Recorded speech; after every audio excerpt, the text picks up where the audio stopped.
Everyone has the chance to discover and be discovered on TikTok. Powerful voices, rising stars, unique creativity, insightful educators. We're welcoming a new generation of TikTok creators. You've heard our stories. It's time to start yours. Create, share, be discovered on TikTok.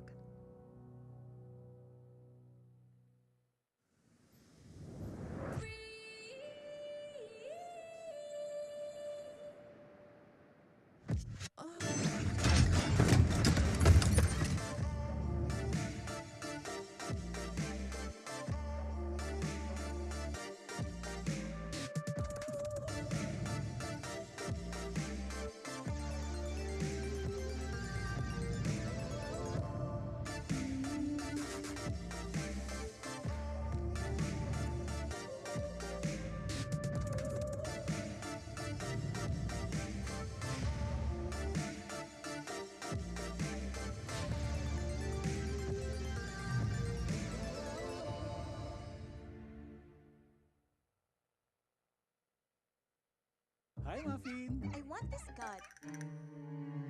Okay, ma'am.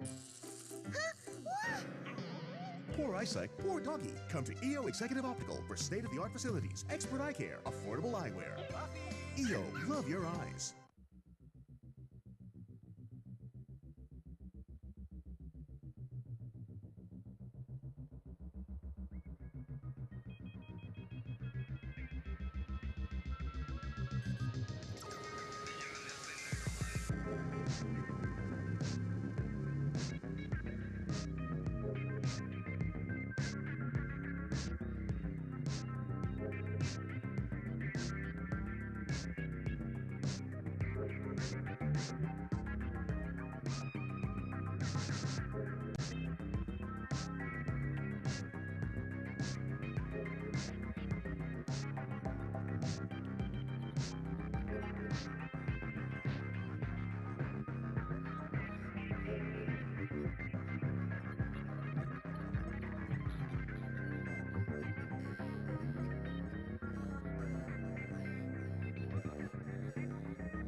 Feeling powerless with limited choices? Not anymore. Because with Smart's new Power All 99, I have the power to do what I want! With 8 gigabytes for all sites and apps, I have the power to play, to watch, to share, to stream, everything! Plus, Only TikTok gives me the power to stay on my FYP and Only Text power to stay in touch. All that power for just 99 pesos. Load Smart's new Power All 99 for the power to do what you want. Best choice I made. Load now! What you doing? Awesome's what I'm doing.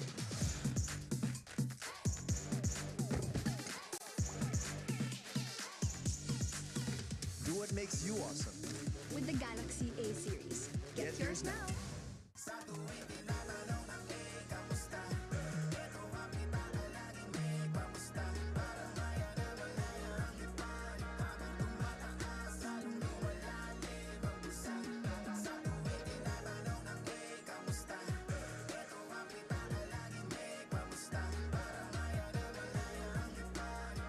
Your money, your way.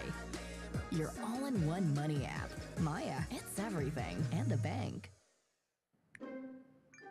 Uy, Big Mac! Sarap! Diretso na sa new McDelivery app for any McDo craving. May exclusive offers at discounts ka pa. Download now. Sa new Delivery, maraming ordering options. Upgraded ang tracker at updated ka with live chat. Level up now with the new Delivery app. Uy, iced coffee. Just tap for sarap. Everyone has the chance to discover and be discovered on TikTok. Powerful voices, rising stars, unique creativity, insightful educators. We're welcoming a new generation of TikTok creators. You've heard our stories. It's time to start yours. Create, share, be discovered on TikTok.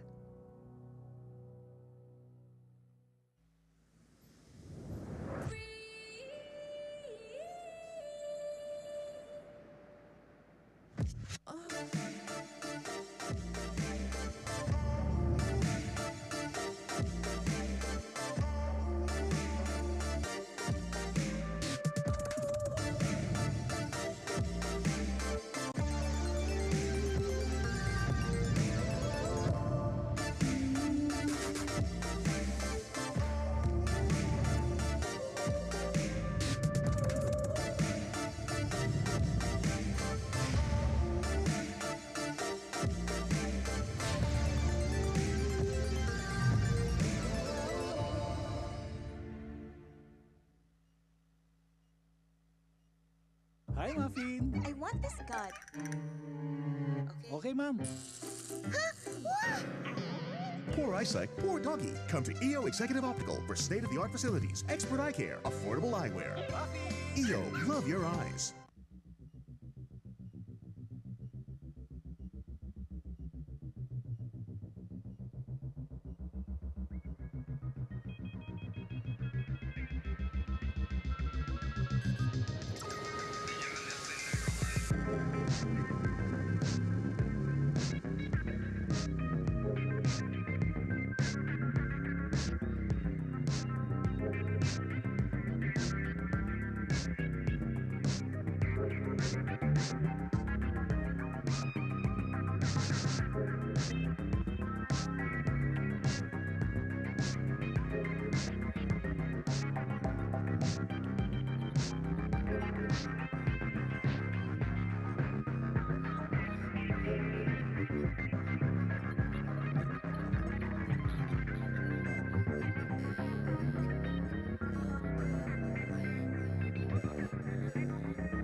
Feeling powerless with limited choices?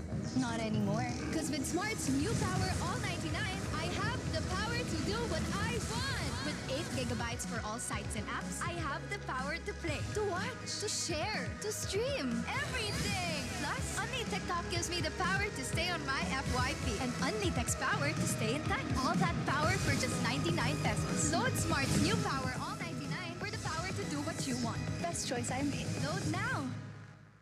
What you doing? Awesome's what I'm doing.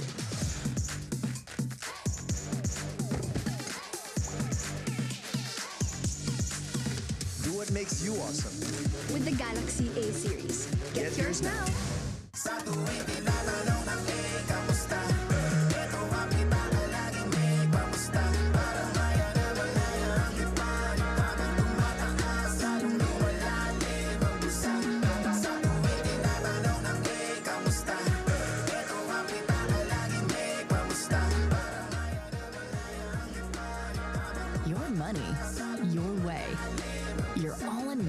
money app. Maya, it's everything and a bank. Uy, Big Mac! Sarap! Diretso na sa new McDelivery app for any McDo craving. May exclusive offers at discounts ka pa. Download now. Sa new McDelivery, maraming ordering options. Upgraded ang tracker at updated ka with live chat. Level up now with the new McDelivery app. Uy, iced coffee! Just tap for sarap. Everyone has the chance to discover and be discovered on TikTok. Powerful voices, rising stars, unique creativity, insightful educators. We're welcoming a new generation of TikTok creators. You've heard our stories. It's time to start yours. Create, share, be discovered on TikTok.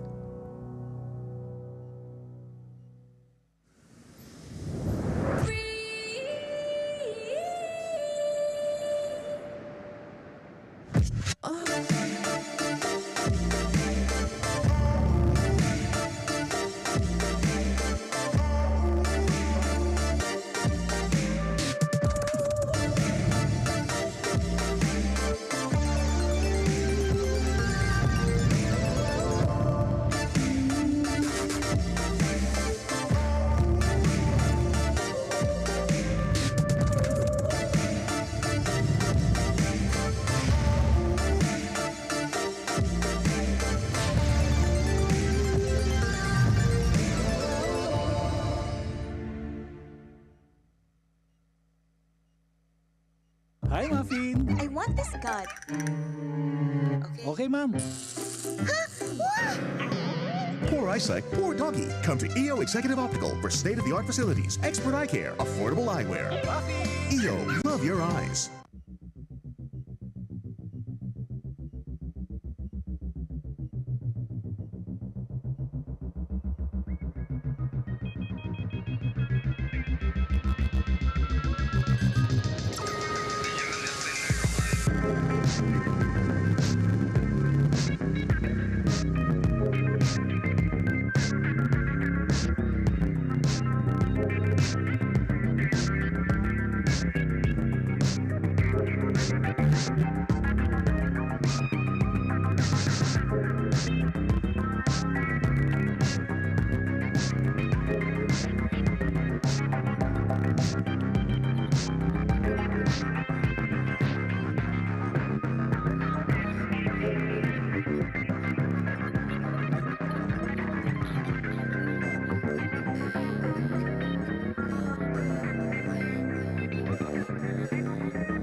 Feeling powerless with limited choices? Not anymore. Because with Smart's new Power All 99, I have the power to do what I want. With 8 gigabytes for all sites and apps, I have the power to play, to watch, to share, to stream, everything. Plus, Only TikTok gives me the power to stay on my FYP and Only Text power to stay in touch. All that power for just 99 pesos. Load Smart's new Power All 99 for the power to do what you want. Best choice I made. Load now. What you doing? Awesome's what I'm doing.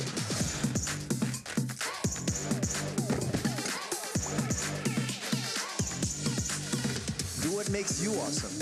With the Galaxy A series. Get yours now.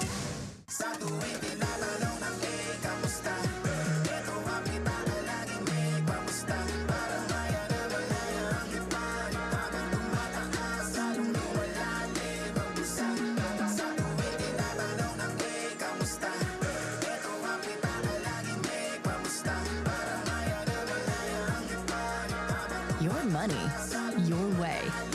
Your all-in-one money app. Maya, it's everything. And a bank. Uy, Big Mac! Sarap! Diretso na sa new McDelivery app for any McDo craving. May exclusive offers at discounts ka pa. Download now. Sa new McDelivery, maraming ordering options. Upgraded ang tracker at updated ka with live chat. Level up now with the new McDelivery app. Uy, iced coffee! Just tap for sarap. Everyone has the chance to discover and be discovered on TikTok. Powerful voices, rising stars, unique creativity, insightful educators. We're welcoming a new generation of TikTok creators. You've heard our stories. It's time to start yours. Create, share, be discovered on TikTok.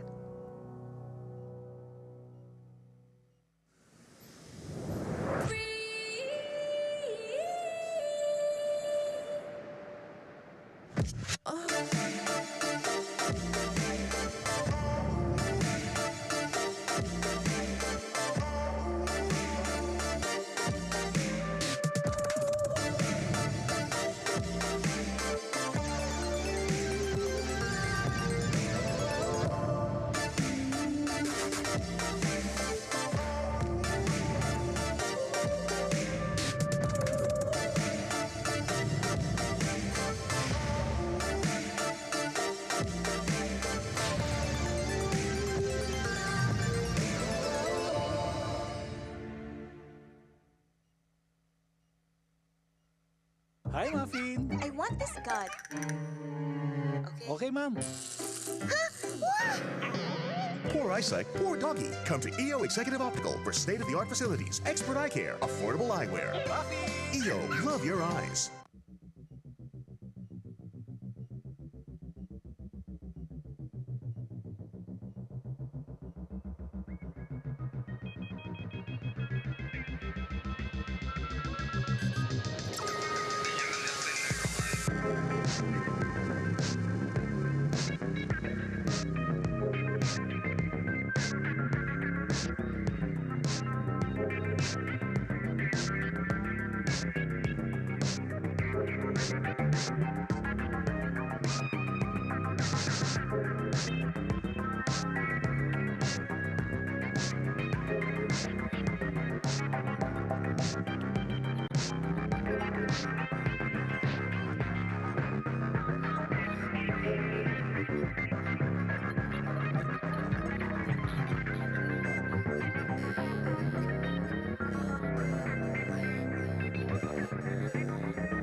Feeling powerless with limited choices? Not anymore. Because with Smart's new Power All 99, I have the power to do what I want. With 8 gigabytes for all sites and apps, I have the power to play, to watch, to share, to stream, everything. Plus, Only TikTok gives me the power to stay on my FYP and Only Text power to stay in touch. All that power for just 99 pesos. Load Smart's new Power All 99 for the power to do what you want. Best choice I made. Load now. What you doing? Awesome's what I'm doing.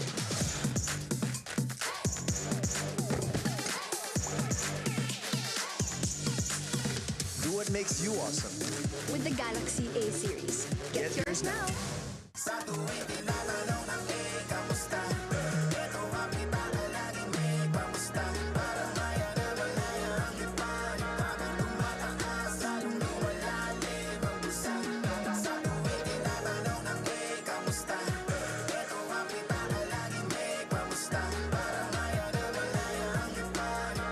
Your money, your way. Your all-in-one money app. Maya, it's everything and a bank. Uy, Big Mac! Sarap! Diretso na sa new McDelivery app for any McDo craving. May exclusive offers at discounts ka pa. Download now. Sa new McDelivery, maraming ordering options. Upgraded ang tracker at updated ka with live chat. Level up now with the new McDelivery app. Uy, iced coffee! Just tap for sarap. Everyone has the chance to discover and be discovered on TikTok. Powerful voices, rising stars, unique creativity, insightful educators. We're welcoming a new generation of TikTok creators. You've heard our stories. It's time to start yours. Create, share, be discovered on TikTok.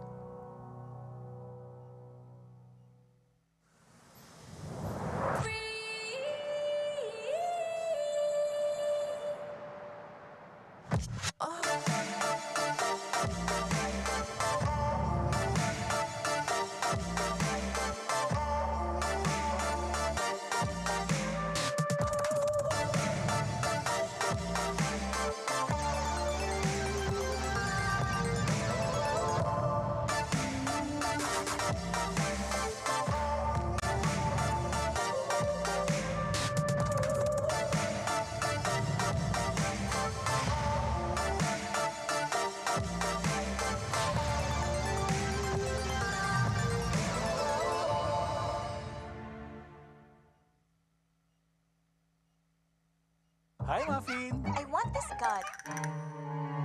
Okay, ma'am.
Powerless with limited choices?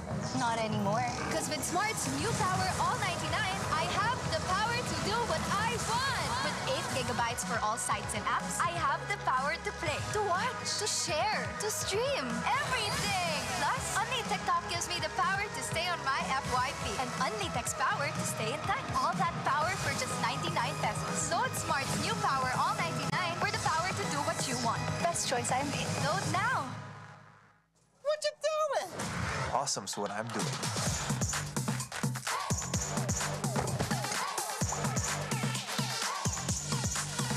Do what makes you awesome. With the Galaxy A series. Get yours now.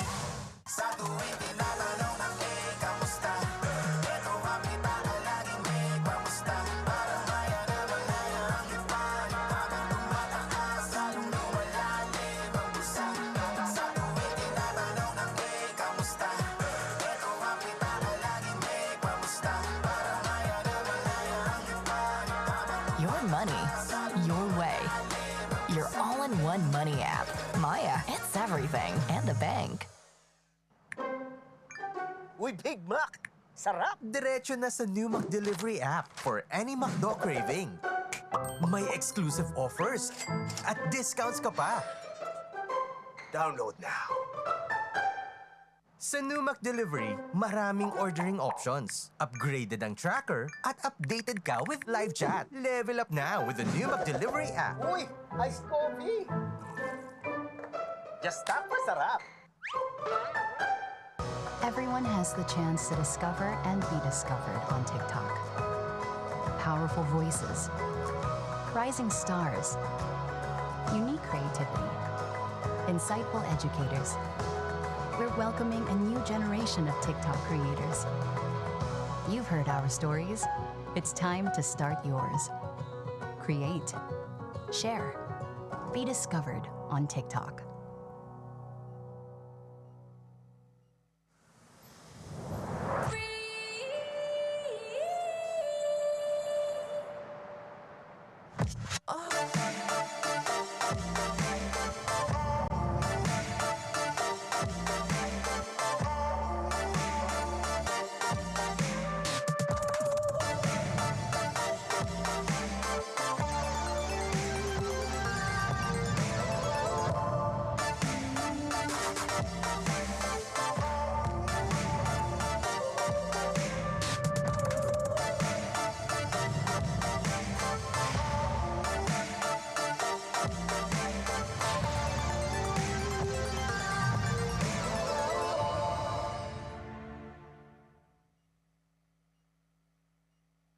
Hi, Muffin. I want this cut.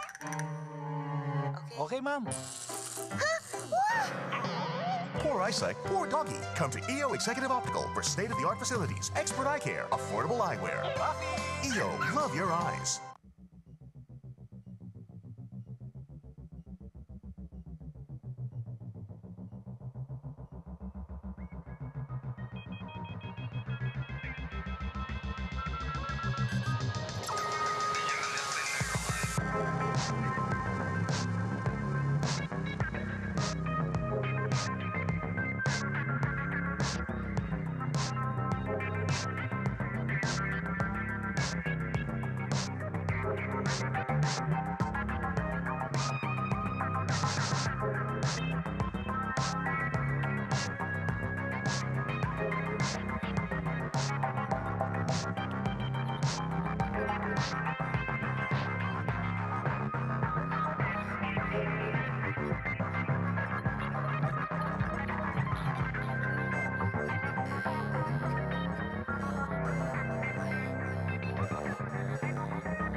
Feeling powerless with limited choices?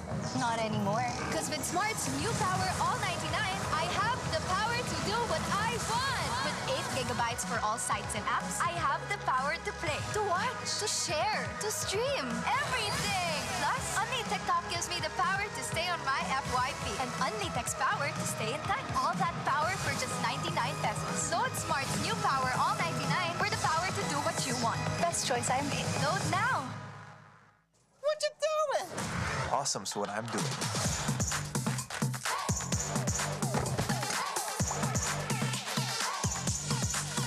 Do what makes you awesome. With the Galaxy A series. Get yours now.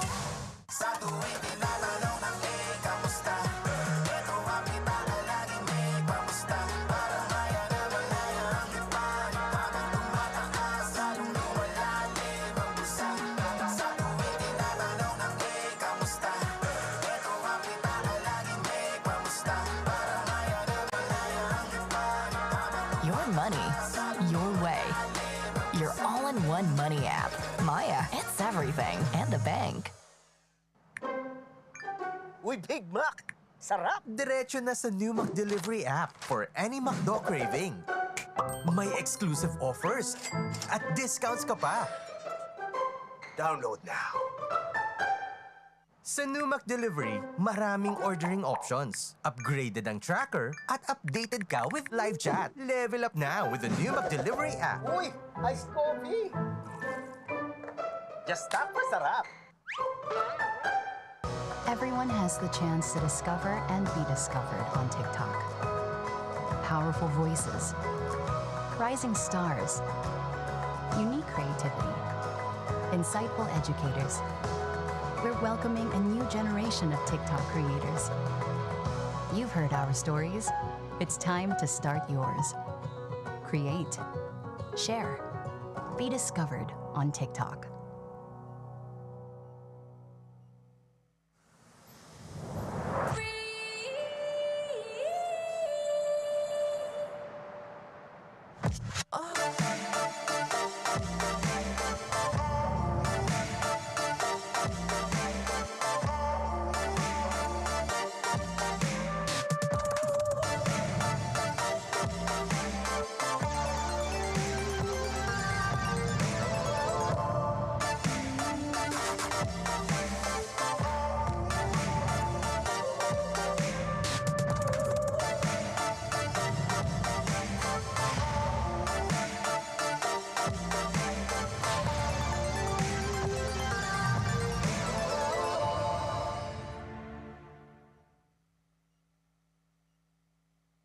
Hi, Muffin. I want this card.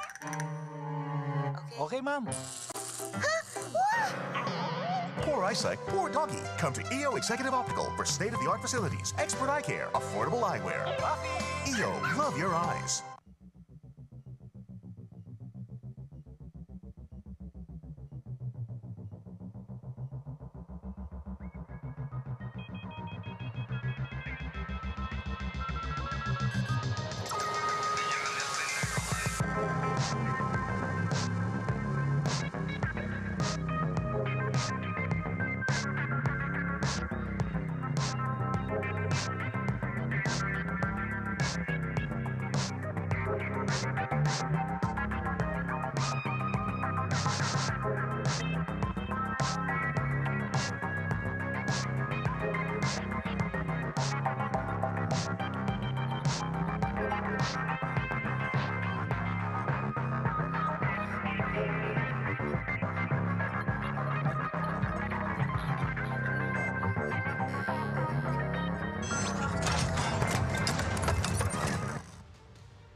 makakasayaw ng ONIC PH sa ating MPL-PH Season 8 Grand Finals. Blacklist is still ready to protect the crown. Pagdating sa mga critical moments, napakaganda ng kanilang performance. Let's try. The Filipino sniper!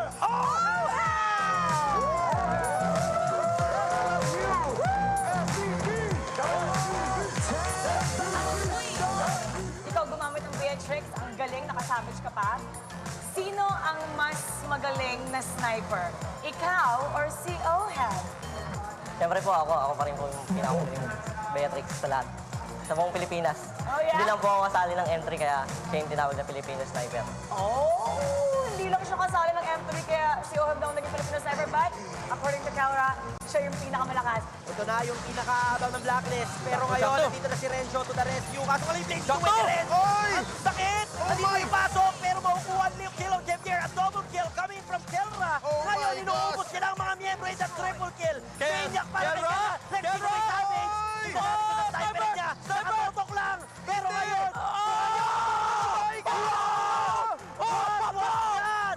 Sino ang pinakamagaling? Kung Beatrix? Ako, hindi naman ako yung pinakamagaling mag-Beatrix. Pinansagan akong Filipino sniper for a reason. Hindi ganun basta-basta nakuha ng wala. MVP lang naman kasi sa buong mundo.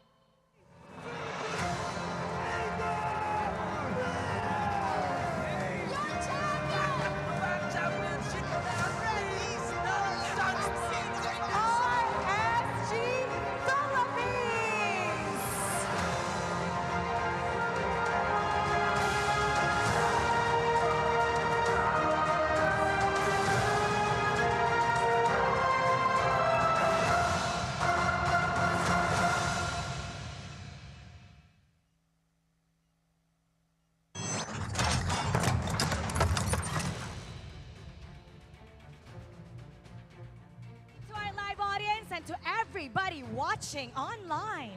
Yesterday, we witnessed the grand return of our league with its milestone 10th season, which we hope to be a culmination not just of the 9 seasons of professional MLBB play, but also 9 seasons of shared history with our community of fans. Good afternoon, Philippines and the whole world. I'm Mara Aquino, and this is MPL Philippines Season 10. We saw the MPL Season 9 Grand Finals rematch yesterday and the return of the league's royal duo. And we ended the day with a bang with the first Savage. And we've just begun. And now, the legend continues as 2 historic franchises collide to open our festivities. ONIC Philippines, a team with a new lineup going up against few of the young bloods of Bren Esports. These young and new players aim to cement their name in the league. But before anything else, we'd like to thank the following sponsors. The 10th season of MPL Philippines is brought to you by our official telco partner, Smart, the Philippines' fastest 5G mobile network, based on analysis by Ookla of Speedtest Intelligence data Q1, Q2 2021 and Q3, Q4 2021. Ookla trademarks use under license with permission. Our official sponsors, Samsung, awesome is what I'm doing. Maya, it's everything, and a bank. And McDelivery, your ultimate game day buddy. And our official content partners, TikTok, Secret Lab, EO Executive Optical, and Sneak Attack. So tonight, who will rise up to the occasion? And who will be emboldened by our live audience? To give us a rundown of today's events, let's call today's courtside reporter, the face, ang inyong What's Good mga kabayas, Manjin Faldas! Hello! Siyempre, maraming salamat sa pag-open ng ating show, Miss Mara Aquino. And yes, day number 2 ng milestone season, MPL Season 10. Yesterday ay pinasabog agad ng 4 na teams ang venue natin at pinasabog din ng ating audience. Yesterday ay nakita natin na nagwagi ang Royalty pero nakaisa ang NXPE and Omega 2-0 laban sa RSG Philippines, which is ang MPL champion. But today, 3 series ang ating matutunghayan. Mamayang gabi ay nandyan ang ating star match, Omega versus Blacklist International. Ang ating second series naman ay magaganap between NXPE versus TNC Pro Team. And syempre, bilang ang ating opening for today, excited na kayo dahil nandito na ang Bren Esports versus ang pinakabagong ONIC Philippines. Alright? So nandito ako ngayon sa red side ng ating audience. Bago natin simulan to, nandito kasi sa red side, lapit ka dito, camera yan, lapit ka dito. Meron ako nakita Aking nalaman na ang katabi ko ngayon ng mga magagandang mga dilag ay ang mga iniirog na mga players from Bren Esports. Ayan. Hi! Hello! Hi, miss. Ano pong pangalan nila? Princess po. Si Princess. Ma'am Princess, ikaw ay girlfriend ni Ogwen from Bren Esports. At ang kanyang kasama ay ang girlfriend din ni Pandora. Girlfriend ni Pandora. Ano pong pangalan nyo? Allison. Si Princess at si Allison. Magpinsan, tama ba? Si Ogwen at si Pandora. Alright, kumusta kayo? Kumusta ang biyahe? Kumusta ang pagpunta dito sa venue? Okay lang po. Masyado pong mainit. Totoo. Mainit talaga mga matches. Mainit talaga mga matches. Alright? So, question is, ano ang message mo kay Ogwen para magwagi sila ngayon? Good luck, babe. Alam kong matagal mo itong iniintay yung makapaglaro ka sa MPL. From amateur to pro and from K10 to Bren Esports, nandito lang ako nakasuporta sa'yo. Gaano mo kamahal si Ogwen? Ilang percent? 100. 100%! Tanong naman natin si Ma'am Allison. Message mo kay Pandora sa darating na match. Happy Mansuri. I want to tell you that I'm so proud of you and kahit manalo or matalo, you're still the best XP laner for me. Wow, my girlfriend Bops ang mga players from Bren Esports. So here in the red side, nandito ang Bren Esports. Kaya naman, sa mga supporters ng Bren Esports, kapag sinabi kong Bren lang, ang sasabihin ninyo, malakas. Alright? 3, 2, 1, Bren lang! Bren lang! There you go. Last one, mas malakas. Bren lang! Yon ang ating red side, Bren Esports. Pero syempre, hindi tayo papayag na red side lang ang kukumustahin natin. Mapunta tayo sa blue side. Nandito naman ang pinakabago. The revamped version, ONIC Philippines. Nandito din ang isa sa mga players nila, si Mr. Kekidot. Hello, Mr. Kekidot. Hello. Pare, isang mabilisan lang. Gaano ka sure ang ONIC ngayon na mananalo sila against Bren Esports? 100% po. Sure na sure. 100%. Siyempre, hindi tayo papayag na Bren Esports lang ang may cheer. Alright? So, pag sinabi kong what time is it, alam nyo na ang sagot. Alright? So, what time is it? Kaya pang lakasan yan eh. What time is it? Anong oras na rin kasi? Anong oras na rin kasi? So good luck then, of course, to ONIC Philippines and Bren Esports. Magandang pasabog ang opening match ng Day 2 ng Week 1. And yes, kailangan natin gawin to. Mara, gagayahin muna kita. Dahil ibabato na natin sa ating mga malulupit na casters. Casters, pasok! Habang sinisimula natin ang panibagong yugto ng ating liga, may mga kupunan na talagang nagsilbing inspirasyon sa bawat manlalarong Pilipino. Ang dalawang kupunan na ito ay nagsilbing depensa na tinaas ang bandera sa World Championship stage ng Mobile Legends. Ito na nga ba ang laban na manunumbalik ang kanilang lakas? O ito na nga ba ang oras ng bagong kapanahunan? Pilipinas, maayong hapon sa inyo na nagbabalik ang inyong likod, OSX. Kasama ko dito si Butters at si Wolf para sa laban ng Bren Esports at ONIC Philippines. Maayong hapon sa inyo na. Kamusta, Butters and Wolf? Gusto ko yung kayong dalawa ni Sandy, yung isa maayong adlaw, ikaw maayong hapon. Tsaka ni araw ako hapon. Diba? Pero yan, it's great to be back and it's great to see ONIC Philippines going up against Bren Esports. Sabihin na lang natin ng Season 9, they weren't really that hot in terms of securing yung championship or being a contender. But right now, sa Season 10, panibagong chapter to eh. Tingnan natin kung anong dadalhin nila sa MPL. So, yung unang chapter ng Bren Esports was nung last season, itong bago nilang roster kumpara dun sa Season 8 nila. So, we didn't expect much dun sa Bren Esports and in fact, hindi nga sila nakabot sa playoffs. But this time, ito na siguro yung pag-init talaga nung niluluto ng Bren Esports. While for ONIC, sila naman yung nasa kanila namang turn yung pag-rebuild sa ngayon. Will the new faces or the new breeds heat up the stage ngayong hapon? Pero sa mga nanonood dyan, syempre hindi naman kayo mawawala sa ating special feature. Ito ang community feature. So bago natin simula ng unang laban, we have the Smart Community Feature. So just post your photo on social media na nanonood ka ng stream with the hashtag Lakas Natin To and Smart Powers MPL Season 10 para manalo ka ng isang special skin courtesy of Smart. At tulad na lang nito, Butters, basahin mo na.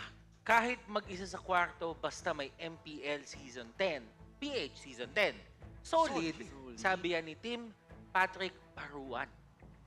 Feature na siya. Meron na tayong isa at meron pa tayong pangalawa, Wolf. Yun, RSG versus Omega muna bago pumasok sa trabaho, MPL-PH. So, mukhang night-shift yata si Kuya, no?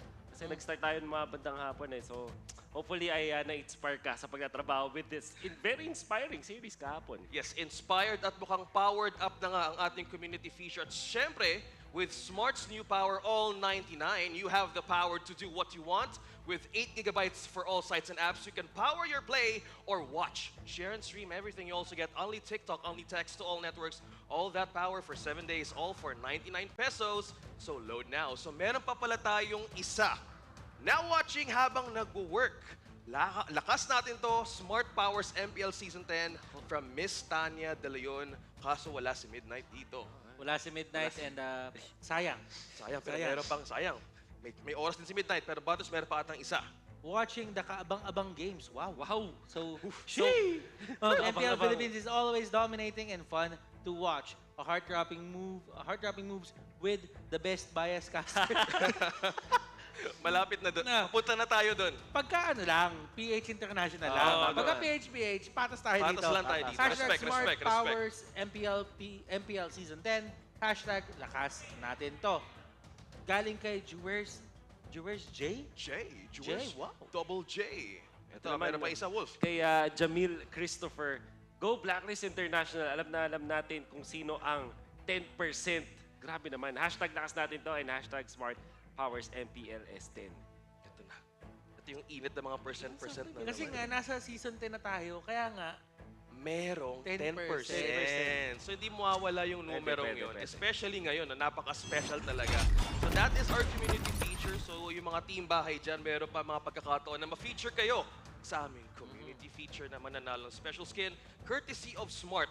I love that you pointed out kanina, there's new faces, there's new breeds. Pero sa laban ngayon, Bren versus ONIC, ONIC Philippines, a team na wala tayong masyadong data. Nangyari to sa TNC last season na talagang sunurpresa tayo. I think may mga teams, may mga ang mga fans at ang mga analysts, halos lahat ng mga nakita kong power rankings eh. Parang hindi lang dito sa Philippines pero pati outside na pati yung mga content creators sa Indonesia. Parang etong dalawang teams yung hindi sila masyadong kumpiyansa when they are pitted up against other teams. Meron naman nagsasabi dahil daw sa scrim results nila from Indonesia. Meron naman nagsasabi na dahil lang dun sa kanilang talagang kanilang standing dun sa amateur scene, 'di ba? So it's very difficult to gauge and fortunately nandito na tayo sa point kung saan mapapanood na natin talaga sila. Sila ba talaga ang mahihirapan this season or meron bang na-develop yung Bren Esports from MPL Season 9 now that they are gonna be performing Season 10? Finally ba makakabalik sila sa playoffs? And actually, let me give you a bit of a background here. For ONIC Philippines, galing sila sa team na Anarchy. So, ibig sabihin, itong team na ito, matunog na matunog to sa amateur scene. And alam naman natin, at pinatunayan na to, time and again, na yung amateur scene natin din sa Pilipinas, kayang-kayang sumabay dito sa mga professional MPL teams natin. So, there is a certain expectation na gugulatin na yung lahat. Pero kasi, sometimes yung mga ganong expectations, yung pwedeng mag-betray sa'yo. Yes. And I like that you pointed out na kung ang translation ba ng scrims will take effect sa mismong araw na to. Pero personally ako, nung Season 9, top 8 ko was TNC and ginulat nila ako throughout the season. And we want this to have, magkaroon ng magandang welcome ang ONIC sa paparating na laban. But let's talk about Bren. Now, on the last weeks of the regular season of Season 9, yung mga new breeds, sina Pandora, sina Joy Boy, yung mga yun, yung mismong set ng Bren, usually made, kumbaga, perfect formula sa kanilang laban, especially going up with the new breeds as well nung Season 9. Yeah, which we can expect now kasi expect na mas magaling, mas maganda na now kasi ganun yung nangyari. Kung naalala niyo yung RSG when they started as well as TNC nung Season 8, hindi ganun kaganda yung kanilang performance but come Season 9, sila yung mga top contenders natin. Sometimes yung mga bagong breed or bagong mixture ng mga players mo, maybe hindi mo pa siya na-gets nung first season mo but maybe in the upcoming season, baka mas nahanap nyo na yung tamang timpla which that is what I want to see sa Bren Esports. And actually, as I'm seeing it right now, for the side of Bren Esports, we are not seeing anyone from the former Archangel roster. Talagang sila Kyle TZ, sila Ogwen, sila Saksa, sila Joy Boy, sila Super Marco, hindi natin nakikita masyado. Yeah, I love that you pointed out na yung mga OGs ba yung pinag-uusapan na dito for Bren Esports dahil kung naiwan lang dito sa mismong lineup nila, it's just few. Few flap, tapos sa side naman ng ONIC, si Ryota. So, kung hindi tayo nagkakamali dito, is Ryota was the only player na natira dun sa previous roster ng ONIC at ngayon ay makikita natin siya in action.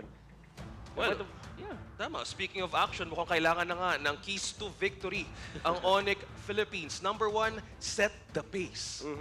Number 2, we have to unleash the monster on the Land of Dawn. And number 3, prioritize your gold lane matchup. Anything that rings a bell. Sabi mo nga, Butters, amateur scene nanggaling yung team na to. Ako, naniniwala ako na yung number 2, unleash the anarchy up upon the Land of Dawn. Yun yung kailangan nilang ibigay. Kasi ito yung sinasabi natin kanina pa, sinasabi natin, Wolf, na wala masyadong data. But at the same time, if you think about it, kapag ka nagulo mo yung kalaban mo, that is your advantage. Yeah. I think magandang point yung second keys to victory natin. More than just the wordplay, pero yung parang matagal na silang gigil makapasok sa MPL. And it's just that nung kanilang rise sa amateur scene, unfortunately, walang open qualifiers nun. So the only way for them to enter is to be picked up one by one, di ba? But now, as a team sila makukuha, which technically para silang nag-qualifier kung isipin. As one, yeah. So sobrang gigil na nila makapasok sa MPL and now they're here. Actually, as I remember it, if I remember it correctly, si Kekedot tsaka si Der, nakapasok na sila dito sa MPL. Yeah, Season 8. Oo. Yeah, that's correct. I think Season 7 and Season 8. Yeah. TNC, di ba? Si Der from TNC. 7. So guys, we go back and look after. 7 si Kekedot. Yeah. 8 si Der. So as we go back to the roots, panoorin na natin ang intro video ng ONIC Philippines.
I love the vibe. I love the vibe. Yung isa, yung pagpasok ng ONIC Philippines, ito yung mysterious new kids on the block vibe na parang new neighborhood, new town, tapos nandito yung mga OGs.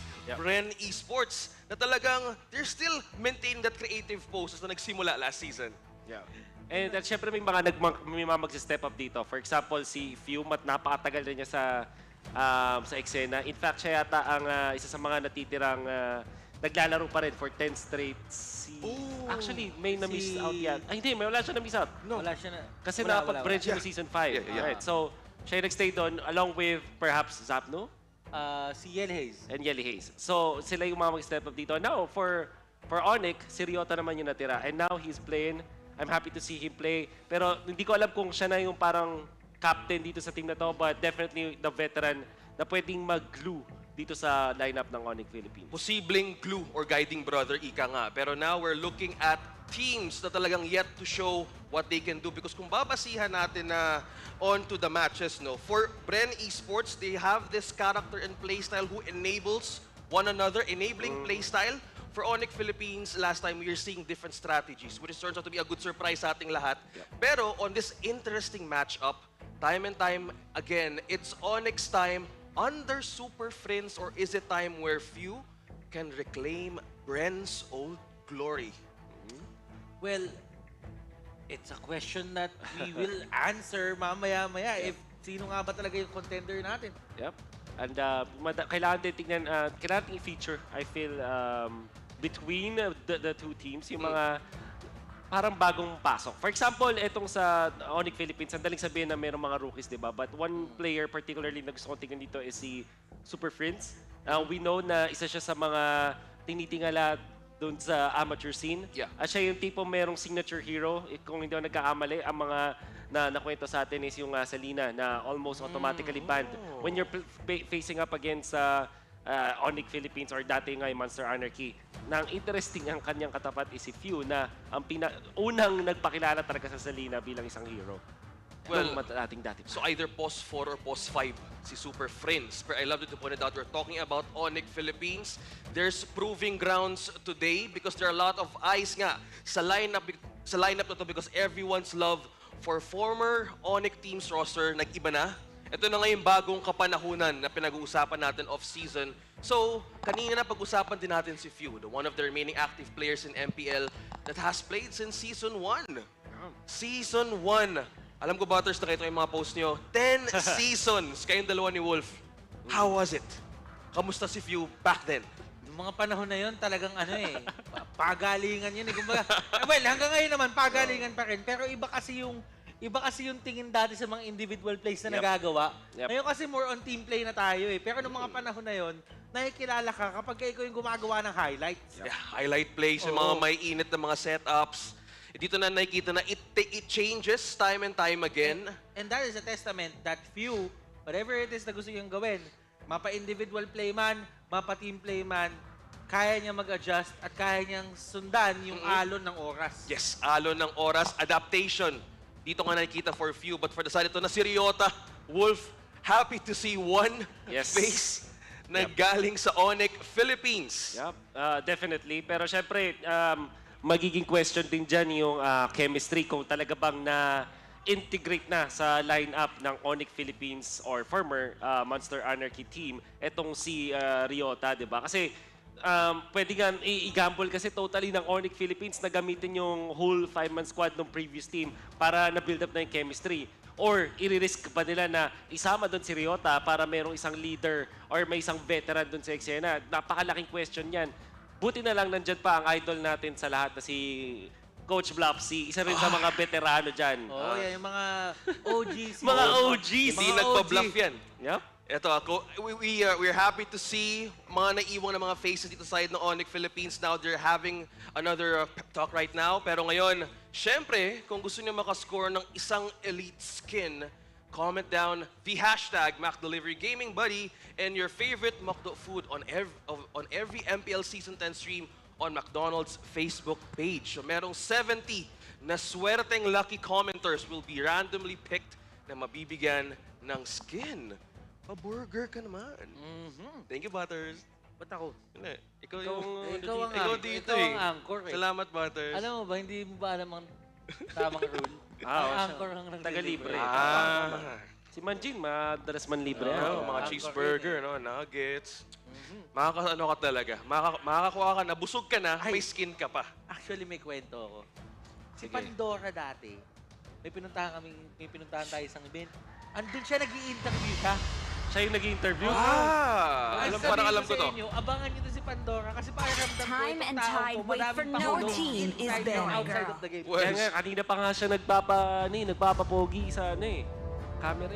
Speaking of pakulo, and surprises to expect from Bren Esports, drafting phase tayo, we're seeing Bren Esports prioritizing the marksman ban. At same for ONIC Philippines, no, it's a jungler ban. This time, specifically targeting the jungler of Bren Esports. Yeah, knowing si KLTZ, isa rin sa mga nagpakitang gilas doon sa amateur scene. And nadami talaga nag-scout dito sa player na to. And a lot of teams are actually very much interested dun sa player na gusto nilang kunin agad. And then Bren Esports, of course, having the chance to secure and sign this player. Yung ONIC, nire-recognize na yung mga funny, yung mga links, at yung mga heroes na ayaw mong ibigay sa Bren Esports sa ngayon. Okay, we have the jungler attention ng ONIC Philippines na binababaan ang mismong, posible or just assuming the capability of Bren Esports over mastery. So habang hinihintay natin ang pangalawang ban ng dalawang team, okay, so it's a Julian. Iniiwasan nila yung flexibility pick. Nakahapon, even though this hero is nerfed, talagang it's the utility skill sets that matter talaga. Ngayon, Valentina actually getting banned by a blue side team is something na hindi mo nakikita araw-araw kasi kumbaga ito yung mga heroes na pwedeng maging first pick mo eh. Yeah. But, tingin ko dahil yata sa Faramis threat, ang gusto ko rin ng Bren Esports yung Faramis, ibaban nila yung Valentina para kung sakali ma-first pick nila yung Faramis, ay walang counter yung ONIC. Kaso, syempre, if you're ONIC, hindi ka pwede magpa-bait doon. Kailangan, etong dalawang hero na to, tingin ko, pag naban yung isa, automatic mababan yung kabila. These are the, ganito lang talaga, it's just how the metagame goes. Pag may Faramis sa kabilang team, dapat may Valentina kayo at least na trade. So medyo nabawasan ngayon ang posibleng priority pick ng dalawang teams na ito. And knowing na na-balance ngayon si Faramis on patch 1.7.8, it turns out to be a strong support, especially comboed with another mage. Either pwede may combo for Diggy, pero dito natin makikita ang first pick ng Bren Esports, Akai for the first time. it's not a surprise na makikita natin itong Akai. Ang sinasabi nga ng mga players, even the coaches, isa ito sa mga perfect junglers kung tatawagin. Meron siyang pang zone out, madali siya makakuha ng objectives, gamit yung heavy spin, decent damage, at the same time, pwede mo siya i-fit sa kahit anong lineup eh. And any phase of the game, so, malakas talaga kayo may impact. So pwedeng kunin dito ng ONIC Esmeralda agad and maybe yung 1-1. Kasi ito yung mga heroes na at least makakapag-match dito sa Akai. Kasi pag yung umikot nga yung Akai, pag tumambay yung Akai, pwede mong sayawan with 1-1 or you can actually get out of the zone of the Akai. So I think Esmeralda tsaka 1-1 ang pwedeng kunin ng ONIC dito. Parang may narinig ako dun I think they could, Diggy Hamza agad? na Diggy. So it's the jungler, jungle pick na ipinag-aagawan yun ng ONIC Philippines. Diggy second pick. Grabe, ulat Technically took out the capability ng isang Akai na matulak sila or maipit sila. Right. And ang only problem lang para sa akin dito is are you gonna put etong Diggy na to onto the mid lane or ito na yung magiging Romeo? I think Rome na to? Rome na nga to eh. So parang posible. Natatanggalan ng capability mag-initiate unless yung XP lane mo is a heavy initiator talaga. Might be a very early Diggy pick dito. Pero at the same time, yung ONIC parang nagtatago pa rin sila ng kanilang mga core heroes. So ngayon, ang Bren Esports open ang 1-1. Open ang Esmeralda. Nandyan pa rin ang Xavier, pati yung Eve. Kahit pa meron Diggy na sagot dito yung ONIC Philippines, dahil masyado siya maaga, ang daming open pa dito para sa Bren Esports na mga power picks. Well, speaking of opening, Masha open nga eh. That's also true. Diba? Yung kahapon, onto the XP lane Masha or even yung roaming or yung hunt ng isang Masha, ang dami nagagawa. Pero now we're going back for Selena and Claude. Ang ganda ng combo to with Akai. Eventually, nakuha pa rin yung 1-1 Hindi mo din ibibigay kay kay Super Friends yung Selena. So might as well just take it out, kunin mo yung Claude, at kahit makuha pa nila yung 1-1, at least you're setting yourself up for success. Dahil nga, kapag may Selena ka, madali i-bait out yung second skill ng isang 1-1. Yes.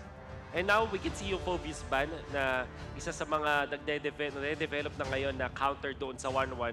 Hindi naman siya bagong tuklas na counter sa 1-1. Matagal naman to ginagamit. Pero last season kasi nakita natin na hindi nagagamit yung Phobius masyado. Ngayon, makikita natin yung mga teams na ginagamit siya either sa XP lane or minsan nga doon sa gold lane. But in this case, since may Claude na alam mo na yung Phobius ay potentially manggagaling doon sa may XP lane. So good ban from ONIC.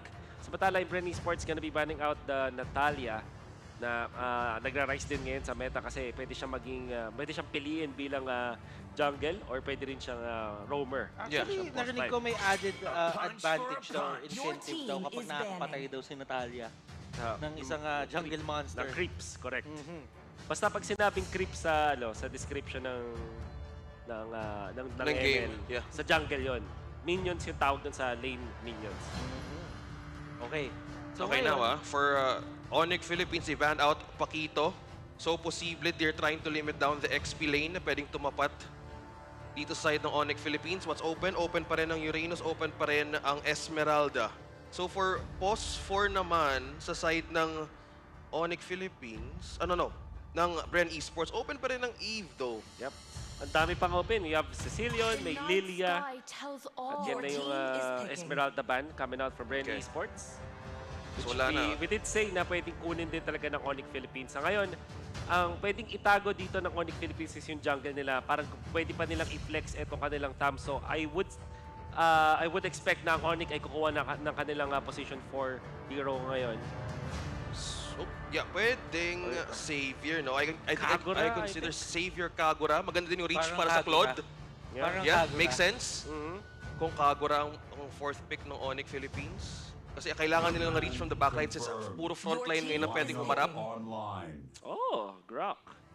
Flex pa rin to. Hindi natin alam kung boss 4 or XP lane. Remaining unexpected, ONIC Philippines. Hindi muna naglalabas unless settled na sa final pick. Now, what leaves this now for Bren Esports?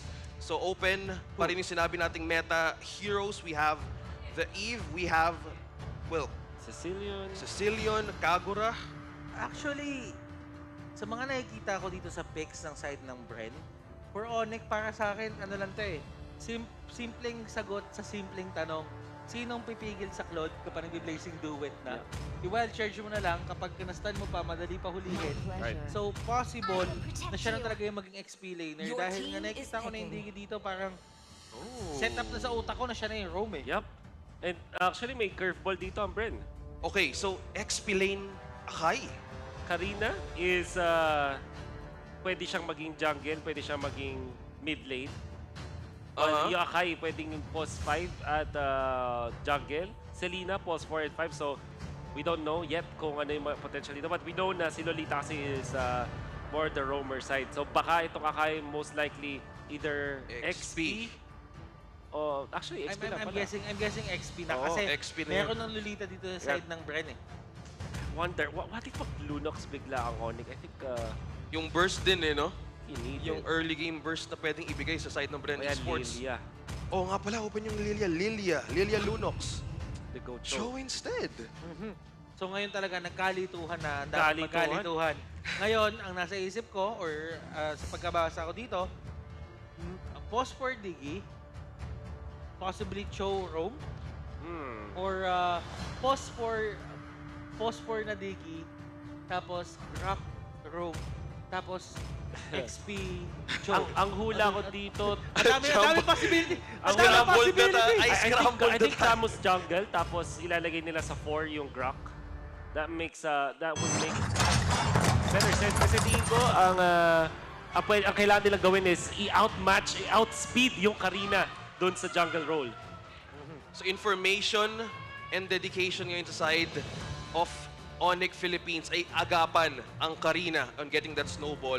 Even though may adjustments ngayon sa side ng Karina, I think for Bren Esports is all about the enabling capability of their characteristic as master play. So makikita natin dito how they execute it. So game number 1, dito natin malalaman kung paano nga ba ang pagpasok ng ONIC Philippines laban sa Bren Esports. At ngayon malalaman na natin kung ano nga ba talaga ang rules ng ating mga players at kanilang mga heroes. So definitely it's going to be Ryota onto the XP lane. At si Rapidot ay, si Rapidot ay naka-roam. Yeah. Okay, early game. At ito'y Sprint tsaka Magic Worship, Diggy. So expect na hindi siya magpapa-deads ng madalas kasi gusto niyang i-keep yung stacks ng kanyang time bombs. So may message ngayon for ONIC Philippines na could be Diggy also needs to deal damage knowing na may din sila on their side. They have Grok na pwede silang umikot abusively early game na pwede ditong kumbaga hayaan ang side ni Kyle TZ. But hindi siya he's not using Demon Slayer instead.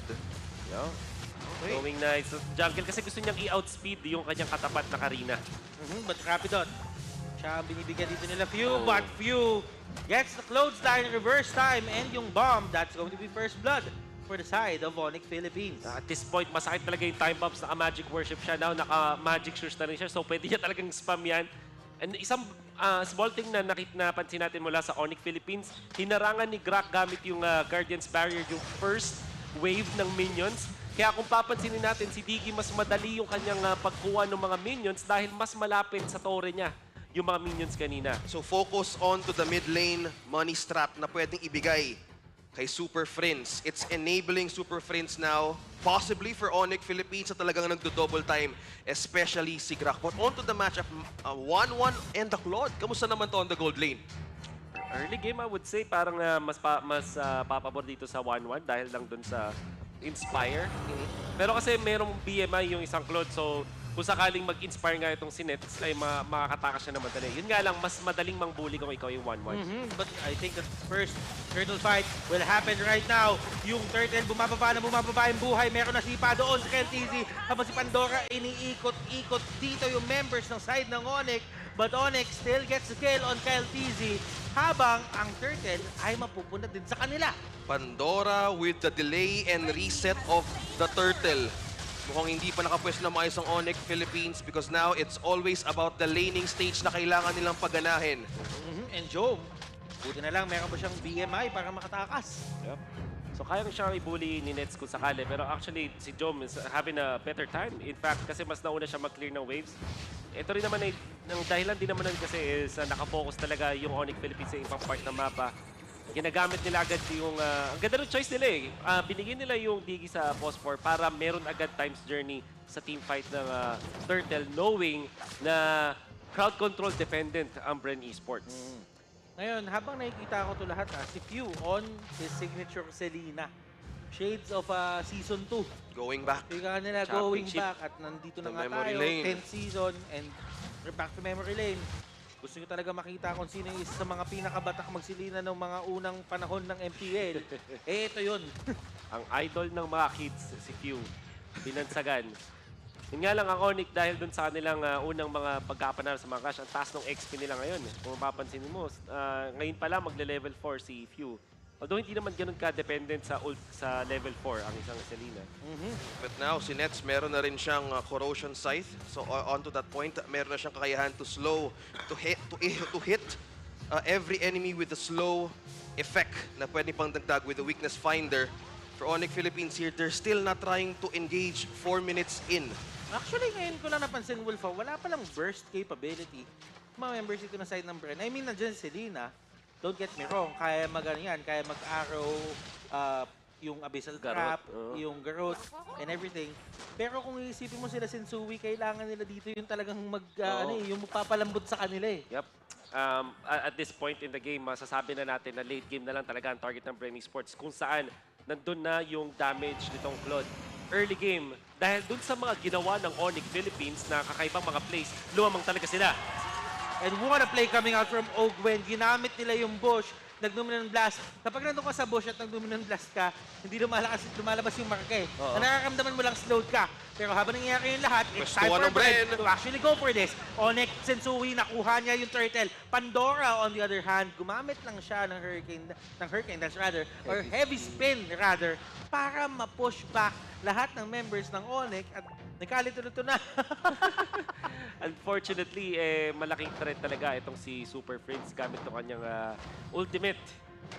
And makikita natin sa laban so far, yung fortunately para kay Nets, parang hindi yata niya na sulit yung kanyang needles and flowers kasi dapat meron ka talagang safety net bilang isang 1-1 dahil dun sa cleanse mechanic mo. Kaso parang hindi natin nakita yun. So, safety nets. Safety nets. nets. Tama. Ang kailangan dito. Pero kung pag pinag-uusapan natin ng Super Friends or ang Post 4, may labanan ulit dito. Pandora, na-trap in sa Sensu with the heavy spin. Kyle Tizzy takes down one for Bren Esports. Meanwhile, nakalipad dito. Si Nets taking down Pandora. ONIC Philippines back away sa may basag sa Torre. So, at that fight, hindi ready yung side ng Bren Esports for the assault that's coming sa side ng ONIC Philippines. Dumating si Ogwen doon, meron siyang flicker naman ng blast, pero hindi na enough yung time para masalba niya pa. Remember, may wind-up, may channeling yung naman ng blast. At hindi basta-bastang pwedeng bato ni Ogwen yun. Well, speaking in the side of ONIC Philippines, looking at the levels of their mid-lane or yung post-sport Super Friends, almost 3 levels ang abanse ng XP. And ang item pa lang ni Feud was just an elegant gem. So mostly now sa ikot pa lang ng isang digi, nahihirapan mag-respond ngayon ang Bren Esports. Wolf. Ang hirap mag-roam dito kung ikaw yung Bren Esports. Nakita natin kahapon yung paggagamit ni Oh My Venus sa post 5 na digi. Doon pa lang ang laking na factor na innovation tsaka yung extra damage na nakukuha mo doon sa digi bumps. This time, post 4 to na may magic worship. So pag dinaanan mo yung mga bunny na yun, yung mga time bumps na yun, masakit talaga yun. At Bren Esports, sila na una. Sa turtle side, Ryota with the kick. Ginamitan niya ng Pectus, pero nandun sa may gilid. Rapid out with a wild charge. Nahuli dalawa members sa side ng Bren. At ONIC, nakuha na naman yung turtle, and I think this is the fight. Swallow spin. Ladies and gentlemen, ginamit dito ni Nets at tumatakbo na siya. And look at this, si Jom nagwawala na. Yung bomba, binato na. And Super Friends, na-pushback niya si Claude para hindi na kahit paano makakuha pa ng isang kill sa side nila. Definitely overstaying from ONIC, pero hindi natin pwedeng tagalin na ang perfect nung initial fight para sa kanila kasi ang ganda na pag-gamit ng Times Journey. Kinancel agad ni Pandora yung kanyang heavy spin kasi wala na nga din magagawa yon dahil doon sa Times Journey. However, na-punish siya ng Bren Esports and kahit pa sabihin natin napunta sa ONIC Philippines yung Turtle, sobrang saya nila kasi nakakuha ng kill bigla itong si Jom. Eventually, magiging sobrang lakas na nitong si Jom. At kung titingnan natin yung mga heroes ng ONIC Philippines, kaya niyang agad tunawin because of the Demon Hunter Sword and the Golden Staff na laging accessible sa isang Claude. At kung titingnan natin, naka-purify siya. So pwede talaga siyang mag-dive dun sa may backlines. Dami nilang in and out no, for Bren Esports. And to commend one more thing, sa pagkuha ng objectives, Pandora with the heavy spin, since pasugod nga minsan ang atake ng ONIC Philippines, they're still making time kung paano sila pwepwesto na maayos and getting that turtle. Always securing the objectives from moment 1 to moment 2. Katulad dito, bot lane, sinusubukan nilang bumasag dito for Bren Esports. Pero habang umiikot pa rin sila, it's still going to be the XP lane. Ito si Kyle Tizzy. Holy Crystal pa lang ang unang item niya. Pandora using that heavy spin para mahuli si Ryota. Pero si Ryota ay may Jit, may Kun at may Do para makatakas. At actually, binalik niya pa nga para mag-reset yung Shunpo eh. Correct. So isang bagay na pwede nyo gamitin guys. Malayo din kasi yung displacement ng mga Jit Kundo. So mas maganda na para ma-reset yung Shunpo. Ang daming damage ni Jom. Talagang lumalambot na si Sensui dito. And this is alarming if you're to the side of ONIC PH. Pero I love the fact na prioritize dito ang Demon Hunter Sword. One main thing din, no, a trivia for a Claude to have this item is ito yung counter for tanks. Mainly because you have 2 tanks here. On the side, you have Cho, you have Grok. Nakakailanganin nila ng extra pang-tunaw side ng Bren Esports if they want to take this into the later stage of the game. Mostly right now, Bren Esports nagbabuy time sa panahong ito.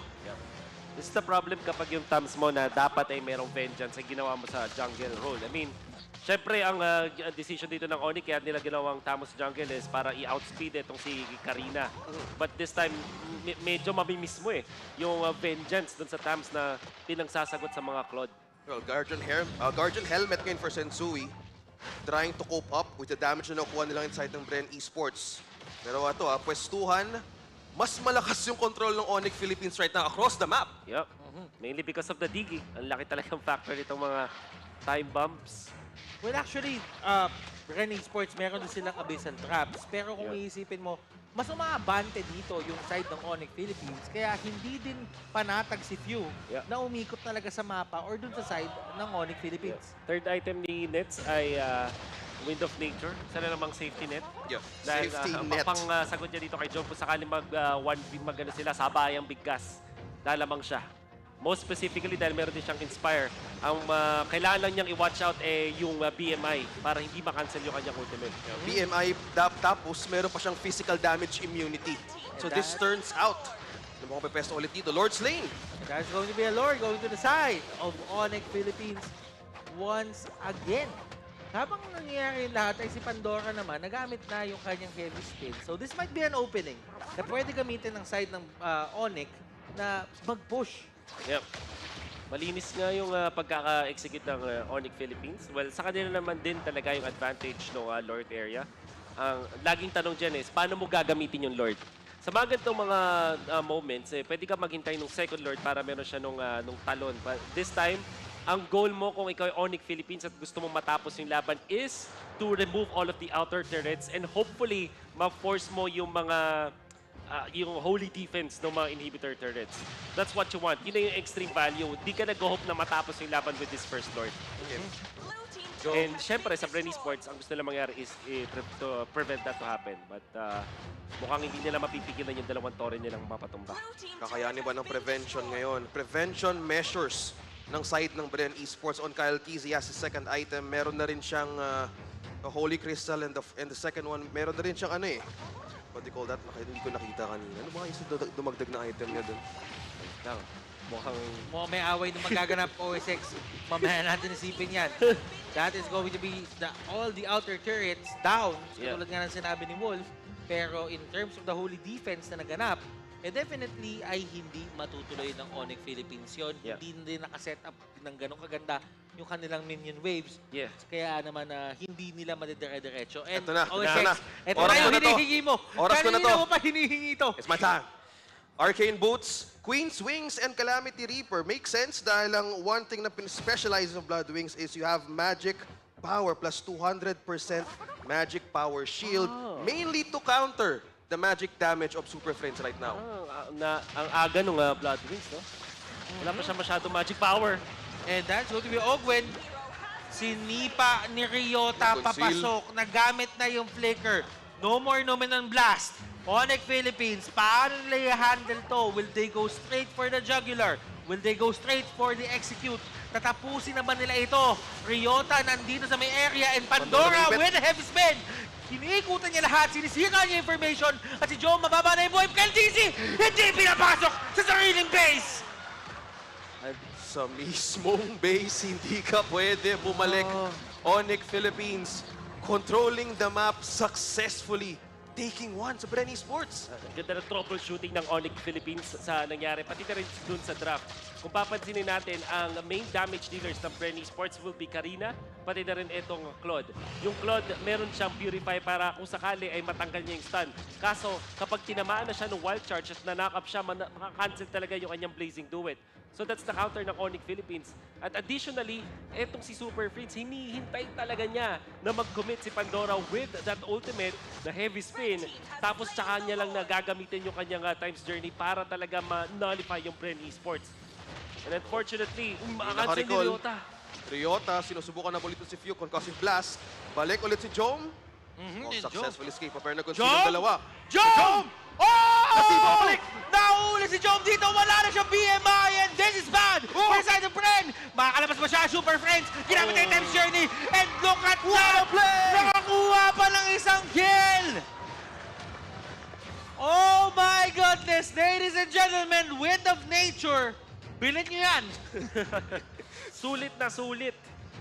But that actually means a lot kasi nakakuha pa siya ng isang kill. Kaso hindi nila na-clear yung minion wave dito sa may top lane, which means na makakapag-push talaga ang ONIC Philippines up top.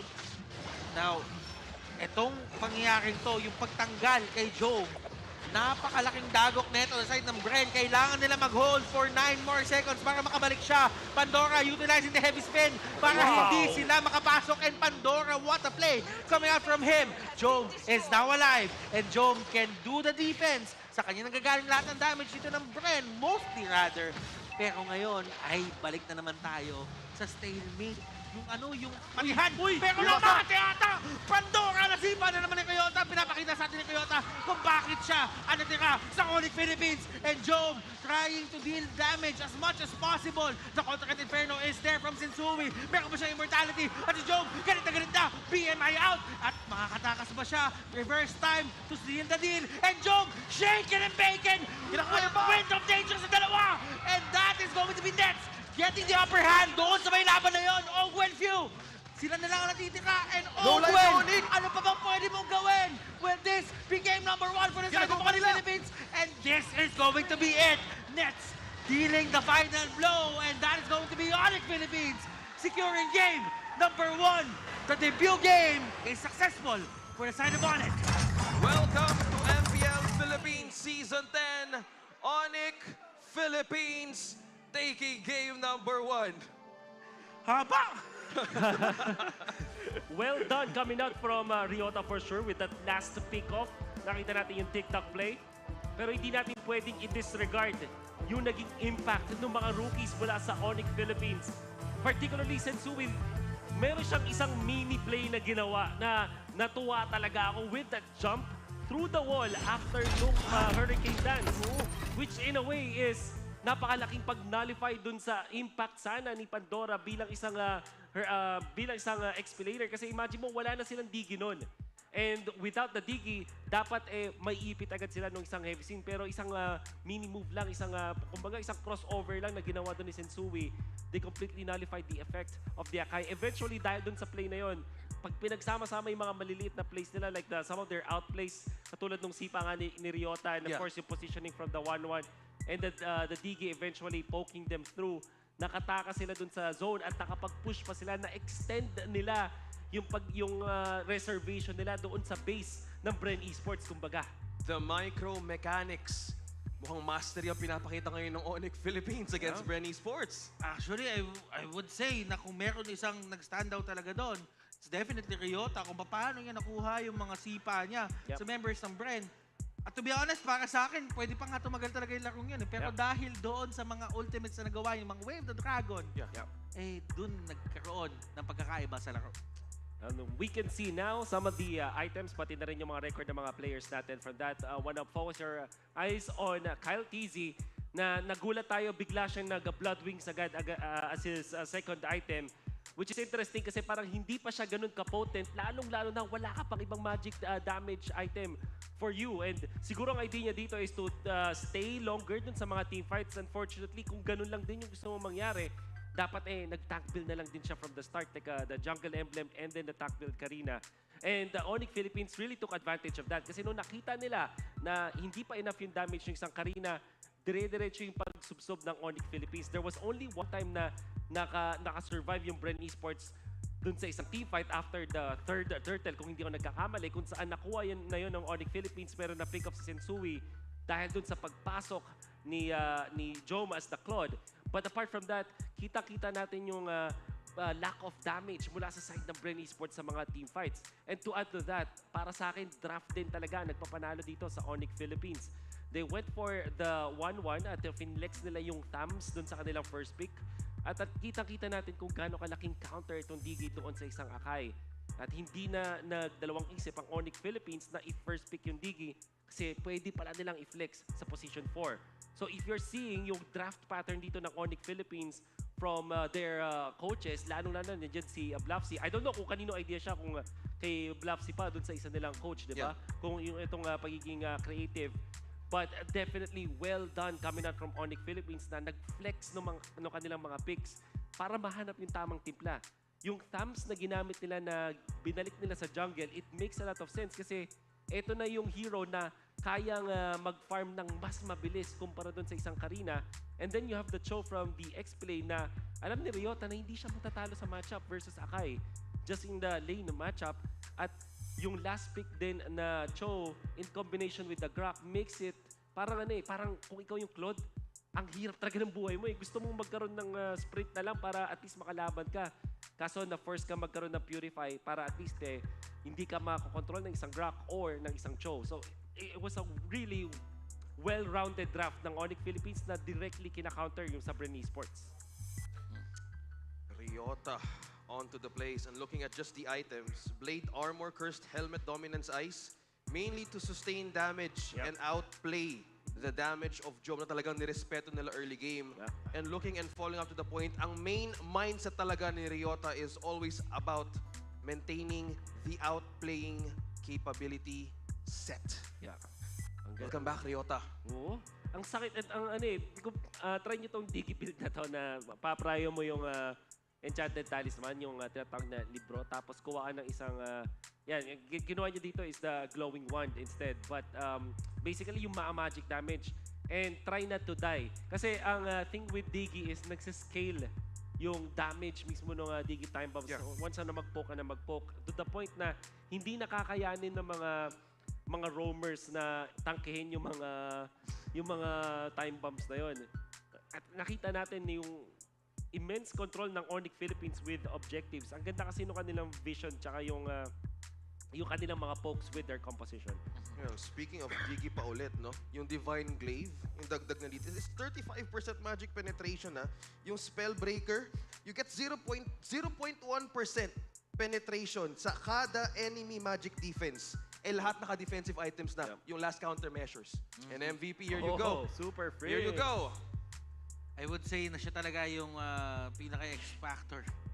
Lahat ito, Haskell. Paramdam ko Last item, Haskell. Nag-last item Haskell siya. Kasi, syempre, diba yung may feathers ka sa dulo. Tingnan mo yung dulo ng kamay ni Digi. Mukha siyang close. Dinadagan niya ng metal. Kidding aside, I would say that this kill participation of 69% is actually very nice kung iisipin mo. And to be perfectly honest with you, siya talaga yung nag-dictate ng pacing ng game. Kung papansinin mo, merong mga times na pwedeng mag-initiate na lang or pwedeng pumasok na lang si Jome to deal as much damage as possible. Pero you have to consider na kakayanin ba yung pag-add ng shield ng time journey doon sa gagawin mong damage. Speaking of damage, ang taas na rin ng agwat ni Super Friends against Few. That's 3 levels XP ahead. Yeah. And it all started dun sa first moves ng ONIC Philippines. Ginamit yung Guardian's Barrier dun sa may mid lane. Sa level 1, basta bago pa mag-spawn yung mga minions. So what happened is, nausog yung pag-meeting ng mga minions. Yung tinatawag na minion equilibrium. Na mas malapit doon sa torre ni Super Friends. Kaya mas madali niya nakuha yung level 2 at mas madali nilang na-poke yung kanilang mga kalaban ng level. And your smart highlights, ladies and gentlemen, kung makikita nyo dito, View was the first blood dito sa game na to. And kung papansinin mo, ever since nung una pa lang, at ang dami na talaga nagagawa dito ni Super Friends, na sinusubukan na talaga siya i-take down una. Pero dahil sa Time's Journey, hindi siya basta-bastang displace, hindi siya nalalagay sa ibang lugar doon sa mga ka-teammates niya. But for Bren Esports, there were some plays na nagawa nila to the early game that was actually good. Pero hindi nila nasamahan yon ng added aggression pa. And we can see na gumagawa din ng mga plays ang Bren Esports katulad dun sa pag-focus nila dun sa may bottom lane. However, dito sa XP side ng mapa kung saan nandun yung turtle, pati sa mid lane, talagang ONIC Philippines yung nagdidikta. Ito yung overstaying na nakita natin mula sa ONIC Philippines matapos nilang makuha yung turtle. Tinamaan din kasi ng pana doon si Tams. But this will be the last time kung saan yung ONIC Philippines ay magpapakita ng weakness sa game na to. Nakita din natin si Ryota making the TikTok plays, yung mga animation transfer na alam natin with that flicker. Nakita natin, eto si... this wasn't the play na sasabihin ko sana with Sensui, but nakita mo yun, ni-reserve ni Rapidot yung kanyang ultimate, yung wild charge sa pagpasok ng isang Claude. So talagang mahirap maging Claude sa game na to. Ito yung play na to. Tingnan mo yung ginawa dito ni Jome. Alam niyan dalawang member ang pumapalo sa kanya na physical at ang nag-iisang makapag-takedown lang sa kanya ay Super Friends. Pero etong sipa na to really sealed the deal for the side of ONIC. At kung papansinin mo, kapag wala na si Pandora, Parang hindi na natatakot dito yung members ng side ng ONIC. Given that, nagamit na nila yung times journey, kailangan mo na lang tanggalin yung pang-hold sa'yo. Yeah, they're just worrying about the thing that will separate them. Yung talagang heavy spin na nahihirapan sila in taking the objectives. So that made so much effect, especially in securing all the turtles, Wolf. So I don't know kung intended dun sa huling play, pero knowing na there are now pro players, maybe it's intended. So nakita niyo yung isipan ni Ryota, di ba, with the TikTok play, yung animation transfer. Pagkasipan niya, nag-flicker si Rapido dun sa may backlines at ang na-wild charge siya is the Lolita, which we know is the only hero na pwedeng dumepensa dun kay eventually, di ba, pwede siya mag-Dominant Blast para medyo makataas dun si Pandora. But that didn't happen kasi nga nag-wild charge na doon si Rapido. Sometimes players will view or viewers will view that na parang, uy, bakit bigla na lang tumalon? Ano yun, nabaliw bigla? But in a strategic sense, parang ano siya, meron siyang greater effect para sa team. It's all about looking in everybody's shoulder. For ONIC Philippines taking game number 1, the macro and micro mechanics is showing, and the mastery. Now, wala tayong data throughout the season. Well, if they continue to dominate this game, mukhang mas magandang debut nila dito, having on to their own first match, MPL Season 10. But for Bren Esports, pag-usapan natin, could be adjustments that we see na pwede nilang kumag-other different choices onto the second game. I think pwede sila maging mas flexible din sa kanilang composition kasi parang we can see through yung kanilang gustong gawin agad. Yeah. Additionally, I think yung item choices siguro that they can improve on now kasi parang hindi nila masyadong napagplanuhan on that game. But we know for sure na yung Bren Esports, they have great coaches. Nandiyan si Coach Daki, nandiyan si Coach Pau Expert. Yep. Most likely, ang nangyari dito, ang ONIC Philippines ay nagpakita ng pocket strategy na hindi talaga handa ang Bren Esports. And what they need to do is to reset. Remember yung mga kanila na pag-practicean, and we know for sure that they have enough like brain power para makaisip ulit ng bagong sagot dun sa nangyari sa game number 1. Yeah, possibly look out for that digi pick. I mean, ang dami yung pang setup, meron kayong Dominant Blast, meron kayong heavy spin, pero pagka nakakuha kayo ng successful na ganun, isipin nyo yung pinag-set up nyo or yung inantay yung panahon, mapipigilan lang isang times journey. So, definitely just look out for those kinds of picks, katulad nga ng sinabi ni Wolf, and enjoyin nyo lang kasi parang parang alam mo yun, parang medyo stressed eh. Parang meron talagang diin sa laro. So ngayon, loosen up a bit. Loosen up a bit.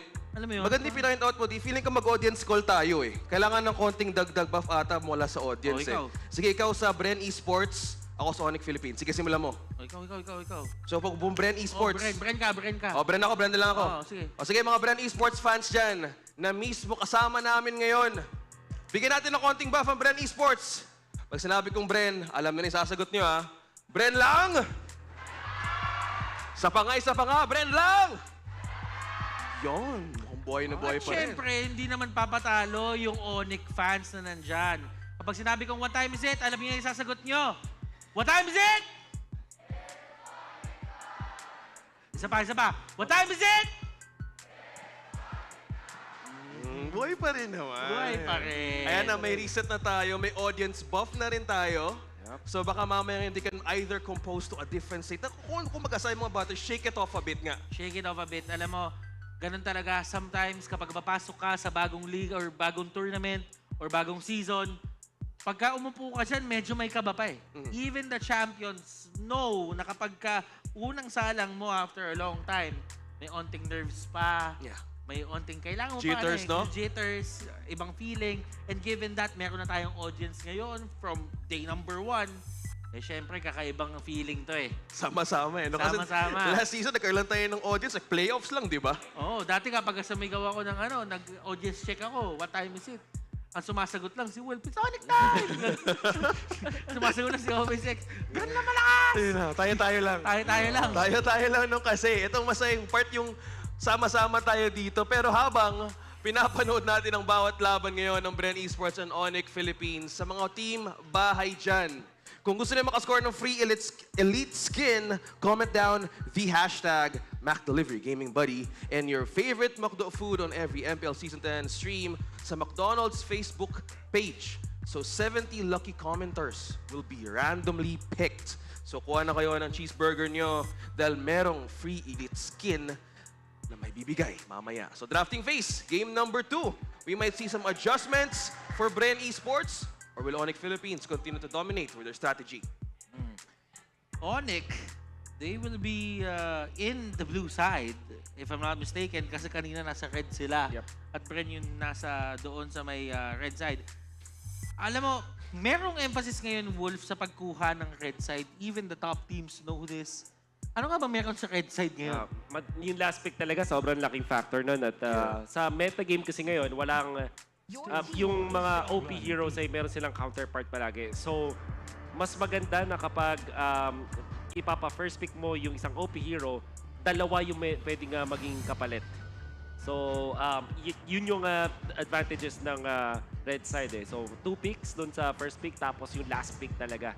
Pwede ka maging flexible. As we saw in the previous game, yung ONIC Philippines nakapag-flex sila ng kanilang mga heroes.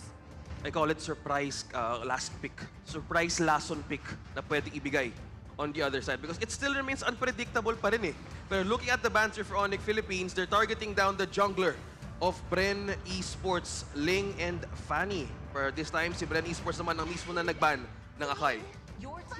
Kumbaga, for the side of ONIC, ang pinupuruhan nila dito is definitely the newcomer, the rookie of Bren Esports. And ayaw nila paglaruin, ayaw nila ibigay yung confidence na kailangan ng player. Kasi usually, kapag papasok ka sa mga ganitong tournaments, nasa rookie, sa mga natanong nating rookies all across the seasons of MPL, importante yung first game mo. Importante yung first game win mo. Yung first day. Kasi kapag ka nakuha mo yung first game win mo, usually, dun parang na-decide na yung longevity ng mismong ano mo eh. Na mismong career mo eh. Kasi momentum, dun mo nakukuha yung confidence eh. Confidence, momentum, even yung among your peers, nakakadagdag ng energy yun eh. Oo. Ito ONIC Philippines now going for the next ban. And this, Valentina, ONIC Philippines. So for Bren, if they will still focus, or mag-focus sila sa marksman ban ulit, they're gonna take down Beatrix now. Pero it opens up thumbs for ONIC Philippines. Julian tsaka yung Faramis open din. So, 2 heroes na pwedeng i-prioritize ng ONIC since ang Bren Esports ay pipili lang kung ano sa dalawang heroes na yun ng kanilang i-let go. I would say, Julian na lang ang ibigay ng Bren Esports, just ban the Faramis. Wala pa rin kasi tayo nakikitang sagot dun sa Faramis. Faramis, no? Unless na open yung Valentina. Yung mage partner talaga ng isang Faramis really matters if this hero unleashes in this second game. So Bren Esports, Faramis, they're trying to make sure but this opens up Tams, Julian, or Beatrix for ONIC Philippines. Let's see kung anong priority nila dito. Julian. Still remaining flexible, Wolf. Yep. Bren Esports, pwede naman nilang kunin yung Beatrix or get the Tams na rin na isa sa mga flex pick din na pwede nilang gawin. They could put it dun sa may XP lane, pwede nilang gawing jungle. And I would say Esmeralda. And Esmeralda? XP na lang, no? XP prayo na lang, no? Something na pwede mong kunin. Yeah. Possible for the side of Bren, nandyan pa rin ang Claude. Pwede, no? Pwedeng ibalik ulit. Well, it's a winning formula. May pa-flex naman doon. Doon pala si Idol. Pala si Idol. Pakito agad. Bren Esports. Sa Bren Esports. Okay, so Beatrix and yun nga, yung Beatrix. Still remains flexible din. Yep. We can consider Pakito for a flexible choice for Bren Esports. Yep. I think yung ONIC, pwede na nilang kunin yung kanilang marksman ngayon with the Beatrix is there. Na natitira dito is Claude and Irithel. And I think between the two, parehas yata okay against Beatrix and at the same time, masusurvive din yung isang Pakito. Also means yung, hindi ako magulat kung yung Digi ibabalik dito ng ONIC Philippines because it's such a good pick. Making sense, no? For ONIC Philippines, we'll take, I think that was a Thams. Oh, yeah, Thams. Thams and a Cho, remaining still. So, with Cho. Ang nakikita ko na ngayon ng Julian na to is definitely going to be mid lane. Hindi natin alam kasi pwedeng maging experience tong Thams eh. Sa bagay. Pwede maging XP, pwede maging jungler. Kaso kasi parang after nung performance ni Ryota ng game number 1, Parang gusto ko na ibigay sa Nandun kanya pa rin yung init eh. Oo, nandun pa rin yung init eh. Kumbaga, tingnan mo naman kasi yung buhok ni Cho. Ay, oo. Medyo kulot. Hawig, no? Correct. Basta kulot, nakakatakot. Scary.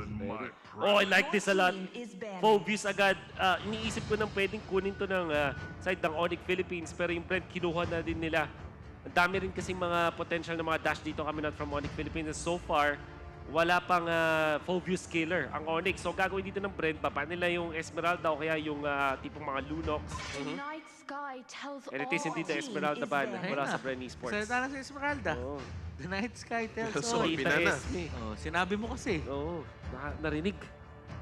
So kung Phobius killer, what option do we have for ONIC Philippines? Dahil kung XP lane, yung tatlong picks na to, can either be them. I definitely see a Lunox yun na lang siguro. coming out. No? Any kind of burst na pwede mo talagang palambutin or pababain yung buhay dito ng isang Phobius. Dahil nakakatakot kasi dyan yung paggamit niya nung yung talon, yung ulti. Demonic Force. Automatic na nagkakaroon pa siya ng extra shield. So kung mapapababa mo yung buhay niya, doon na magdadalawang isip yung Phobius eh. Tatalon pa ba ako o hindi? Tama. And Esmeralda, parang ginagawa niyang sobrang hirap ng laro para sa isang Phobius. Kasi lane pa lang, hirap na yung Phobius. Hindi niya kayang tapatan yun. And syempre, pag dun sa gulo ng laban, maganda.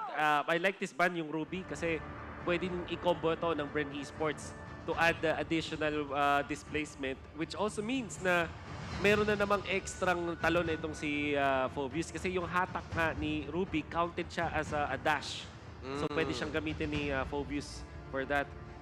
So I love Onyx way ngayon in pacing na hindi na binibigay yung possibility ng advantage ng isang Phobius, but instead, ban pala yun. It's a Popol and Kupa last ban pala for Bren Esports. They've taken down so much as well. Lilia, yung iniiwasan nilang reset. Yeah. Okay, so Bren, pwede pa nilang kunin yung kanilang roamer sa ngayon. Which in this case, wala na yung Ruby. I wonder kung ano bang, mayroon pang Grok. Yeah. And actually, yung mga tipong mga sustain heroes like Rafaela, pwede. But Eve yata ang unahin dito ng Bren Esports. Possibly covering na hindi mo na magugulo dito si Beatrix. And one thing dito to consider, this is Popol and Kupa because sa nakita nga at sinasabi nyo nga dito, Wolf, na Phobius being OP sa kanyang lane na pwedeng ma-deny lahat. But I'm hearing something. Export ba to? For ONIC Philippines? Meron ba tayong... Ang hirap kasi mag-marksman talaga pag may Phobius ang kabilang team tapos wala kayong killer eh. Claude export ba yun? Hindi. Parang I've heard export. Pero Claude. Okay. Claude Matilda. Okay. They have a way to save. I think yung Grok, pwede pa rin siya sa side ng Bren Esports ngayon. Pang-cancel din dun sa Claude. Pang-protect no kanyang mga teammates. And so far, ang ganda ng addition, ang gandang addition nitong Eve para sa side ng Bren Esports kasi parang ang pinapahirap talaga nila yung sitwasyon ng marksman ng ONIC Philippines. So tank na lang. I think Rafaela o kaya support Grok or tank para sa Bren Esports. Yeah, we might see it here. Ufra. Well, given the fact that ang daming dash na pwedeng gawin dito. Anti-dash talaga to. And alam mo, isipin mo, against meron ka ng Phobius. So, pagka meron kang Phobius, ina-acknowledge mo yung fact na ang daming dash ng kalaban. So, paano ba counterin yung dash na yon? Kumuha ka ng Ufra. Anti-dash. Anti-dash. Pero may added factor din na kapag nayakap kasi ni Kufra, tas technically speaking, lumalaw ka din nun. So, again, extra dash ulit yan para sa Phobius. Parang kahit pa magsimula pa lang ng laban yung flicker ulti ng isang Kufra, pwede mo kagad i-proc yung demonic force mo because technically speaking, nag-dash na yung kalaban. It activates na. Dahil na-stun sila, pwede mong gamitin agad yung Astaros Eye for additional control. So, ang daming combo dito na pwede tayong makita mula sa side ng Bren Esports. Ito na ba ang pagbawi ng Bren Esports heading in for game number 2? Or will the ONIC Philippines, the new faces, will still reign dominant sa game na to? Tara, panoorin na natin. Pumasok tayo dito sa portal, papunta sa Land of Dawn, ladies and gentlemen. And definitely, this game has a lot in store for these two teams. You don't want your debut game to be bad onto the side of ONIC Philippines. At the same time, for Bren, gusto mo bigyan ng confidence yung mga rookies mo. Yung mga players na to, kasi this is a definitely new lineup for them. Kahit sabihin natin na merong mga players dito na nakapaglaro na noong Season 9, nakapagpakita na kanilang galing. Pero right now, being part of the main 5, kailangan ipakita nyo yung galing nyo or yung tatag nyo as a team. Yep. And this time, sobrang challenge na ang Bren Esports. Kahit yung ONIC Philippines, sa kanilang first win, may challenge pa rin to sa game number 2 kasi we can see na this is a totally different story sa pagdating sa draft. Yung game number 1 na counter ng ONIC Philippines sa Bren Esports. This time, it's almost an even draft. Parehas merong good win condition over each other. So even after that game 1 win mula sa ONIC Philippines, let's see what happens if the game is even, if the playing field is more even. So tignan natin kung paano sila magpa-perform doon. Will they maintain what they have started or will Bren Esports make the combo work sa laban na to? Dahil sa nakita ko on the previous season, this specific lineup, para sa akin yung Bren has specific lineups for each team, but this main 5 really tells a lot of stories. And ito yung mga ways na nung onto their last match, they stand proud, they smile, and feeling ko they're still up for more games this season and they still want to keep proving it over and over again. And ang akin, ang naniniwala ako, ang gusto lang talaga nila patunayan dito na Bren lang malakas. Yun talaga eh. I mean, Bren Esports as the team progressed dito ever since their Season 6 M2 win, hindi naging ganun kaganda yung pag-turnout nila or yung pag-placement nila sa mga next MPL tournaments natin. And right now, for Bren, ang gusto lang talaga nila gawin is to get back to that form. Possibly even get back, just to get back in the playoffs. Yep. One step at a time, di ba? Oo. A big journey. Tama naman. Very unfortunate for the Bren franchise na back-to-back playoffs, hindi natin sila nakita, but we'll see if they have finally found a way to get back in there. So far, game number 1 didn't look as good, pero just seeing this draft ng game number 2, kayang-kayang ipuwersa ng Bren Esports ang game 3. May kasabihan nga talaga na big journey starts at a single step. So Bren Esports, if they can maintain this, magiging maganda yung run nila dito starting in from week 1. So going back into the game, maagang umiikot ngayon ng Bren Esports onto the side of ONIC Philippines, taking, Jom, focusing on the mid lane, denying, gold lane, si Beatrix. And yun naman talaga yung mga ways to actually win that certain lane. Kailangan mo lang i-push back yung kalaban. Not necessarily kill, but i-push back yung sila para hindi nila makuha yung bounty nila doon sa mga minions. Okay. Dahil din sa guiding wind, ito yung nami-miss natin sa Matilda. Dati kasi kayang-kaya talagang lumipat from lane to lane na Matilda ng sobrang dali dahil sa guiding wind. At nakita nyo, pagka-poke, di na siya nag-spend na more than 1 second doon. After niya gamitin yung kanyang Soul Bloom noon kay Jom, umalis agad siya, nakabalik pa siya, nakuha pa niya yung mid lane minions. Delay lang talaga yung ginagawa ng ONIC Philippines. And looking at the jungle matchup dito, Sensui and Kyle TZ, a jungle Pakito. We're seeing back again na no Demon Slayer emblem sa laban na to. Yep. Ang gusto natin sa isang Pakito is rin siya, anti-marksman din in a way. Lalo na kapag naka-assassin emblem ka, kaya mong i-one-shot yung enemy marksman. Yep. Especially yung champ stance, activating or amplifying the damage of Pakito early game could be a benefit ngayon for Bren Esports if they maximize it now. Pero ang titingnan nila dito is si Ryota, may vengeance siya. Meanwhile, ang naiwan dito si Jom ang target ng ONIC Philippines. Nets taking the first blood. And that was costly for the side of Bren. Although meron silang sagot na pagkuha ng turtle, pero yung nakuha is yung kanilang marksman plus almost 3/4 noong energy shield turret. Yep. So I'm thinking maybe sabihin na natin pantay lang yung naganap. Dahil kahit nakuha mo yung turtle, ay na-delay naman yung marksman mo. It's priority on the next, si Nets actually, yung gold lane ng ONIC Philippines ngayon ang ina-amplify ng kanilang side. Sinasabi din ng ONIC Philippines na kinonsider natin yung turtle fights ginamit nila yung rotation ni Sensui dun sa may top lane at successful sila dun with a 4-man gank up lane. Pero, lugi sa XP ngayon si Sensui. Well, sa nakita natin dito onto the average, there's a lot of things na kailangan i-consider. Naka-sprint naman siya, so there's a lot of ways na pwede siya mag-in and out against a Beatrix. So we're seeing Ogwen and Jome na sinasamahan dito sa gold lane. But meanwhile, we have XP lane match-up din. But on the side of ONIC Philippines, rotating still as one. Pero walang nakita kay Ogwen. Dalawang nahuli dito sa payakap mula sa ONIC Philippines. Pero si Ogwen pa rin mukhang makaiwas. Bouncing ball out. Walang follow-up na naganap si KLTZ. Medyo late sa party. At nandito na, hinahabol niya si Rapidot, hinahabol niya si Nets. Habang MMA fight ang nangyari doon dahil Cho versus Pakito. Yung kaganapan pero tumpa! Jome! With the flank. Ano ba yun? Pinanggitnaan nila, sinandwich nila. Yung isa may dalang kamao, yung isa may dalang shotgun. Sa kanino ka pupunta? Wala, recall.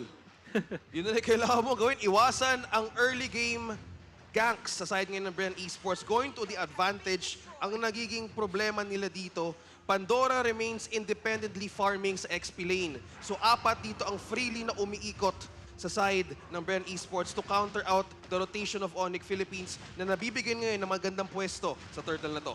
But you know what? Ang isang Pandora ngayon ay hindi talaga siya masyadong sasama kasi alam niya din na yung hero niya needs extra items to be successful.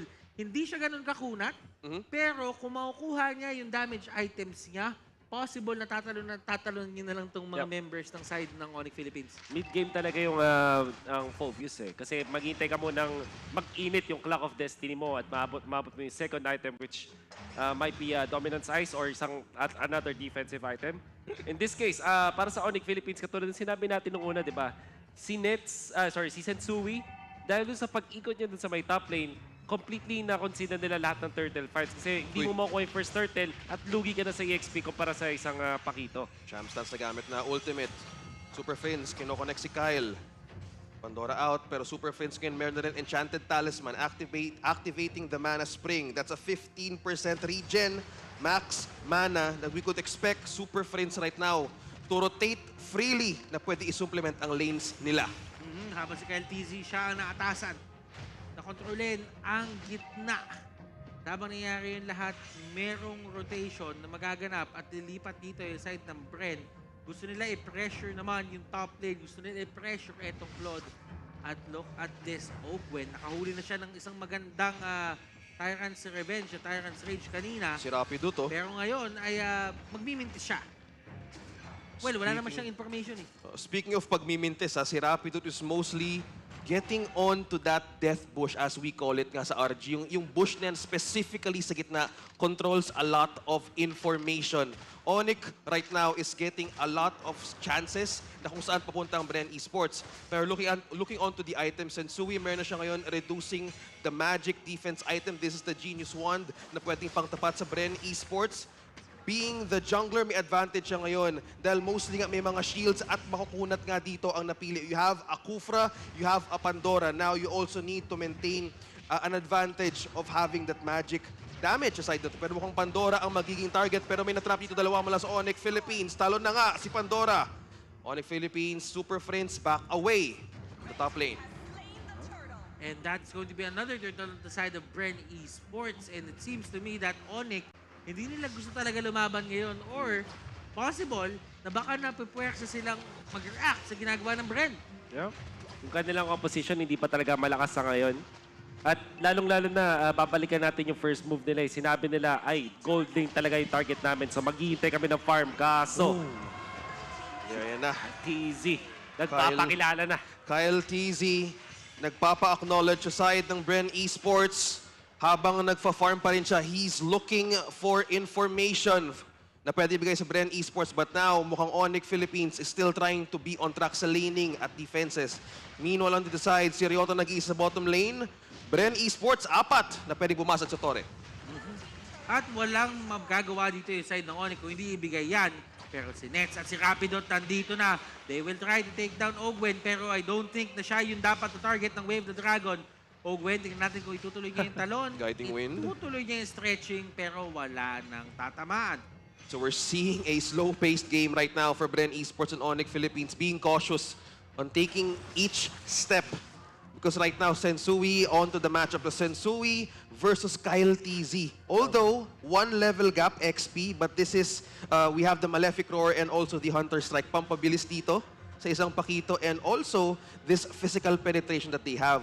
So lamang lang dito ni Kyle TZ is may knock-up siya na pwedeng kay Sensui. But having this concentrated energy item, dinadagdagan ng spell vap ng isang Julian on the jungle. Alam mo naman kapag nag-sword dash yan na naka-enhance, ay talagang balik talaga yung buhay to the point na baka kailangan mo ulit bawasan ulit ang isang Julian para ma-take down ito. Pero Gwen, kanina pa nakabantay dito sa top lane. But tama ba ito nakikita ko? Si Jom nasa bush pa rin sa taas. Oo, kasi ano yun mga shotgun build yun Medyo tumataas ang macro control ngayon ng the map control of Bren Esports na pwedeng ilaban against top lane action. Beatrix, 1v1 mula kay Ryota. Taking down Jom, ONIC Philippines. Sobrang importante ng kill na yun. Definitely Bren Esports pa rin lamang dito sa may Lord fight. And that is going to be Circling Eagle to the way of the Dragon at ang Blazing Duet. Binato sa tapat ni Few. Few goes down. Yung mga members dito ng side ng Bren. Tinatalon na sila ng Pandora. Pero Pandora won't get out of that. 5-man wipe para sa side ng ONIC. Nilinis ang lapag sa mga members ng Bren Esports. Oh man, insane mechanics coming out from ONIC Philippines. Una si Ryota na hindi nga nagtatago sa hindi siya yung nagtatago. So hindi siya yung nagpaplano ng kill. Gusto lang niya mag-split push dun sa may top lane para makontrol nila yung mga lanes so that they will have at least an advantage dun sa may turtle fight at sa Lord fight. Pero napatay pa niya doon gamit yung kanyang vengeance at syempre kasi naka-corrosion site siya noon. Really outplaying si Jom that time. And then dun sa may Lord fight, complete mechanical outlay ng ONIC Philippines. I honestly believe na Bren Esports maganda yung kanilang team fight na control. Meron silang Phobius, meron silang Eve. Yung Pakito, pwede siyang mag-bait ng konti tapos gumo dun sa may backlines. At syempre, meron silang Kufra. Ang daming team fight tools ng Bren Esports. Pero yung ONIC Philippines, nakahanap sila ng magandang talon mula kay Rapido at nakakita na naman tayo ng TikTok play mula dun sa Way of the Dragon. Ryota, and they outplayed once again. Kyle TZ naipit sa may gitna ng lahat. He will stay alive. Real world manipulation, successful dito ang side ng ONIC para madepensahan lahat ito at hindi na ipipilit. Hindi na ipipilit ng ONIC in terms of just going down to the middle at i-take down yung mga turrets dito na side ng Bren. Remember, si Bren has good wave clear. Real world manipulation pa lang paluna. Paano pag sinamahan mo pa ng Nibiru's Passion? Ang ganda na pinag-usapan natin yung mga comeback potential ng Bren Esports because ang combo, ang CC combo na pwede lang ibigay side ng ONIC Philippines is potentially high. Knowing that the reach of Pandora, being the Phobius, can do a lot of things. O kumbaga pwede makapag-activate kay Gwen for that perfect set. Pero ang kanilang problemahin dito is kailangan hindi muna nila pansin na ginagawa ng ONIC Philippines onto the X lane or yung push. Pero umiikot ang ONIC Philippines, Bren Esports, going up top, pero sa likod si Pandora. At si Pandora ay na-set-upan or nakita lahat ng members ng side ng ONIC. So hindi sila magiging successful. Pero ito na yung habol na tinatawag natin. And look at this. Gwen with the ultimate at si Nets. Bumato na ng Blazing Duet. Wala siyang enough damage. Pandora goes down in the process as well. That is a 1-for-1, ladies and gentlemen. At nag-iinit na yung dalawang team natin dito. Oh, what a play from ONIC Philippines. Kumuha sila ng wraparound. Eventually, nakita sila ni Pandora nga lang. Nahuli sila doon. Thing with Bren is, ginamit agad nila yung real-world manipulation, pati yung demonic force. So, yung sabi ng ONIC Philippines, complete back out sila. Now, Bren Esports gets a kill doon kay Rapido. Nung sinave ni Rapido yung kanilang Matilda na hinahabol ng Bren Esports. Unfortunately, na-tradean pa yung Bren Esports. Kaso ito, binaburst na nila yung Lord. Well, ang gandang decision nito mula sa side ng Bren Esports. Kailangan nilang iwasan ang mga ganong klaseng wraparound because how deadly right now, kung gaano ka-deadly ngayon ng Bren Esports, combining all the combos, simula pa lang kay Kyle TZ at mismo yung real world manipulation, there's a lot of control setups na pwede nilang gawin. So right now, ONIC Philippines needs to be wary of those kinds of threats, especially ngayon that they're trying to clear the waves. So freeze lane muna tayo. May lalabas, may sisilip, pero kailangan mag-ingat. Ang dalawang kupunan na to. Bren Esports securing that Luminous Lord, the level 2 Lord. Yan yung nambabangga na Lord.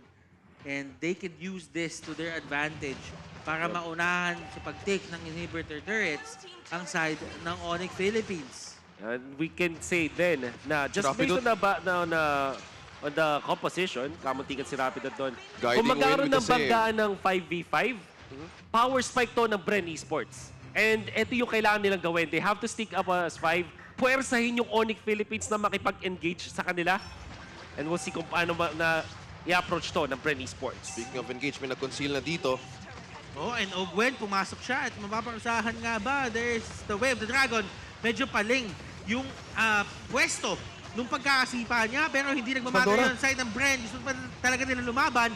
And Pandora will go down and next with the Blazing Duet. At yung talon, na-cancel siya. Pero yung BMI, just in time, saving the day para dito side ng ONIC Philippines. Walang outer turret sa taas at sa mid lane.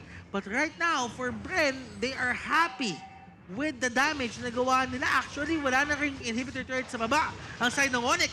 Yan, nakita natin na may magandang play din yung ONIC Philippines.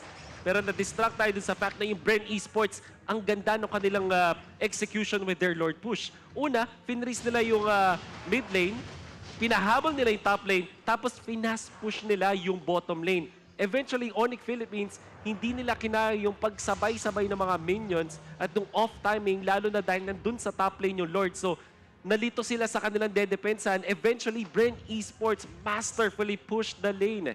Napakagandang lesson sa kung paano gamitin ang Lord timing, particularly yung second Lord timing from Bren Esports. That's the abilities of Bren Esports right now, having the control over the map with the 5v5 team fight capability setup na pinapagana na ngayon. We're still 15 minutes in, heading into late game. Major defense for ONIC Philippines, but they need to count or they need to play their cards right sa mga oras na to because every check bush na pwedeng gawin dito, there's a lot of follow-up na pwedeng mangyari. Nandito si Ogwen, nandito din si Pandora. So there's a lot of follow-up, especially na pwede nilang gawing bait dito, yung Lord. Are we seeing, ladies and gentlemen, a possible game number 3 dito sa Bren? Right now, it looks like they're positioned to go for it. Dahil nga sinabi mo, sila lamang. At dahil nandito na sila sa Lord ngayon, sila na talaga ang mas malaking tsansa. Pero, na-reset yun, OSX. Na-reset yung Lord Wolf. Ngayon naman, si Rapido, nakapwesto na si Super Friends. Unti-unti niyang tinitignan kung saan nga bang magandang pumasok na backline. Kasi ang pinakatrabaho niya ngayon is to stop the real-world manipulation. Deny the setup. ONIC Philippines needs to deny the setup of Bren Esports. Ogwen charging up. Walang nahuli si Rapido dito, naiwan, pinatunog yung Lord. And setup coming in. Nabato na. Sino makakuha ng Lord? And it's going to be Job. And right now, Bren Esports, they just want to go back. Super Princess na may likod. But the problem is, wala siyang kasama. Pandora tumatalon ng tumatalon. Ladies and gentlemen, ONIC, they are running away for their lives. Si Kyle TZ dito, galit na galit, sapak na sapak. And that is going to be Kyle TZ taking down Prince. 5v4 situation. ONIC did not get the Lord. Backs against the wall. Mahirap dito, hindi ganun kataas ang wave clear ng ONIC Philippines unless mag-commit talaga itong si Julian pati itong si Claude. Pero walang ultimate si Nets. The thing is, ONIC Philippines, tinry nilang sabayan yung Bren Esports kaso walang kasabay si Nets sa backlines. At ito na real-world manipulation. Oh, no more real-world manipulation rather. But that's going to be Blazing Duet. But that is not enough to stop the push na gagawin ng Bren. Ito na nga ba ang pagbabalik ng kanilang lakas? Taking it to game number 3, Bren Esports. Taking game number 2. Hindi na nga tayo nag-blink doon, tapos na pala. It wasn't the setup, it was the diversion na ginagawa ng Bren Esports. Hinahati mismo ang capability nila onto that late game strike. Yeah, we saw na dun sa last Lord fight, na maganda na sana yung gustong idea ng ONIC Philippines. Yung advantage na parang 70-30 na nasa Bren Esports, tinry nilang pababain sa 50-50 by actually contesting under the real-world manipulation. At kaya sana yon. Unfortunately, hindi nagsabay yung talon ni Matilda, pati yung paggamit ni Nets ng kanyang ultimate. Kasi yung Blazing Duet, as strong as it is kapag tumalon ka dun sa may backlines, mas maganda kung may initial munang tumalon, which could be the Matilda, right? Yun yung sanang gusto nilang gawin. Kaso nga lang, kapag mag-isa kang tumalon bilang isang Claude, na pupunta ka sa isang point kung saan luging-lugi ka kasi Wind of Nature lang katapat, nullified na yung Blazing Duet mo, tapos pwede ka pang makancel ng isang Kufra. So, it could have been totally different kung may kasabay siya kung sakali merong Cho muna na nauna or merong isang Matilda na kasabay dun sa may backlines. That didn't happen, and it was very easy para sa side ng Bren Esports to secure that Lord. Sabihin na natin nasa kanila yung advantage, pero dinagdagan pa nila kasi mas maganda yung execution nila doon sa last Lord fight. Yeah, specifically that moment, that's where things shaken up for ONIC Philippines, na nahiwalay mismo dito yung kanilang composition. And knowing na yung presence mismo doon ni Phobius, na nandun mismo sa gilid ng pit ng Lord, si Super Friends lang mag-isa, kinulang siya ng follow-up. And sa knock-up na nangyari ngayon, doon nakita ng Bren Esports utilizing that moment sa Lord na yun. So, pinapansin ko talaga yung mga galaw nila. Parang yung team fight na yon, it was all over the map. Kung papansinin mo kung paano pumasok doon si Super Friends, naabot ka naman yung likod eh. Tama naman yung nangyari. Kaso, naging problema, siya lang yung mag-isa. Yeah. So parang it was all over the place. They were really just trying to aim for the Lord. Parang nawala ng plano yung side ng ONIC doon sa may Lord fight na yun. And it came back to bite them. Kumbaga parang nagkakabulan na sila Pandora. Kapag ka, syempre, ang isang Phobius, makita ka lang nung nag-dash ka, automatic, cup closer na yun eh. Umiilaw na yung bumbilya sa ulo nun. Umiilaw na yung bumbilya, purple yung bumbilya. Ay, purple. Purple na pala yung bumbilya niya. Special. RGB. Hindi, nagpapalit ng kulay lang. Katulad din, may purple tayo sa likod. You know? Nice! So, parang ikaw lang Ako lang pala may purple doon. Pero guys, that was one way of taking this first meeting sa game number 1. Siyempre, game 3, tara! Ang tawag nga daw dito sa sa laban na ito or sa series na ito, parang ito yung magkakaalaman kung sino yung may stronger shade of yellow. Wow! So, may ganun. ngayon, tingnan natin, 1-1 sila. Sino nga ba yung makakakuha ng title na Stronger Shade of Yellow at sino yung papakilala talaga dito? Now, pag-usapan na natin to kanina, pero I cannot emphasize how important it is para dito sa dalawang kupunan na ito na makuha nila yung panalo. They need the momentum. Bren needs the momentum dahil nga hindi sila nakapasok ng playoffs noong last season. But right now, they want to start their season with a win. For the side of ONIC, syempre pagbago, gusto mo panalo ka agad eh. Oo naman. It tells a lot, okay? Especially kung baguhan ka dito. And now, for our game number 2, we can talk about on how things worked. Feeling ko naging magandang itemization nila ng Bren Esports now. Pero Wolf, kailangan mo ito i-breakdown kung paano nga ba naging magandang laban na to. I think it will go back to the draft dun sa mga tipong mga points lang kung saan mas malakas yung each team. I think it will go down that. Kasi parang yung draft natin dito, mas lamang yung Bren Esports sa early to the mid-game just because of the fact na sobrang lupit ng kanilang team fight versus ONIC Philippines. Yung Phobius, sagot agad niya dito yung marksman at the same time yung mga dashes ng ONIC Philippines. And if you're looking at ONIC Philippines, wala silang pangpatay doon sa may Phobius ng direkta talaga. Wala silang direct counter. Although they killed the Phobius 3 times, it resulted na nagamit nila yung marami nilang resources for that one. Additionally, wala rin silang legitimate way to cancel this Eve kapag meron siyang ultimate. So wala sila ng ganung factor. At the same time, Pakito, pati na rin itong Kufra, pwede nilang pigilan yung isang Claude kapag tumalon na nga. So in the early to the mid-game, pag wala pang masyadong items ng ONIC Philippines, it will definitely not be enough. And now, let's look back at ONIC Philippines. Ang pinaka-magic burst lang nila will come from Sensui. Kaso, this is a jungler. Wala sila nun parang artillery mage na pwedeng kumounter doon sa isang sa Beatrix. So, si Julian, kaya niyang i-dive yung Beatrix, pero napigilan agad siya ng mga members ng Bren Esports. And we can see also yung impact ni Caltizi from the start up until the finish. Nakuha nila yung first until the third turtle because of their advantage. At the same time, yung second and third Lord ay napakadali para sa side ng Bren Esports. Nakuha ng ONIC Philippines yung first Lord of the game, which resulted na nakakuha sila ng lead over Bren Esports, about 2,000 gold lead, pero hindi nila nahawakan after nilang mapoke ng mga members ng Bren Esports. Additionally, Bren Esports, kung isa sa mga naging dahilan kung bakit maganda ang kanilang game dito is the fact that during the crucial team fights ay hindi sila nagkaroon ng mga mistakes. For example, nung first Lord, sabihin na nating natalo sila doon, but Lord number 2 and Lord number 3, sobrang decisive ng Bren Esports. Hindi na sila nagkakaroon ng mga forced ultimates, hindi na awkward yung positioning ng kanilang mga players, at na-kontra nila yung pagtalon nga ni Claude. Add to the fact na meron din namang mga minor mistakes ang ONIC Philippines na na-amplify ng Bren Esports. That's the reason why why they won. At in front of that is this Kyle TZ, a rookie sa MPL, nagpapakitang gilas with his jungle mechanics. Kyle TZ with a Paquito for Bren Esports, taking it to game number 3. We have the Malefic or Hunter Strike.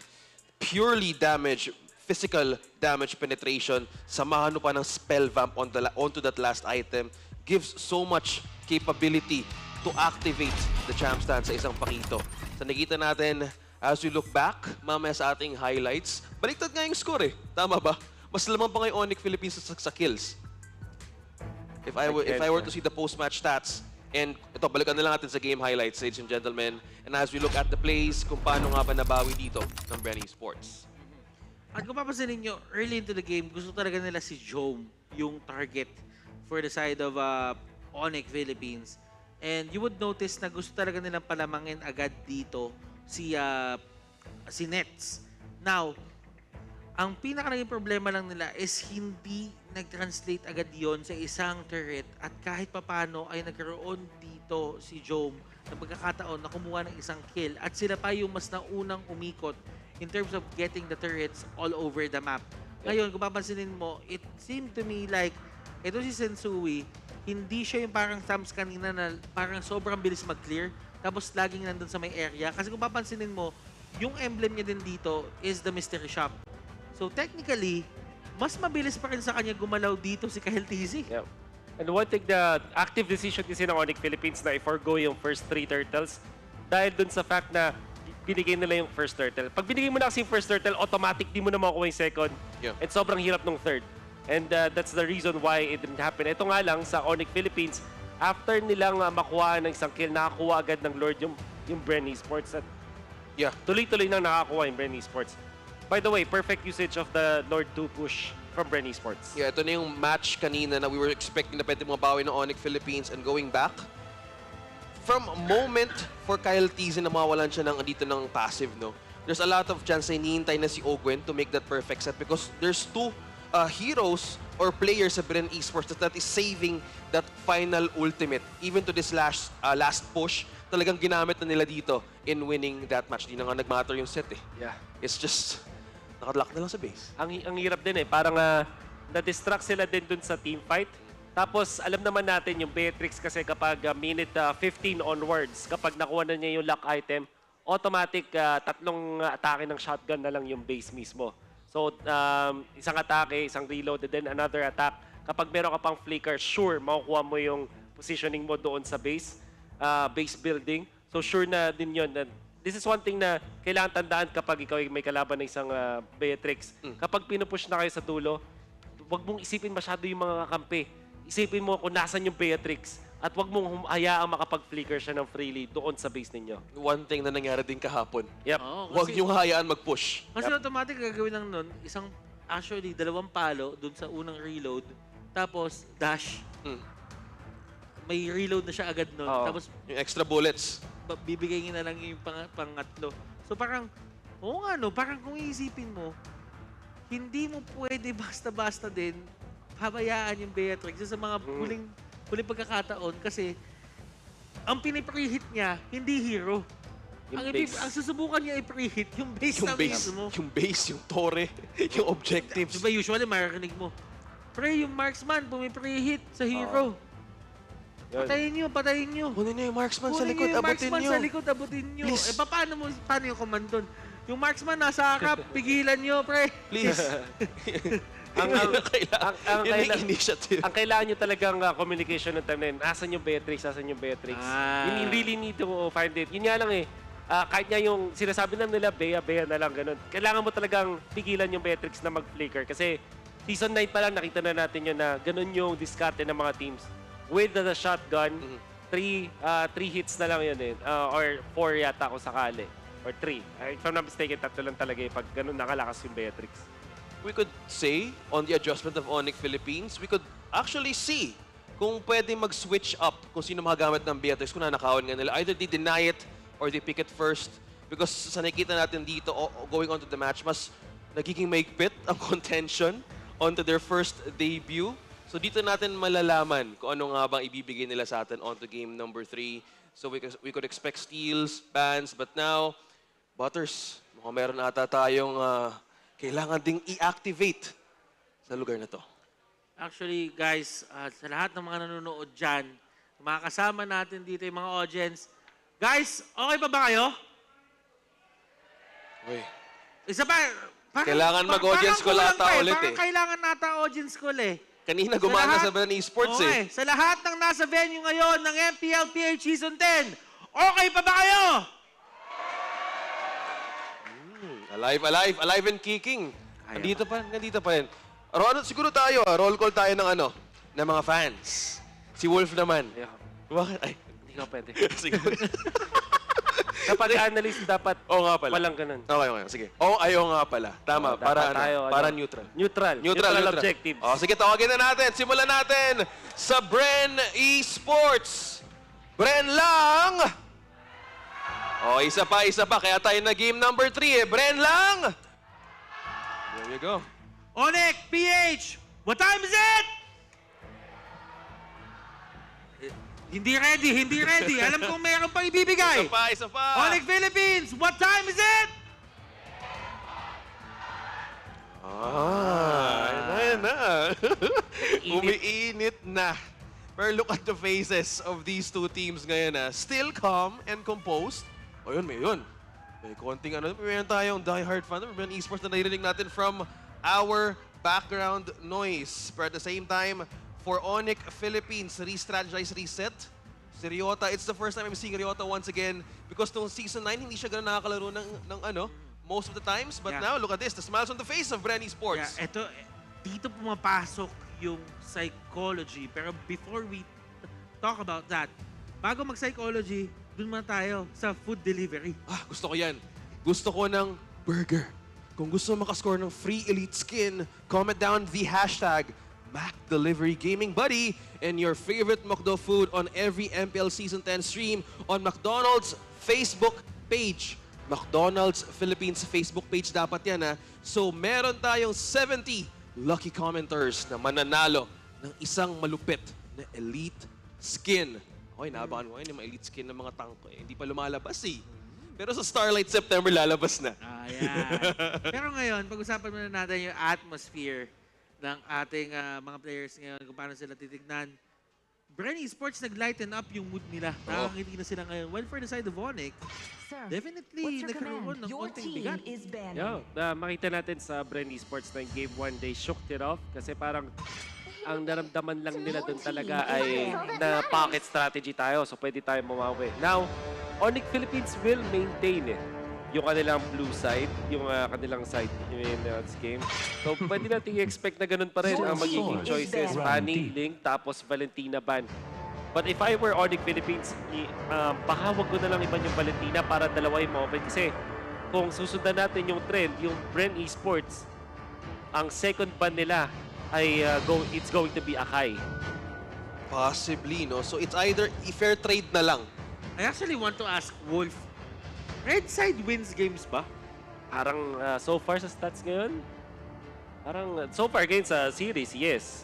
But I don't think na automatic yata siya kasi nakita natin sa Series 1 kahapon, palitan 2-0 sa Series 2 with Blacklist. Yeah, I think so far, red side wins. Red side wins. Hopefully, hindi Valentina yung ban ng ONIC Philippines. It's Fovius na Fovius. Very good ban. Okay, bakit ganito yung mangyari? Kasi yung Bren Esports, isa na lang yung natitirang ban sa kanila. So, merong isang mapupunta na ngayon Exactly. na sure. Sa ONIC, it's either the Faramis or the Valentina. Kung ako yung Bren Esports, i-open na lang yung dalawang yon. Maybe ban na lang yung Julian. O kaya yung Cho so far na favorite ng ONIC Philippines to cripple them para sila naman yung imbis na sila yung pipili kung ano yung matitira kung Faramis or Valentina, sila yung magdi-dictate ngayon. Tipin mo, no? Kung yung Valentina makakagawin din yung ultimate ng Faramis, Yun parang doble Faramis tayo doon. Actually, yung priority between those two, mas maganda kung Valentina yung i-prio mo kasi no matter what happens, mas malakas ka doon. Tama ba? Masha? Ewan ko lang Tama may rinig ko. Baka may natanggal. Ng Bren Esports, I'm not sure. So, Masha nga. Masha, inopen na lang nila. Faramis yung inuna? Open. Wait for no man, nor girl. So may we could still confirm. There you go. Beatrix, Valentina ka na dito. No reason to give the Valentina after the first round of rotations. Bren needs to secure this double pick. There you go. Beatrix Valentina, Bren Esports. At matagal na mga clash ang makikita natin dito kasi dalawa po ang buhay ng ating dalawang koponan dito pagdating sa mga team fights. Tingin ko mag-cloud ka na dito kung ikaw ang ONIC Philippines. Maybe the other choice would be the Iritel, pero maganda yung Claude, I think, for extended team fights. Ngayon ko lang na-realize, awit pala sa play-by-play to. Ang haba ng laban nito.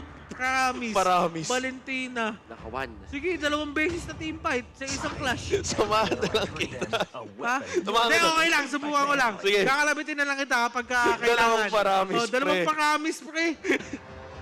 Dalawang cult altar. Dalawang cult altar. Delikado yun, Well, actually, isang Ghost Bursters lang naman. Oo, who you gonna call? Ghost Bursters? Ghost Bursters. Tulad ng Ghost Bursters.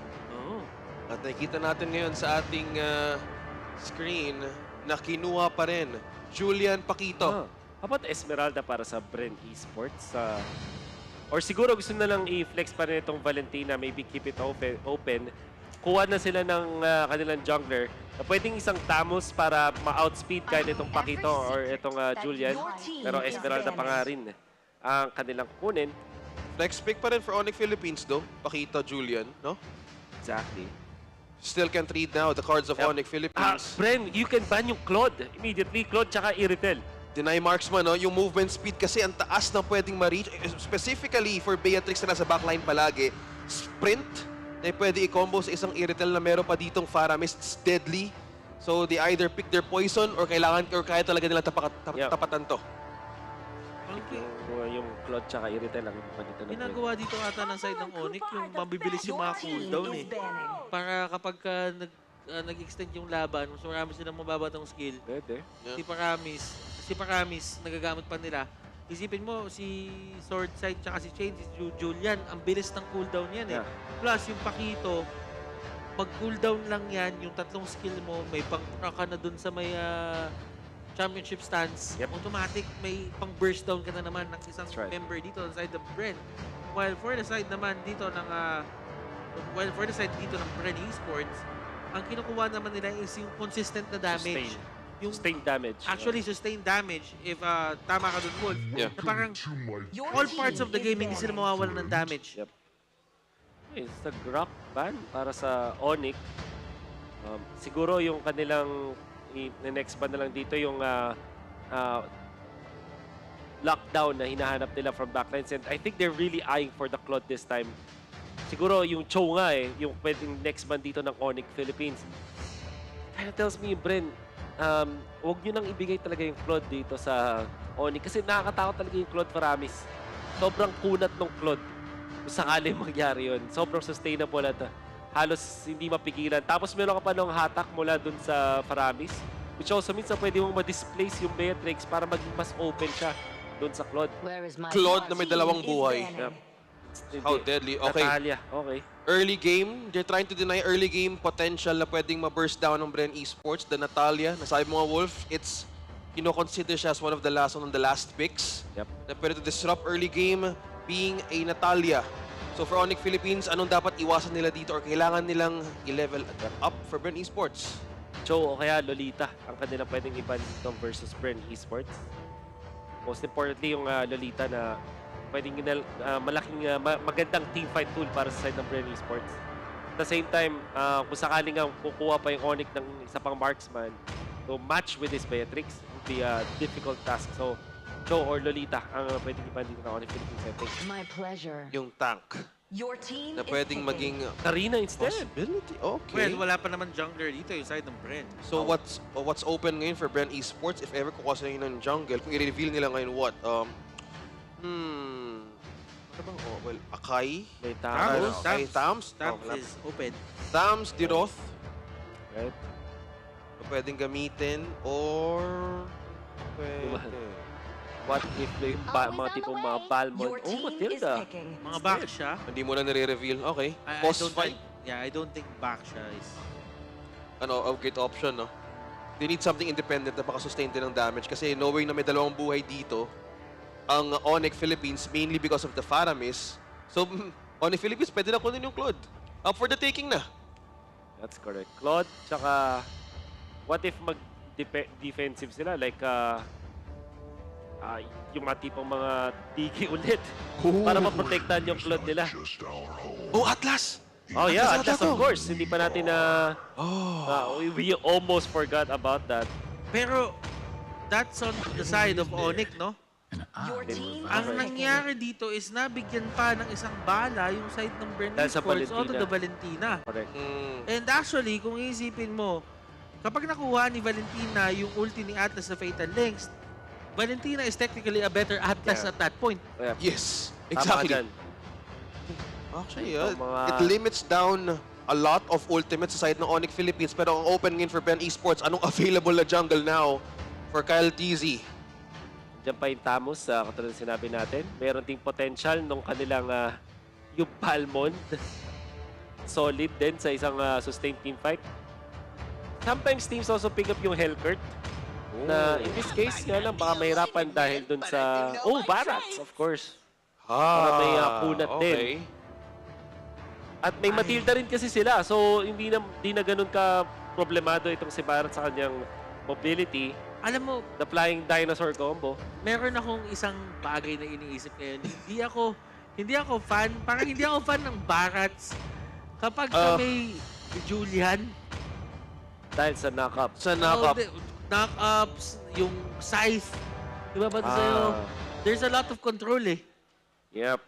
Kung titignan natin ang structure ng Bren Esports, susubukan nila mag-1, naka-ultimate, first down.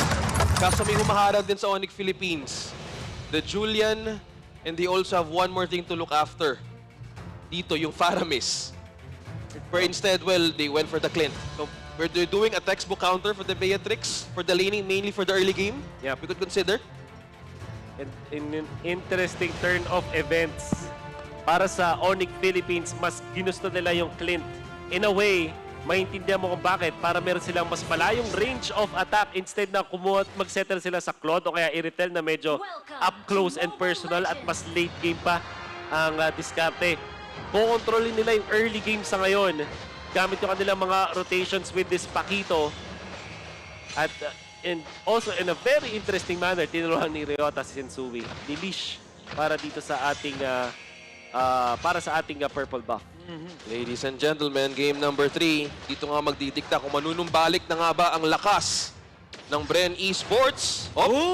With the save, Gwen! Buhay pa rin or manunumbalik na ba? Or oras na ba ng bagong kapanahunan for this tiebreaker game? Super Friends trying to go for a play pero it's not enough damage. Walang burn na magaganap. And doon sa may taas, Paquito Esmeralda, isa sa mga kamusta yung matchup na to? Lumang matchup. Yeah, lumang matchup. I think yung Esmeralda okay naman siya dun sa matchup kasi hindi siya, pwede siyang hindi mamatay dun sa lane na yun. And more than okay na kapag ganun. For the side of ONIC Philippines, they are waiting for their level 4 ultis. Siyempre, si Rapidot, si Super Friends, alam na natin yan na napaka-dependent nila on that level, yung level 4, yung ultimate usage mo, Fatal Links, Cult Altar, kumbaga lahat ng teamfight capability nyo into the early stages of the game, sa kanila manggagaling eh. And to point out one more thing, naka-pull yourself together ngayon ng Atlas, which gives out 15% cooldown reduction on the battle spells at sa recall time niya. So nakikita natin dito, they can be aggressively rotate against Bren Esports as long as may ultimate na siya onto level 4. Well, Dizzy, giving help dito kay Pandora. Tamang nangyari yung lahat ay nakapwes na siya doon sa may turtle. Pero Sensui and Super Friends, napapalaban sila dito kay Few. At habang nangyari yung lahat ay nakuha na ni Few yung ultimate dito ni Super Friends, ni Faramis. Sila pa yung nakinabang una kasi level 3 pa lang si Friends. Yep. Wow. Super good para sa Bren Esports na tinake advantage nila yung draft nila na may mga lamang talaga sa mga, just literally yung sa mga matchup lang na harapan. And dahil dun sa paggamit agad ni Super Friends sa kanyang flicker na sobrang aga at hindi siya nakakuha ng kill. Kasi kapag under ka ng outer turret energy shields sa first 5 minutes of the game, meron kang 15% reduction sa mid at sa XP lane at 25% naman doon sa gold lane. Yep. So you saw na si Sensui, alam niya na kayang, si Super Friends, yung isang skill niya, yung Ghost Bursters, kaya na niya mapatay si Ogwin doon eh. Kaso dumating nga sa point na biglang nagkaroon ng extra reduction kasi ng damage si Ogwin. Kaya nabuhay siya doon dahil sa Torre. And that is going to be a chain stopping Bren on their tracks. Hindi papalapitan dito ng Julian. Pero sabi ni Pew, ako nang bahala. And that is going to be a shadow strike na gumuhit dito kay Rapido. Yeah, Bren Esports, mukhang gusto nga ata dito pulihan si Nets. Nag-iisa onto the tower. Sinusubukan depensan, kumukuha ng konting buff dito on the defense early game. But Bren Esports, si Few ngayon onto the passive ng isang Valentina. You don't want to get a higher XP against your mid lane matchup because the higher XP, mas sumasakit ang Valentina na to. Plus yung ultimate, there you go. Super Friends falling down again with the aid of Kyle TZ. Securing all parts of the map. It looks to me that Bren, napapanalo nila lahat ng lane nila ngayon. Well, yung top lane is kind of 50-50 para sa akin kasi wala pa talaga nakakuha ng lamang. Pero kung isipin mo yung mid tsaka yung bot, parang nakahanapan ng paraan ng side ng Bren na talagang pigilan. Bren, all eyes on the Clint or si Nets dito. Tinatanggal nilang safety net, ika nga Wolf. Yep. And this also means na masisecure nila yung mga turtle. Nice flicker out from Joe. And here comes the Cult Altar. Ogwen, aabutin ba siya? Yes, he will be saved. Habang nangyari lahat, nagkagamitan na ng Cult Altar. At ito na yun. Tingnan natin kung anong kaganapan ang mangyayari dahil habang nangyayari lahat yon, Wolf, OSX, nakuha na ng Bren yung pangalawang turtle nila. And it seems to be na tama nga yung sinabi ni Wolf kanina. Kapag hindi mo nakuha yung unang turtle, huwag ka nang magtangka. Sa second turtle. Yep. Because sa ikot pa lang ni Ogwen at ni Few, ONIC Philippines right now is trying to think twice kung paano nila i-approach to. Yes, they have the Atlas. They also have Super Friends. Pero how will they suffice ngayon the magic damage sa side ng Bren Esports early game? Because right now, iniipit nila yung top lane tsaka yung gold lane. Sa mga usapang trade-offs lang sa draft, I'm actually super surprised na yung ONIC Philippines na pinrioritize yung Faramis over the Valentina.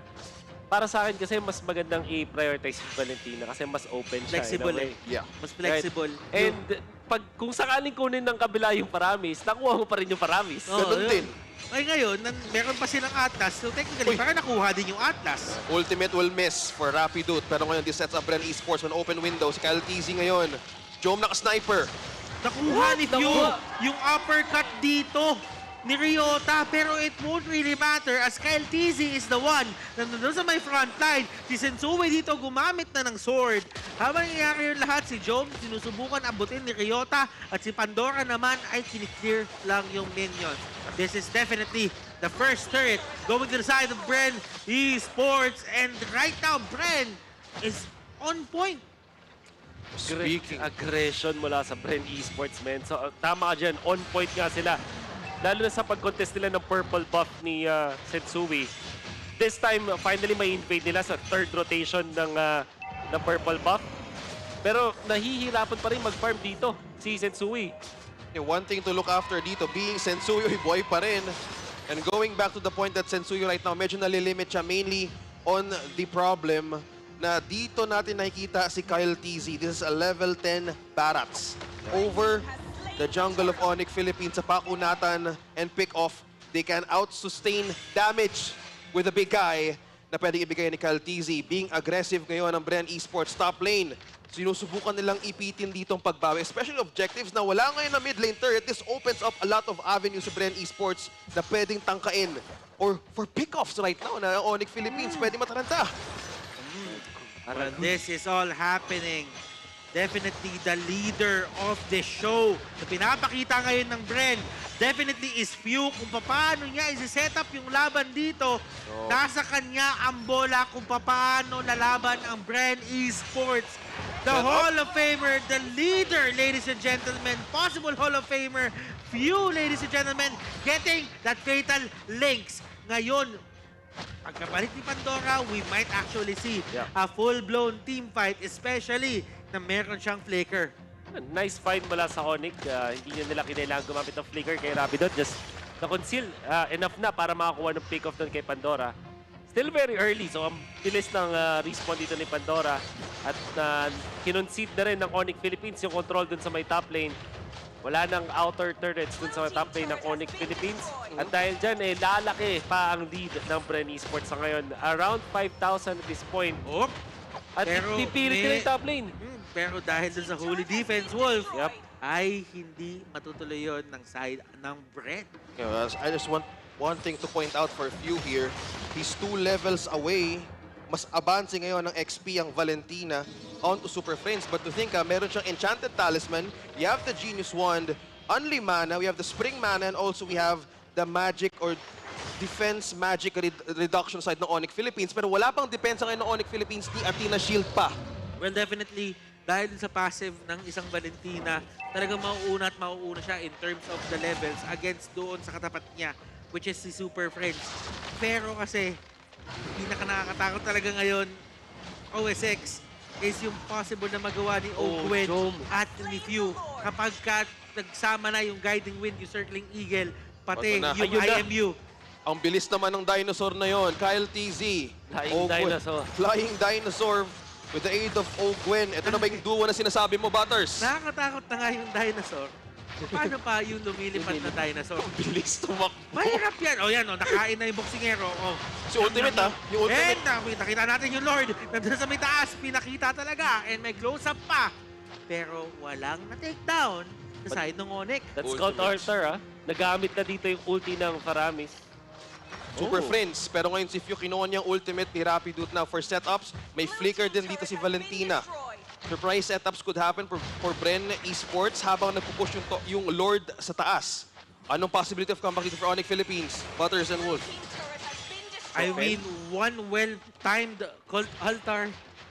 Timing. Pero kasi may Cult Altar din yung kabila eh. Kung sakaling, kung mas pinili nila yung longer game katulad ng Claude, siguro mas malakas yung late game nila. At this point, ang hirap ng pumawi. Pag clip kasi yung pinili mo bilang isang marksman, you have to understand na hindi ka ganun kalakas sa late game.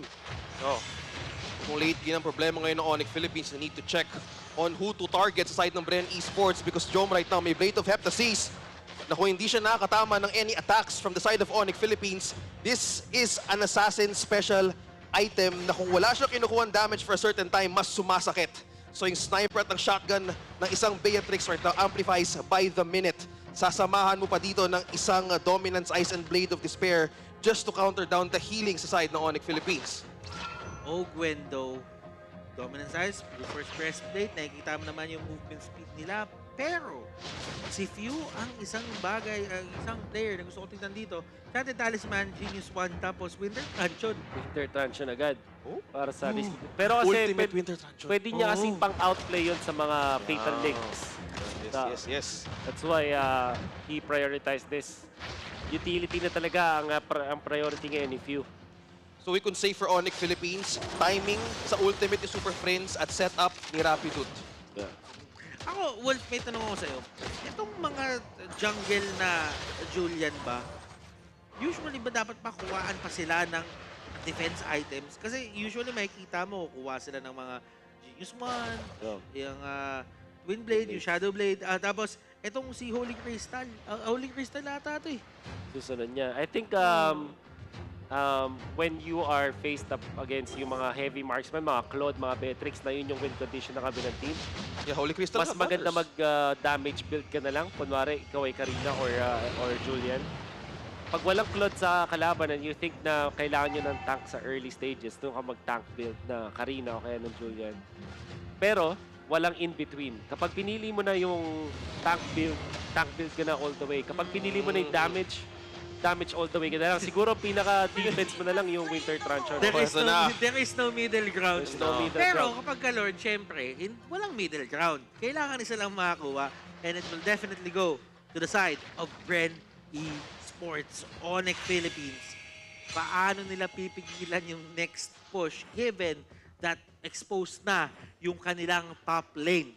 And now, to think na naka-freeze lane din ang top and bottom, this points out or this pushes out ONIC Philippines to go out sa base para tapatan ng Bren Esports. But sa nakikita natin sa mga previous moments, they're not trying to waste any chance to move around. Because sa kakunatan din na binibigay ni Kyle TZ, it's a level 15 na Barats na nakaipon din ng big guy stacks. So this covers a lot of defense na rin.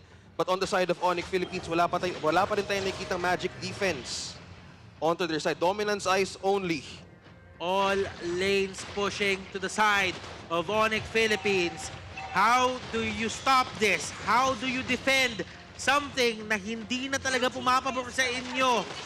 The turret onto the bottom lane ay tumba na. One more turret dito sa may gitna. And right now, the Lord, yung mata niya, nakaset na dito sa my base.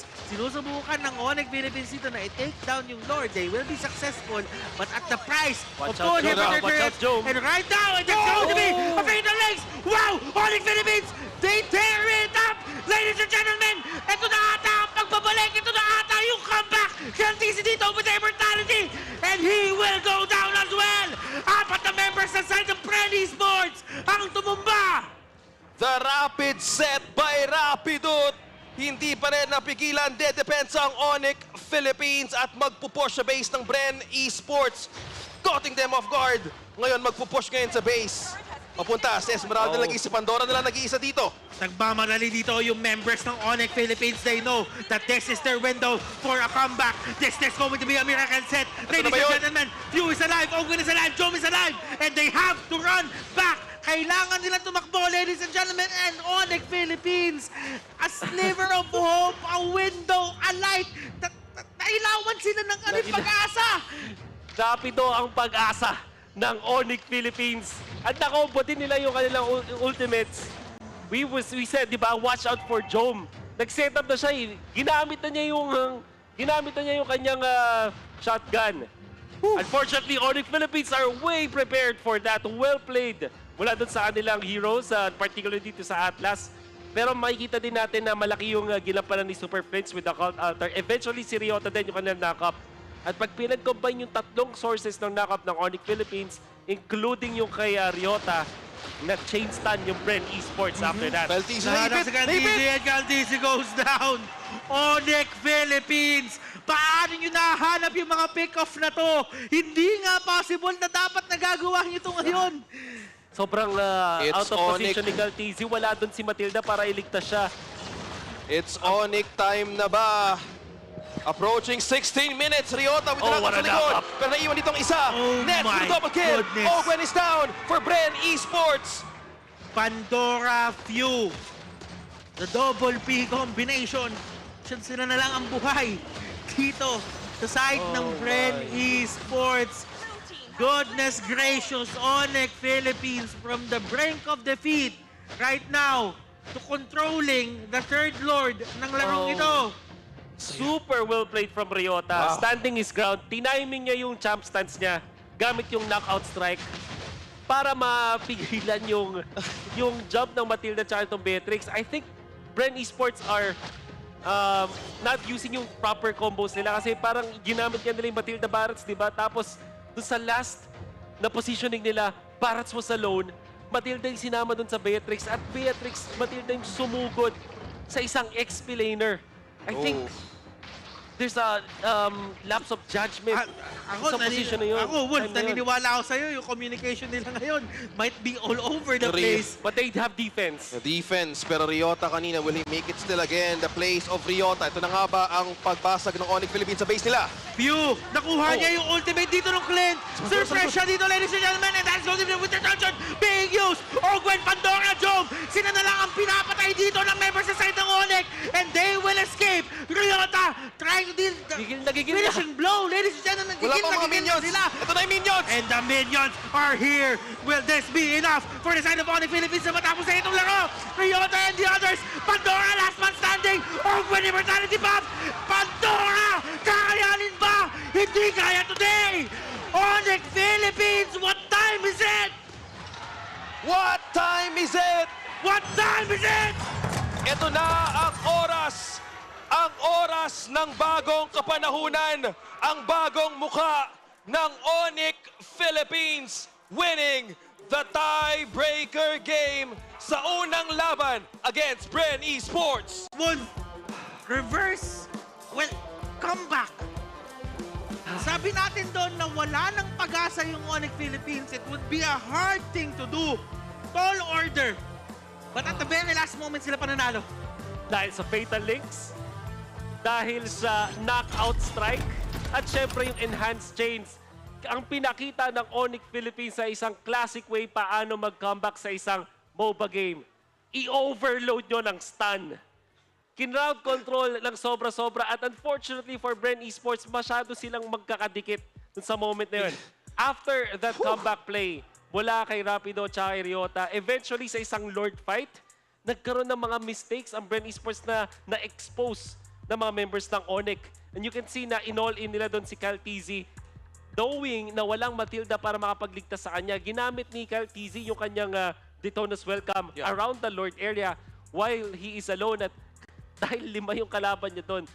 I can't remember kung 5 o 4. Basta, more than 3, sure kill yun kaysa isang Barats. Kanina, that was one chilling moment. Ako, being an Atlas user na may flicker cuts may ulti, nagdikit-dikit. I'm guessing maybe that's the best moment. On the side of you, parang sobrang enticing lahat ng ultimate na kunin na nagkakaroon siya ng problema into knowing kung ano nga ba yung dapat niyang kuning ultimate. That might be the case. Pero that, and then in a late game comeback, ibang klase ang Atlas. Pero kamustahin naman natin ang energy ng mga bagong mukha at bagong panahon ng ONIC Philippines. ONIC Philippines, the young squad, new to MPL, proving themselves in their first game. First, let's talk to, oh my gosh, grabe yung pinakita mo, Super Friends, kanina. First, MPL debut mo yung game mo. Can I say yung digi mo? Na-shock yung lahat dahil sa pinakita nyo, ikaw yung only mage damage. But you made such a difference na ginulo mo yung inyong kalaban, Bren Esports. How is your very first MPL game? Kinabahan ka ba doon? May pressure ka bang naramdaman? Or parang wala lang? May pressure po. Pero masaya.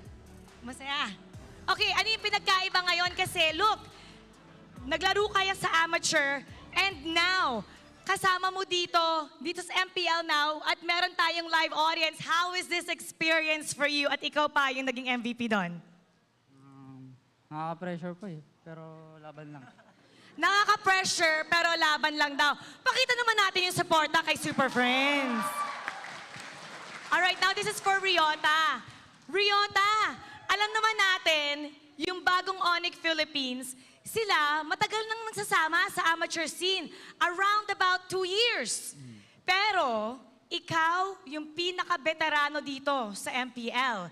At ikaw, ang may pinaka-MPL experience out of everybody. So, kamusta to? Kasi parang ikaw ba yung odd one out na nakikisama? Or, paano mo nililid yung team mo here sa MPL? Balance lang, nagbibigay ako sa kanila ng mga tips, ganun. Tapos, ako yung nakikisama sa kanila. Sige nga, Ryota. Bago mag-umpisa yung game, ano yung sinabi mo sa kanila? Ano yung leadership, words of encouragement na binato mo sa kanila?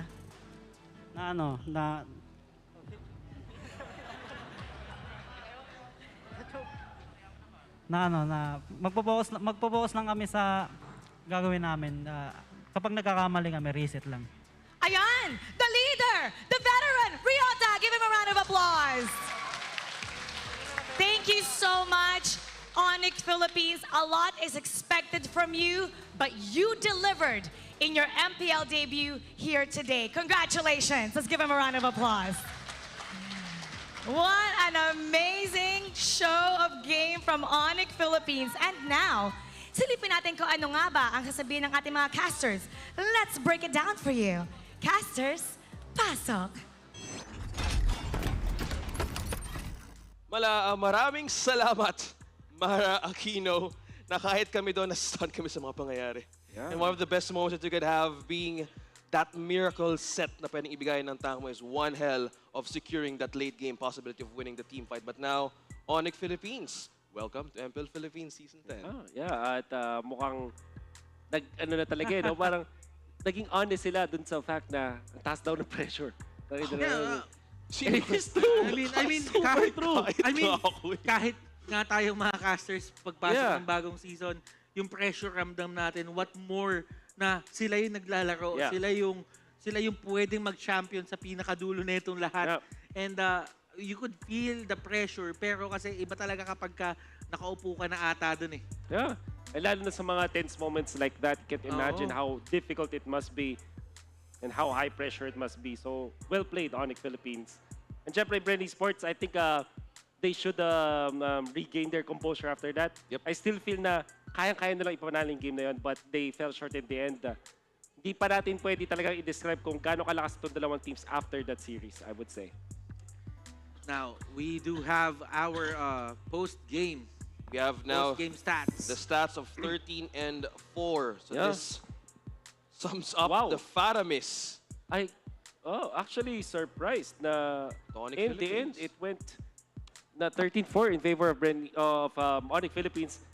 I would say itong Bren Esports kung bakit low kill sila dito is because of the fact na yung kanilang composition is supposedly talaga pang clinical execution. In a way, maganda talaga ang draft ng Bren Esports in many situations. Sa Turtle, lamang agad sila over ONIC Philippines dahil lang dun sa Valentina na pwede niyang kunin yung Faramis ult or yung Atlas Ultimate. And then they have itong Barats at Matilda na malakas din sa mga objective fights. That's why yung Turtles ay napunta ng 3 beses sa Bren Esports.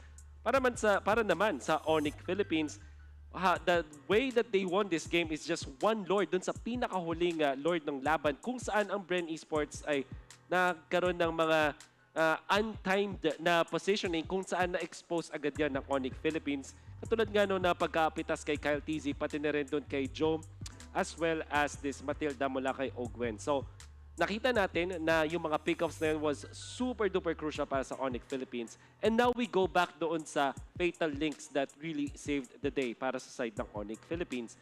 Yung Bren Esports kasi wala silang mga purifies. You can see dito sa ating stats pa lang na wala silang mga purify with the battle spells. And isa lang yung may Winter Truncheon which is going to be few.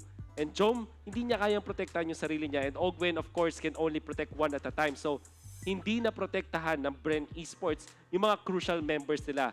At eto na, yung mountain, or I would say, the inverted mountain na naungusan ng ONIC Philippines, down 10.6k at 13 minutes. Nagkaroon ng isang matinding team fight noong time na yon with that fatal links sa base ng ONIC Philippines kung saan nahuli ang 4 o 5 members ng Bren Esports na walang way para iligtas yung kanilang sarili with that fatal links. And then, doon na nga nakakuha yung ONIC Philippines. Then come the Lord fight. Doon sa succeeding fight na yon, nanalo ulit ang ONIC Philippines by picking apart the members of Bren Esports. Pagdating naman doon sa dulo, hindi na rin nakaporma yung Bren Esports despite having 5 members. Si Few, tinry niyang hanapin yung tamang target for that ultimate. But I think dahil dun sa positioning ng ONIC Philippines, ang nakopya niya instead ay si Clint, which we know na hindi ganun ka-effective for the Valentina dahil hindi niya na-utilize din yung passive. So, there's so many good things na dahil din sa pressure ng moment na yon ay mas nauna yung mga members ng ONIC Philippines for the win. And Super Prince is actually our MVP. And sa late, actually lahat ng phases ng game, ang lakas talaga ng Faramis na lang doon sa cult altar eh. Sa presensya niya pa lang. Exactly. He went for full damage build, by the way, which also translates sa kanyang defense kasi depende sa magic power niya yung amount of shielding na pwede niyang ibigay sa kanyang mga teammates. Oh, okay. So now we have Super Friends on to the debut, a 5-man debut of ONIC Philippines becoming the MVP. Yeah. 81% kill participation. Faramis. Kaya ito laging nawawala sa ating mga laban because this one hero contributes a lot. Yep. Especially becoming position 5 sa laban na to. Definitely one of the heroes talaga na nagkakaroon ng possibility na maging most contested pick of 100%. all Season 10. Exactly. But speaking... Oh, highlights. Okay. So, level 6 agad dito si Few at 3 minutes. I wanna say sobrang impactful no at pwede kasing umararo na talaga yung Bren Esports. And in fact, they did. Strategically at surgical yung kanilang ginawa dito at buong mapahalo sa kanilang hawak with the lead that they have in the early stages. Kanina, we were looking after how Few gains a lot of XP becoming the Valentina and this mostly on the team fights they're trying to activate. They have the early game. They have mid-game power talaga and all of the areas side ng ONIC Philippines. Pero looking at that, just the inverted mountain graph, yun yung moments of hope sa isang team who was trying to gain back a glimpse of hope talaga because they were losing from minute 1 to 10. Ito yung set na to, specifically, apat yung nahuli. Kung hindi nakadetonas doon si Caltizi, damay yun eh. So, yun nga. The thing is, may follow-up kasi after nung Fatal Links, meron pa mga knock-ups kay Ryota, pati kay Sensui. Tapos may hatak din yung Faramis. This was the one, di ba? Na-isolate nila si Caltizi. Eventually, after this, magda-dive sila using Matilda and Beatrix. Which I think is hindi tamang target yung pinili nila dito. Ayun. Si Jome yung pumindot nung dash. Di ba meron yung lumalabas kapag nag-guiding wind. Yeah. Meron dash doon at si Jome yung pinili niya na siya yung sumama for that kill. Kaso si ano yun eh. Si Ryota yung target nila at pwede silang inakap doon. Yung knock-up specifically ni Ryota, yung 2-man knock-up nila ginawa doon sa backline and invade na doon specifically. Pave so much time na hindi naka-respond back ang Bren Esports onto that setup. Definitely questionable thing to do, but at the same time, sa mga heat ng moments na ganito, parang gusto mo na lang mag-burst ng isang ng isang player or ng isang hero doon sa enemy side. And in a way, I would say na tama lang din yung ginawa nila, pero kasi pinorse ni Ryota yung error sa kanila. Kasi nung nasuntok niya ng uppercut, doon sila nagkaroon ng problema eh. Madodouble knock-up sila doon. I think if you're going for that play, magandang puntahan doon definitely yung Clint or the damage output. If you're going for that burst kasi yun eh, pag Matilda plus marksman yung gusto mong gawin, gusto mo talaga mag-eliminate ng kalaban with the duration ng stun ng circling eagle. At kayang-kaya yun na Beatrix pag naka-shotgun siya, di ba? Understandable yun. However, that is XP laner na may defense items na hindi mo mawa-one-shot na yun. At syempre, kapag ikaw ay pakito, meron kang may pang-kontra ka eh. Knockout strike na may knock-up. Meron pang displacement yun. So, there's so many layers to defend yourself if you are Ryota. So, maybe heat of the moments nga na problems coming out from Bren Esports. But nevertheless, hindi natin pwedeng i-deny na ang perfect nung early to the mid-game nila. Yeah. All this time, we're looking after how they progress. Pero guys, it's still not the end. We still have we have 7 weeks na magkakasama tayong lahat. That's right. That's just their first series together. Una pa lang yun, guys. There's a lot of moments of comeback. Pero yung moment na yun, being an Atlas, well, Lex, number 15 sa barangay ko nga pala. Number 15. Na may Starlight na tayo next month. So abangan niyan. So guys, ang kailangan mabigay sa na malupit na cast. Ako nga pala si Diyos. Next time mo si Butters at si Wolf. Magbabalik kami. Silang sandali. Feeling powerless with limited choices? Not anymore. Because with Smart's new Power All 99, I have the power to do what I want. With 8 GB for all sites and apps, I have the power to play, to watch, to share, to stream, everything. Plus, Only TikTok gives me the power to stay on my FYP. And Only Text power to stay in touch. All that power for just 99 pesos. Load Smart's new Power All 99 for the power to do what you want. Best choice I made. Load now. What you doing? awesome's what I'm doing.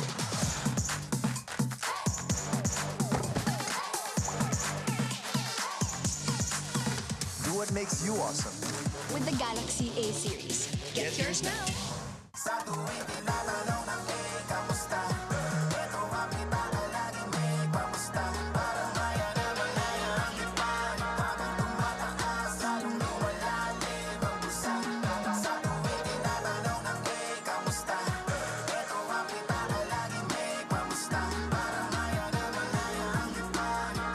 Your money, your way.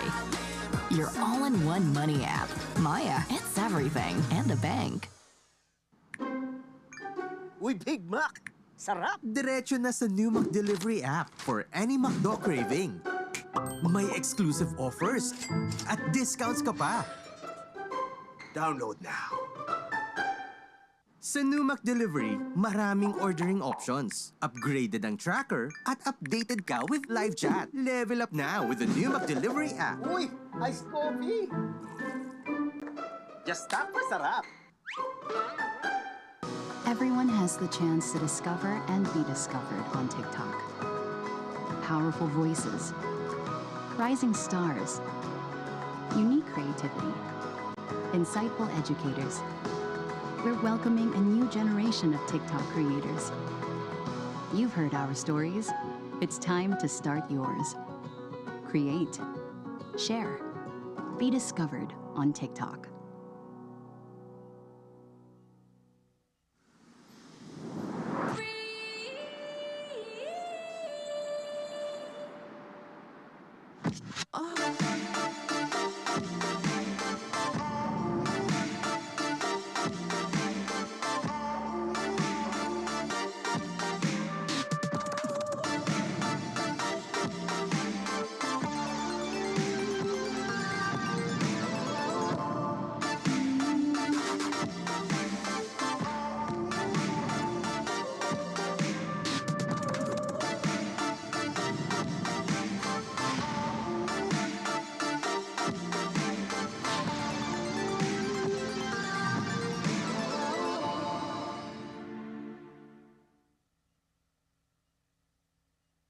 Hi, Muffin. I want this cut.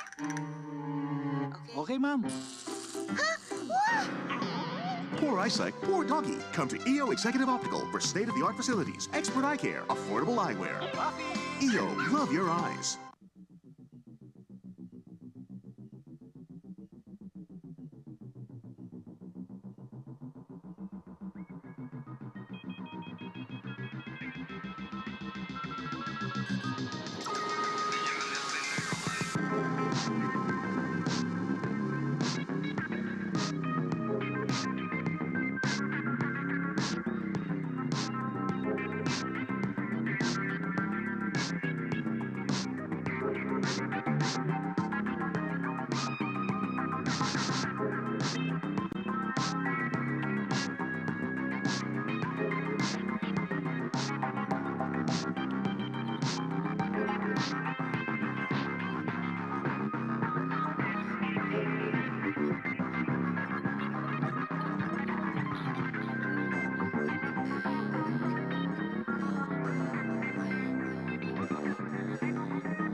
Feeling powerless with limited choices?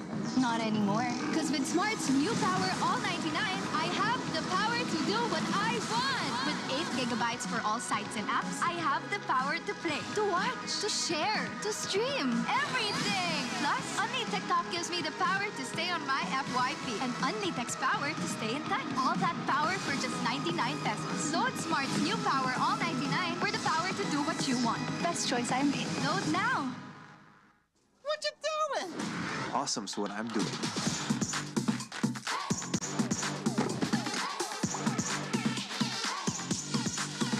Do what makes you awesome. With the Galaxy A series. Get yours now.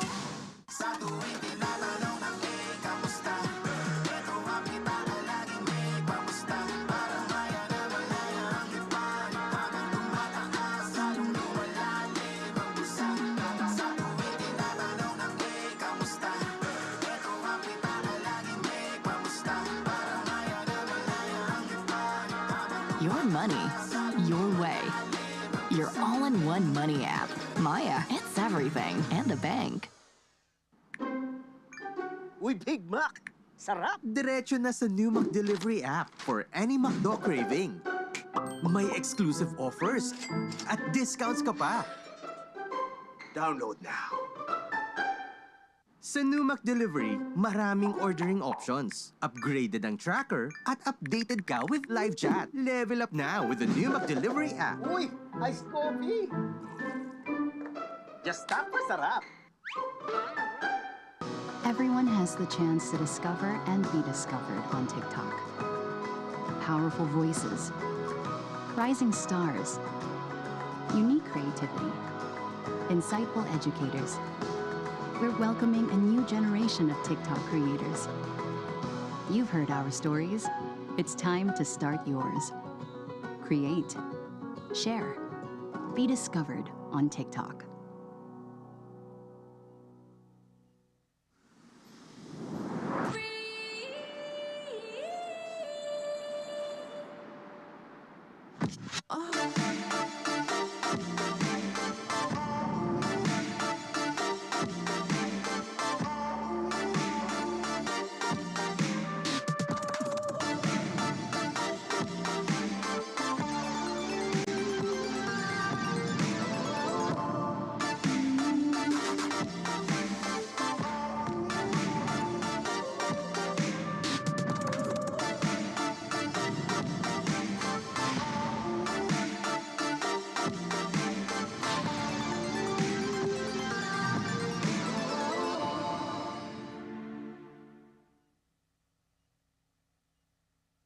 Hi, Muffin. I want this cut.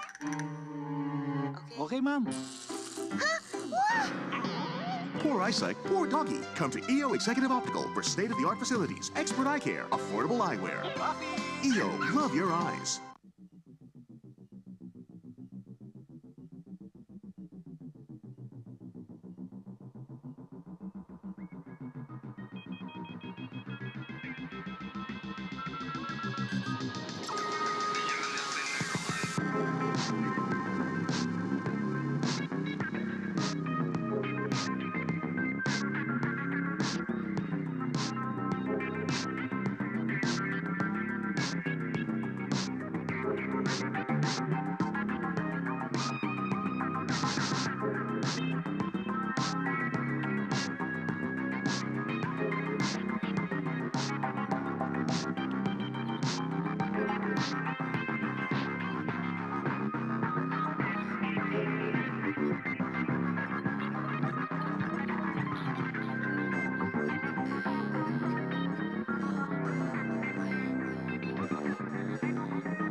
powerless with limited choices? Not anymore. Because with Smart's new Power All 99, I have the power to do what I want. With 8 gigabytes for all sites and apps, I have the power to play, to watch, to share, to stream, everything. Plus, Only TikTok gives me the power to stay on my FYP and Only Text power to stay in touch. All that power for just 99 pesos. Load Smart's new Power All 99 for the power to do what you want. Best choice I made. Load now. What you doing? Awesome's what I'm doing.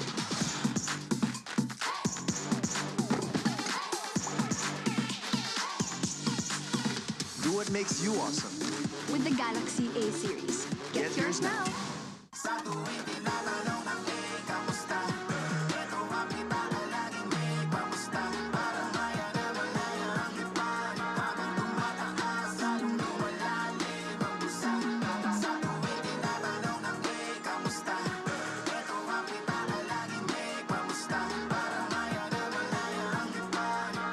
Your money, your way.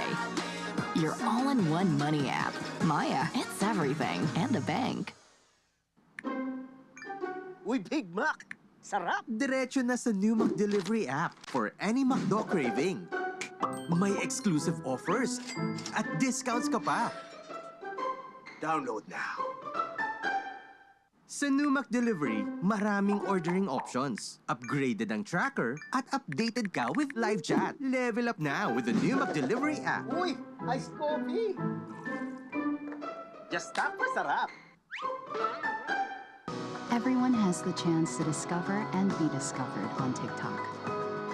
Powerful voices, rising stars, unique creativity, insightful educators. We're welcoming a new generation of TikTok creators. You've heard our stories. It's time to start yours. Create, share, be discovered on TikTok.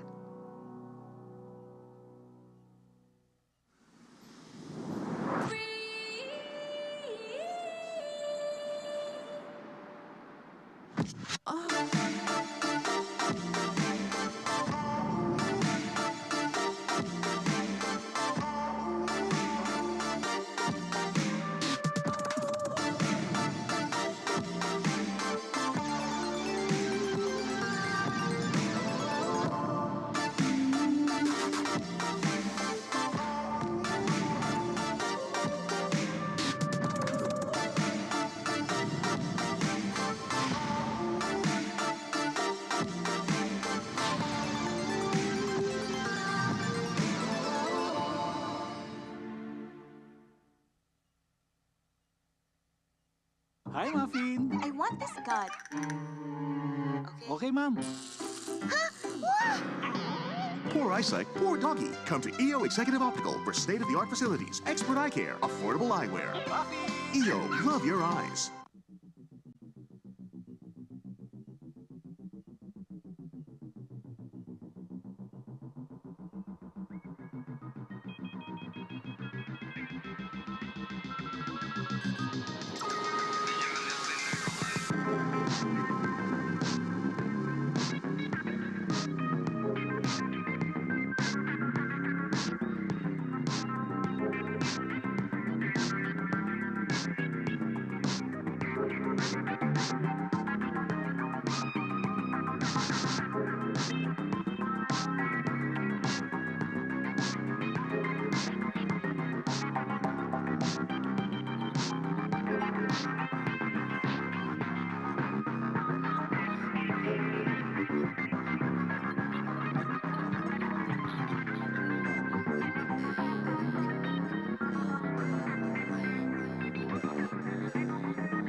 Feeling powerless with limited choices? Not anymore. Because with Smart's new Power All 99, I have the power to do what I want. With 8 gigabytes for all sites and apps, I have the power to play, to watch, to share, to stream, everything. Plus, Only TikTok gives me the power to stay on my FYP and Only Text power to stay in touch. All that power for just 99 pesos. Load Smart's new Power All 99 for the power to do what you want. Best choice I made. Load now. What you doing?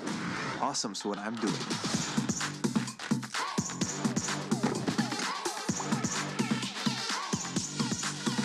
Do what makes you awesome.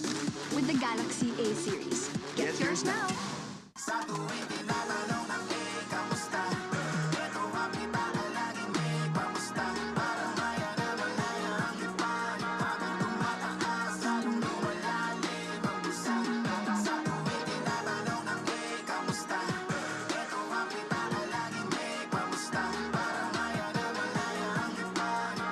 Your money, your way. Your all-in-one money app. Maya, it's everything. And a bank. Uy, Big Mac! Sarap! Diretso na sa new McDelivery app for any McDo craving. May exclusive offers at discounts ka pa. Download now. Sa new McDelivery, maraming ordering options. Upgraded ang tracker at updated ka with live chat. Level up now with the new McDelivery app. Uy! Iced coffee! Just tap for sarap! Everyone has the chance to discover and be discovered on TikTok. Powerful voices, rising stars, unique creativity, insightful educators. We're welcoming a new generation of TikTok creators. You've heard our stories.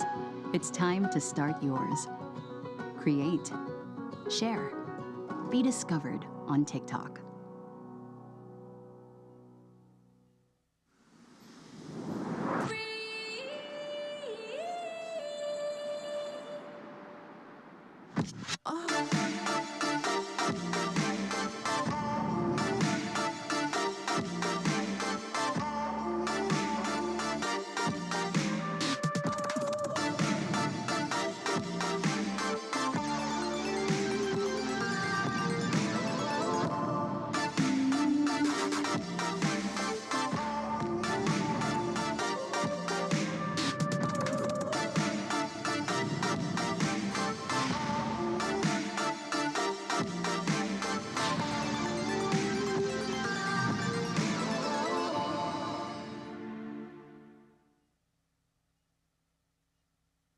Hi, Muffin. I want this gun.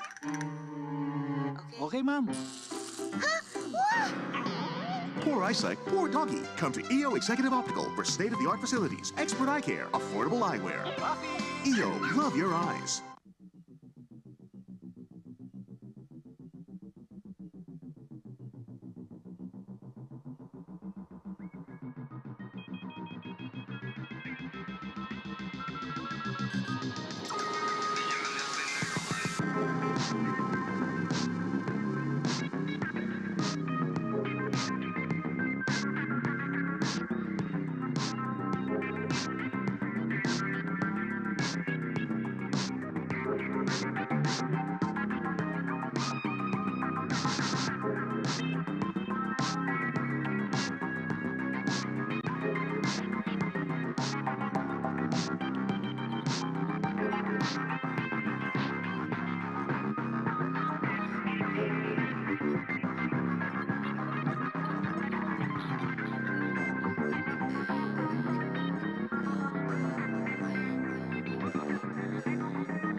Feeling powerless with limited choices?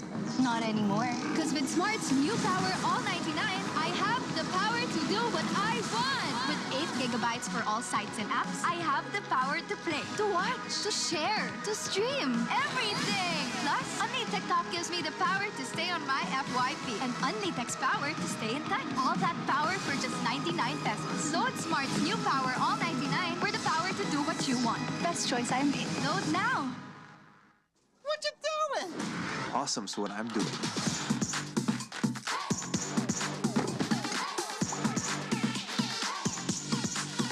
Do what makes you awesome. With the Galaxy A series. Get yours now.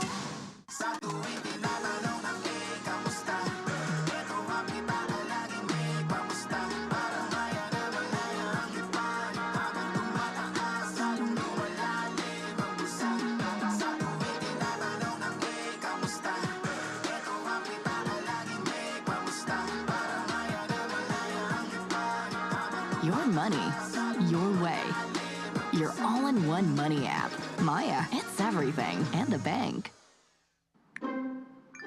Uy, Big Mac! Sarap! Diretso na sa new McDelivery app for any McDo craving. May exclusive offers at discounts ka pa. Download now. Sa new McDelivery, maraming ordering options. Upgraded ang tracker at updated ka with live chat. Level up now with the new McDelivery app. Uy, iced coffee! Just tap for sarap! Everyone has the chance to discover and be discovered on TikTok.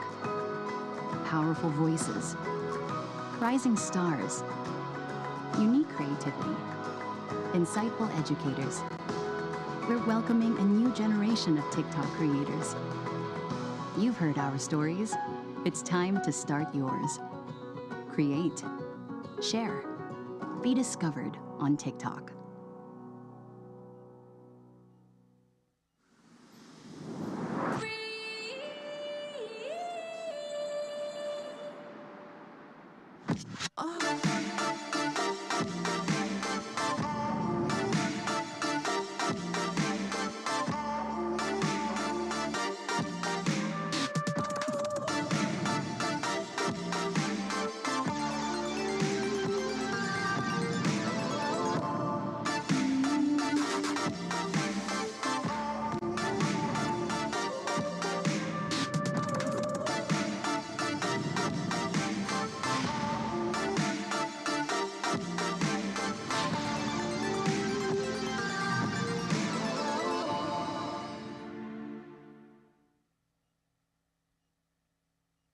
Hi, Muffin. I want this cut. Okay, ma'am. Poor eyesight, poor doggy. Come to EO Executive Optical for state-of-the-art facilities, expert eye care, affordable eyewear. EO, love your eyes.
feeling powerless with limited choices? Not anymore. Because with Smart's new Power All 99, I have the power to do what I want. With 8 gigabytes for all sites and apps, I have the power to play, to watch, to share, to stream, everything. Plus, Only TikTok gives me the power to stay on my FYP and Only Text power to stay in touch. All that power for just 99 pesos. Load Smart's new Power All 99 for the power to do what you want. Best choice I made. Load now. What you doing? Awesome's what I'm doing.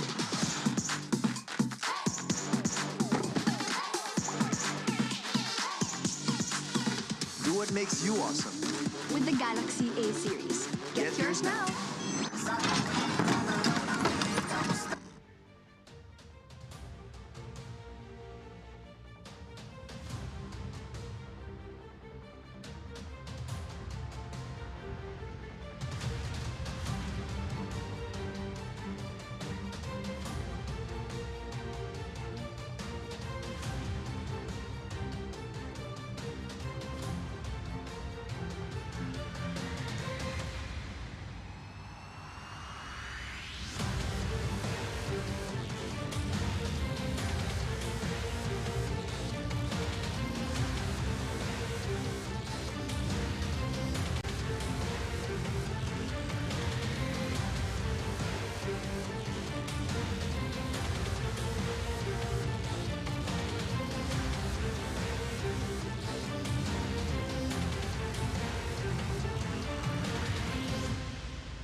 Ang makakasayaw ng ONIC PH sa ating MPL-PH Season 8 Grand Finals. Blacklist is still ready to protect the crown. Pagdating sa mga critical moments, napakaganda ng kanilang performance. Let's try.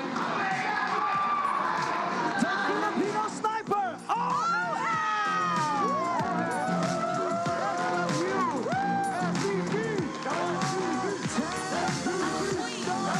Ikaw gumamit ng VH tricks, ang galing, nakasavage ka pa. Sino ang mas magaling na sniper? Ikaw or si Oheb? Siyempre po ako pa rin po yung pinakagaling Beatrix sa lahat. Sa buong Pilipinas. Oh, yeah? Hindi lang po ako kasali ng entry kaya siya yung tinawag na Filipino sniper. Oh, hindi lang siya kasali ng entry kaya si Oheb daw naging Filipino sniper. But according to Kelra, siya yung pinakamalakas.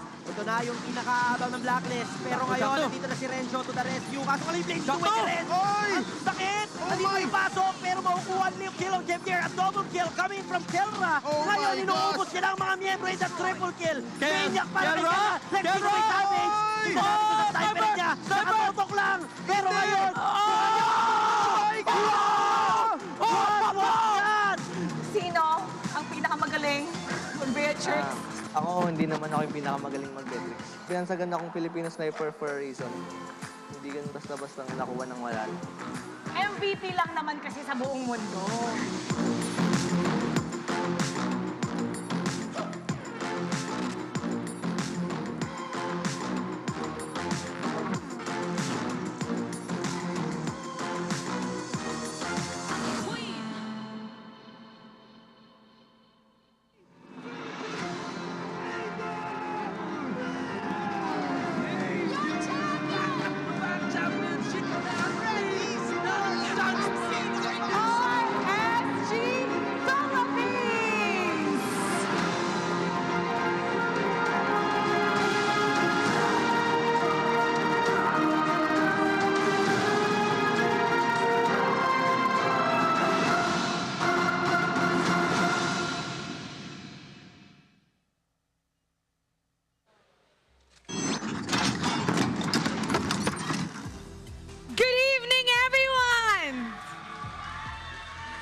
MPL Philippines Season 10.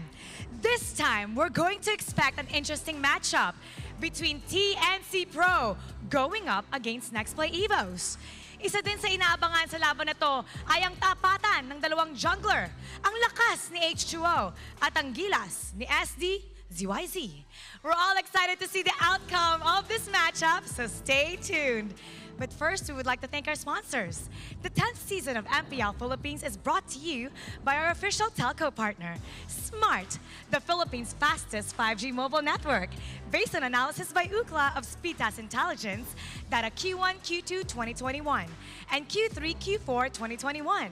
Ookla trademarks used under license with permission. Our official sponsors, Samsung, awesome is what I'm doing. Maya, it's everything. And a bank. And McDelivery, your ultimate game day buddy. And our official content partner, TikTok, Secret Lab, EO Executive Optical, and Sneak Attack. The Phoenix is ready to soar, and Nexplay is ready to roar. Who will get the W after this epic encounter? Huwag na natin patagalin pa! Casters, pasok!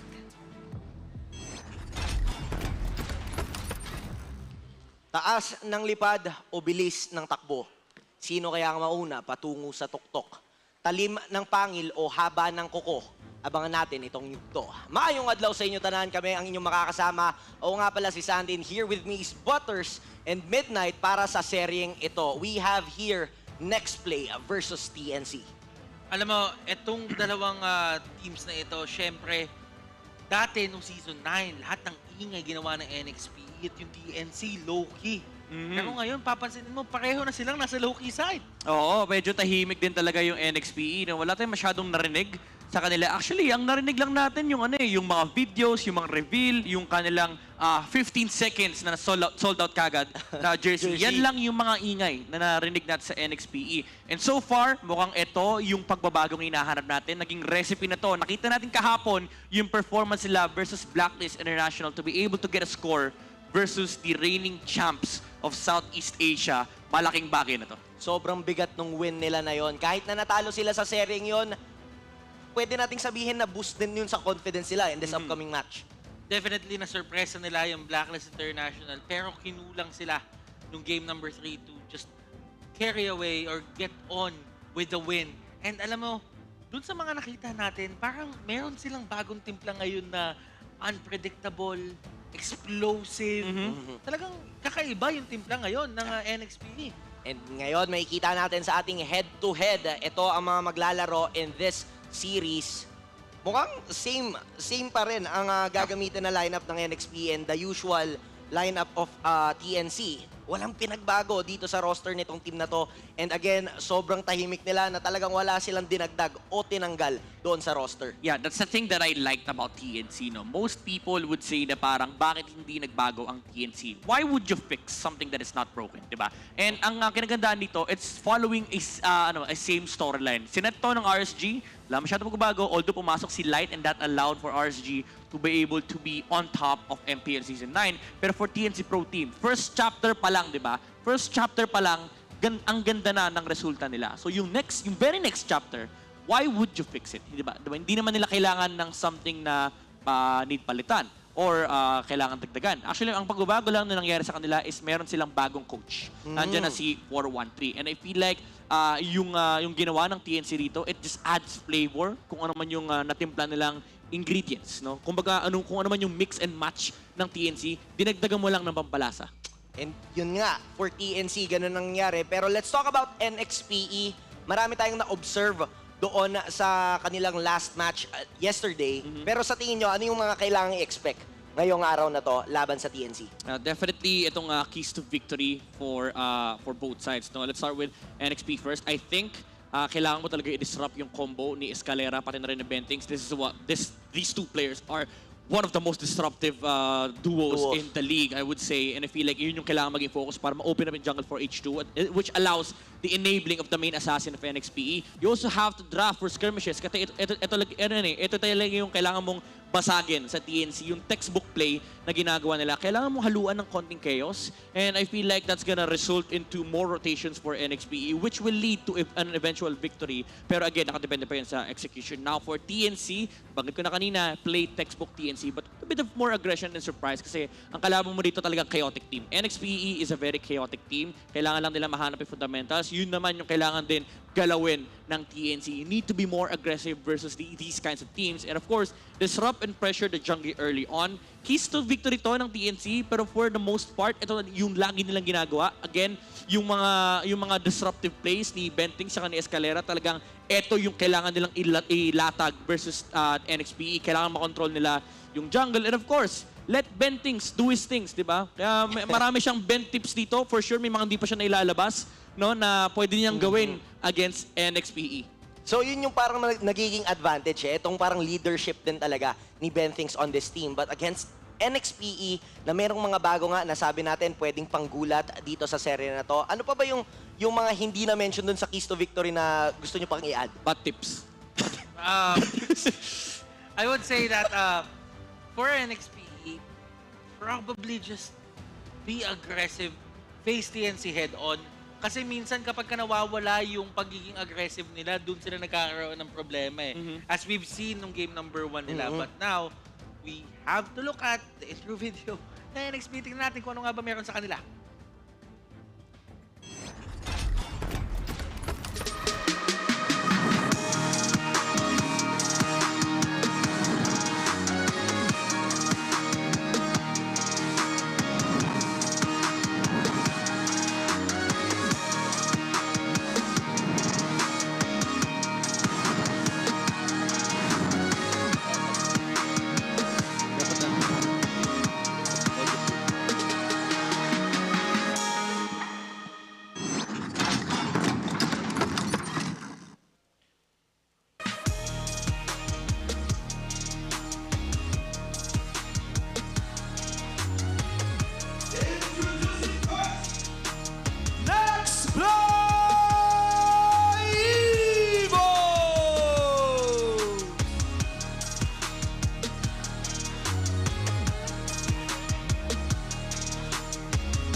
And their opponent, TNC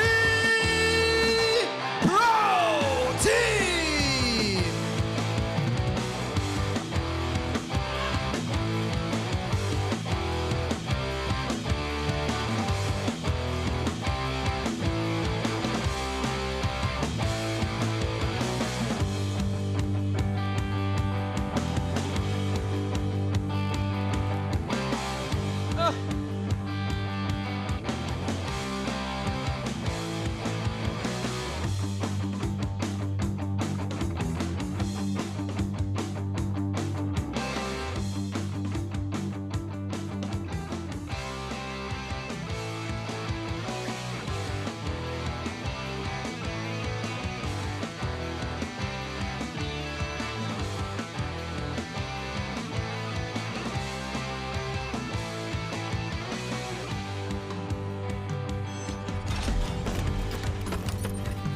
Grabe yung mga team entrance na yon. Ginaya pa ng TNC, no? Yumakap si Miko. Yung isa naman dito sa TNC, nag-heart si Kelra. Self-love. Self-love naman siya. Self-love talaga. Self-love. Baga, kailangan mong appreciate yung sarili mo Ganun talaga. Looking at this team matchup, nakita na rin natin yung mga maglalaro ano pa yung mga kailangan nating expect in terms of the hero picks? Duel naman tayo dito sa mga possible na i-contest na mga heroes since itong mga teams na to, meron silang mga similar picks din na mga signature heroes. For sure, nakita na natin sa side ng NXPE and marami ring nag-a-address nung particular gameplay ng NXPE kahapon. Actually, I was just talking to one of the management of TNC. Nakakatakot nga din naman daw talaga yung assassin meta ng NXPE. And I feel like it's something na kailangan pa i-polish alongside the other strats na meron ang NXPE. Pero I feel like it's will come a long way for MPL S10. Pero for TNC naman, ito yung team na nagsimula nitong meta ng Demon Slayer sa junglers, and I feel like SDZYZ being the progenitor, na siya yung nagpasimuno talaga ng Demon Slayer. It adds to the value of what makes TNC so great. Kasi yung bilis ng rotation ng TNC, it depends on the fast rotation of the jungler on his own farming pace. Kaya yung Demon Slayer, nakakadagdag sa value ng TNC kasi napapabilis niya yung farming speed ni SDZYZ and in turn, allows for more aggressive plays alongside the scary duo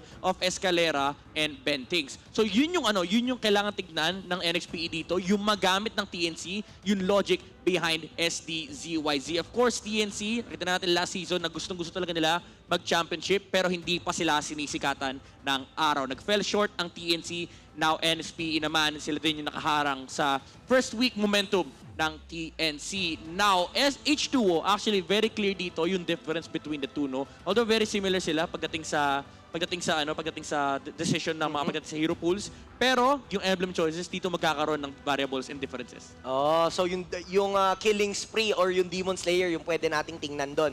Pero for the SDZYZ versus H2O matchup, Butters, ano naman yung sa tingin mo goal dito ni H2O sa duel nila na to in this series? I think for H2, definitely hindi mawawala yung assassin choices. Nakita nga natin kahapon, bumalik na sa kamay niya yung Hayabusa. So right now, what H2 needs to do, definitely, is to utilize that middle ground na ginawa nung previous patch or current patch natin doon sa jungle emblem at saka doon sa assassin emblem because there are different styles of play kapag nasa jungle ka ngayon. So, utilize that to your advantage but definitely play with Mycophobia kasi for sure, si SDZYZ makikipag-tag team yan kay Bentings. Oo. So, may bago ng kaduo at kasama si H2O dito with Miko. While for SDZYZ, matagal lang dyan si Bentings. For the longest time sila na magkasama sa work pa lang. And coming into TNC, now, ganito ang magiging istorya ng ating laban. We have here two teams na pasok sa playoffs last season pero hindi sila nagtagumpay na umabot talaga hanggang dulo. I would say na ito yung revenge arc H2 possibly. Kasi kung tatandaan natin, kanina yung sinasabi ni Midnight na yung pinakaunang nagsimula nga or isa sa mga nagsimula ng jungle emblem dito sa Pilipinas is si SDZYZ. Ito na yung pagbawi niya kasi possible na ulit na gamitin yung assassin na emblems. Ay oo, saktong-sakto sa mga assassin user dyan. Pwede kayong manalo ng free elite skin. Comment the hashtag MacDelivery Gaming Buddy and your favorite McDo food on every MPL Season 10 stream on McDonald's PH FB page. Merong 70 lucky commenters na mapipili para manalo nung skin na yun. Isipin nyo, 70 kayo, sobrang dami.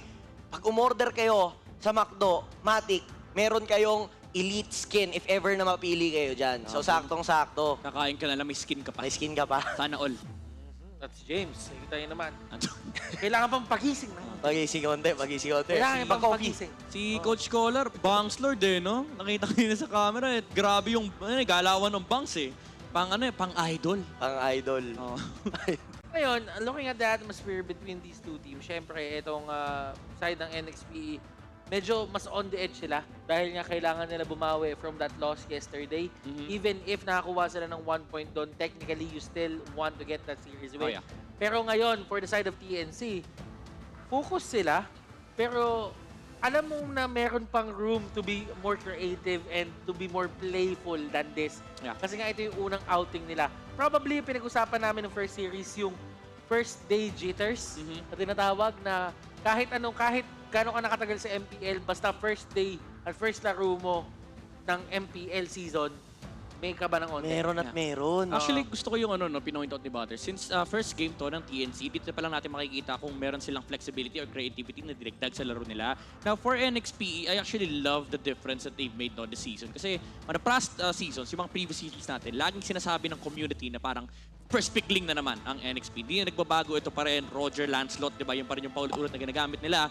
Pero earlier, nakita natin yung game ng NXP. Somehow, meron na silang creativity na dinadagdag. Although di lang nag-work. Again, ito yung sinasabi ko kanina na as the seasons progress, yan yung mga pwede nila i-polish. Pero nakakakita na tayo ng identity na nag-e-experiment sila. Hindi sila nag-stick dun sa kung ano man yung current meta ngayon, kung ano lang yung mga available heroes, yun lang ipipick nila. No, this is a different NXP altogether. This is an NXP that put a dent on Blacklist's very first day na nagbalik pa yung Royal Duo. So, there's a lot of things to expect for NXP. Now, for TNC, ito yung talagang walang idea kung ano man yung bala nila. So, this is gonna become a testament for, what's in store for TNC. Kung merong bang bagong bala, may bagong emblem bang ilalabas si SDZYZ, sana makita natin yon this very day. Pero if they stick to what they know, ang problem kasi doon and ang danger doon is matagal na siyang kabisado ng mga teams and alam na nila kung paano hina-handle yung ganitong klaseng situation. So for TNC,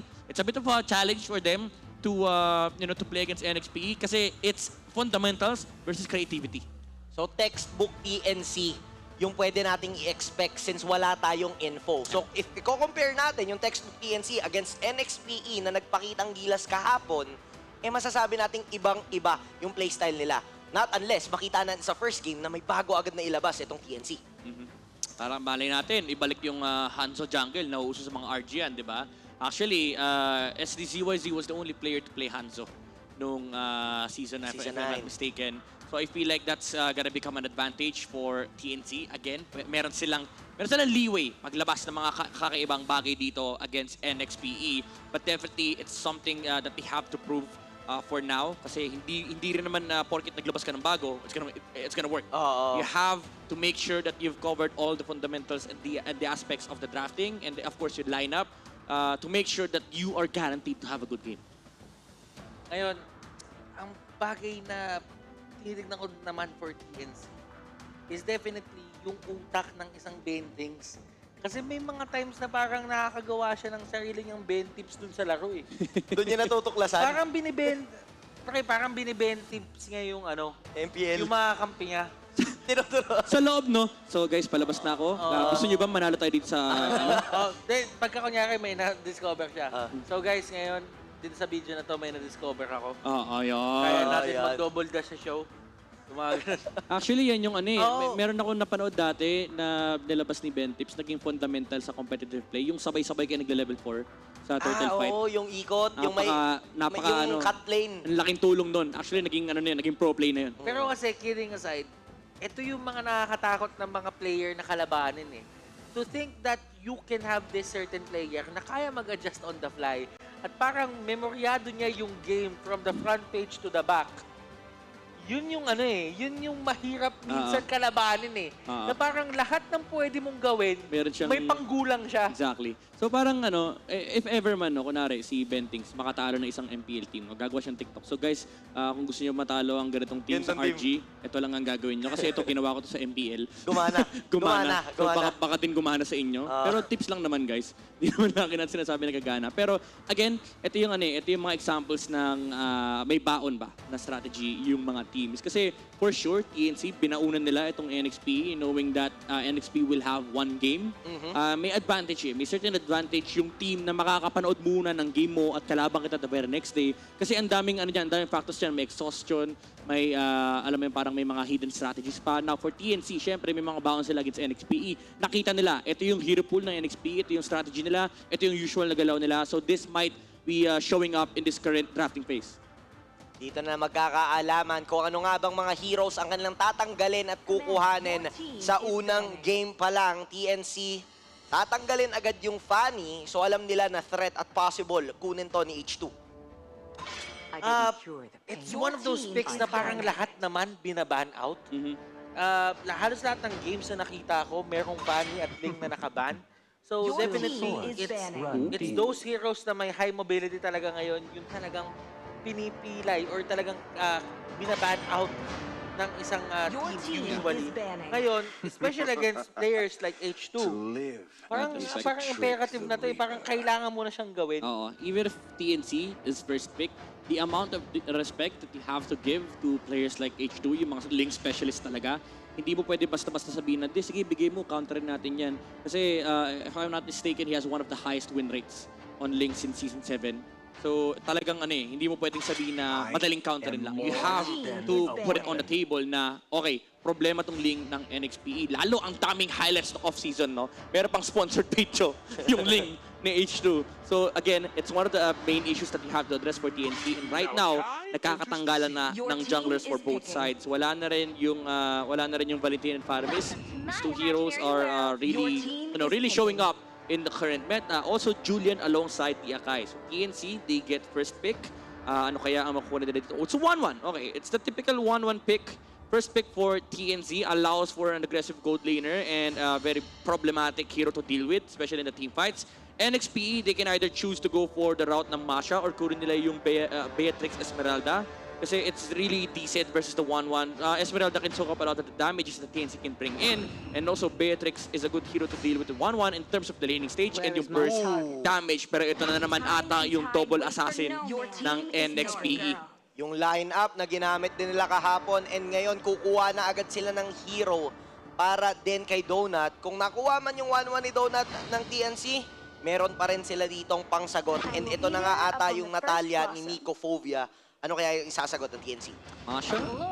Possible nga sa akin, kumuha na sila agad dito ng jungler o ng XP lane Dahil nga, for the side of NXPE, meron ka ng Natalia. So, ibig sabihin, may magbabantay na. Dapat doon kay 1-1. And technically, that's going to be Ben things sa papel.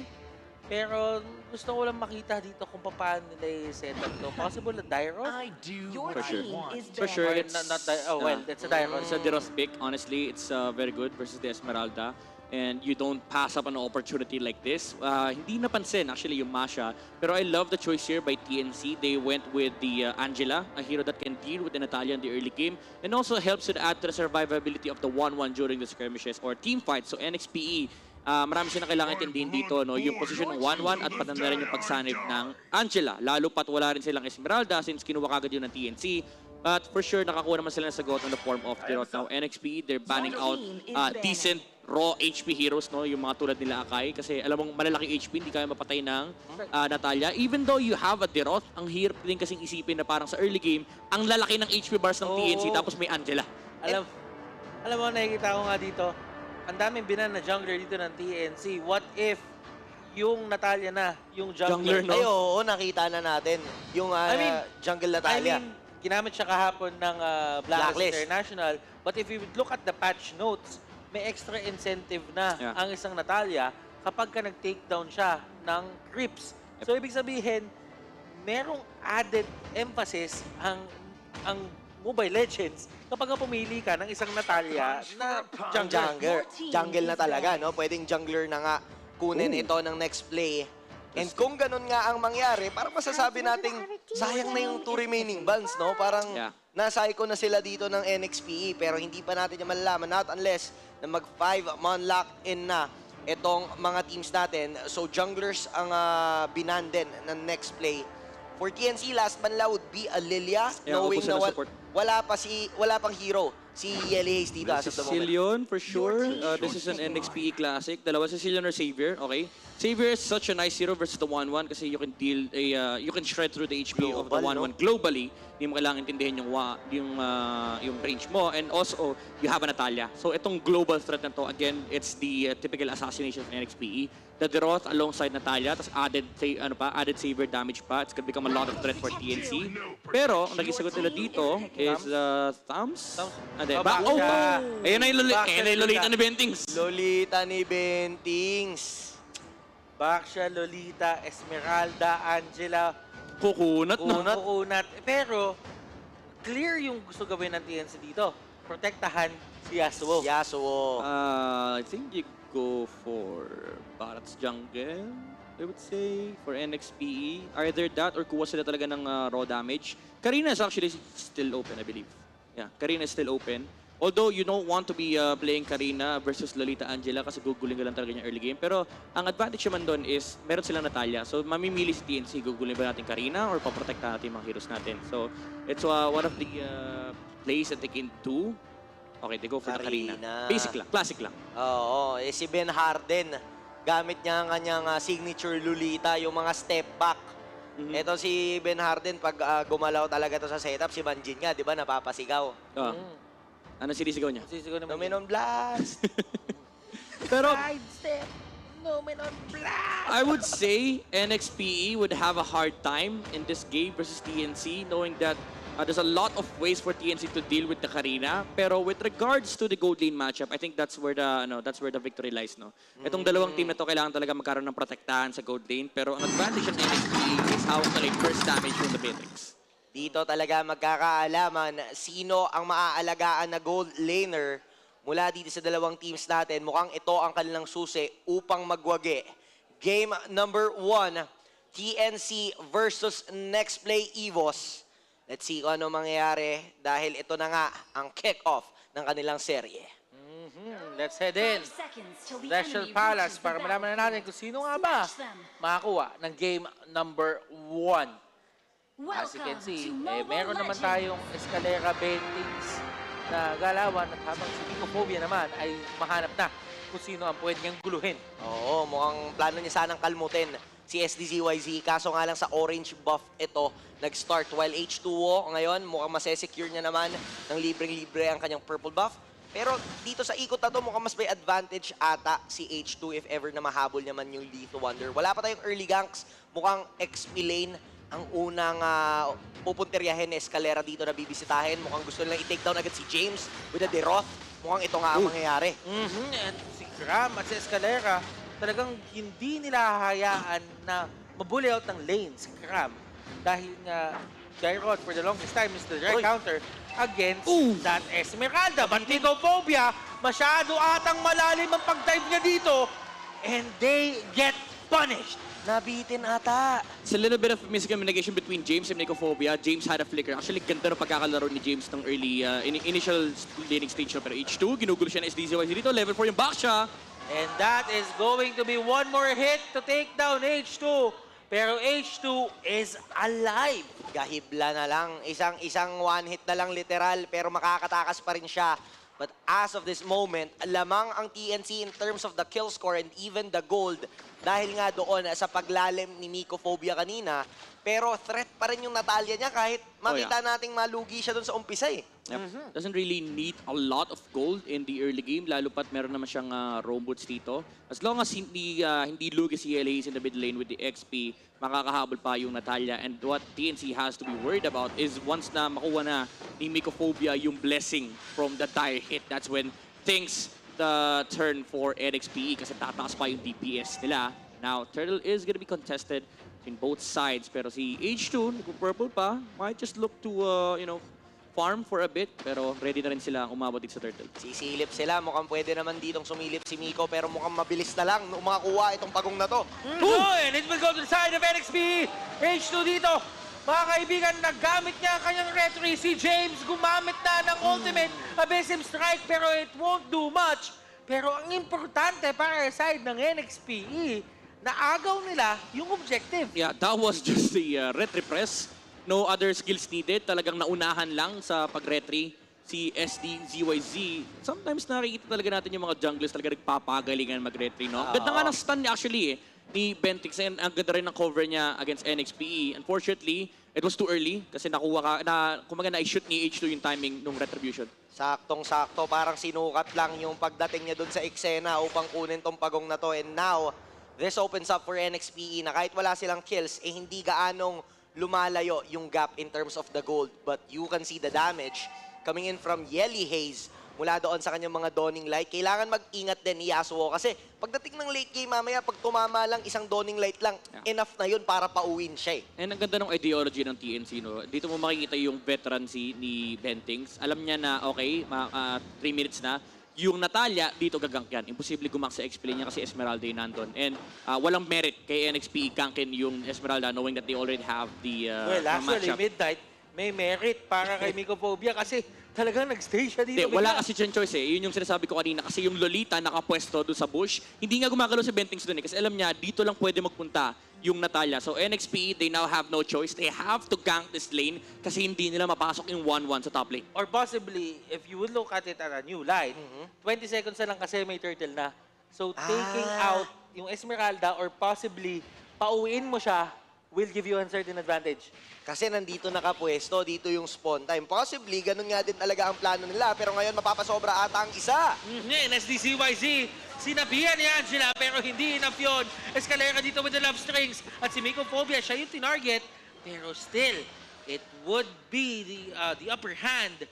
It will go sa side ng NXPE. Si Bentings dito nag-bulwark para lang ipakita ang kanyang sarili. But Mycophobia will be aggressive and NXPE will secure the second turtle of this game. Yeah, pinag-isipan ni Ichu mabuti kung re-retrain niya. Kasi pwede siyang magnakaw ng resources side ng TNC. At realize na, okay, no need. Kasi ang hirap din nakawan ng resources actually yung TNC. They have a lot of heroes that can deal well with the Karina, lalo pat positioning-based yung lineup ng NXP. Bentings! Bentings with an Omen Blast. Utilizing that kahit yung flicker.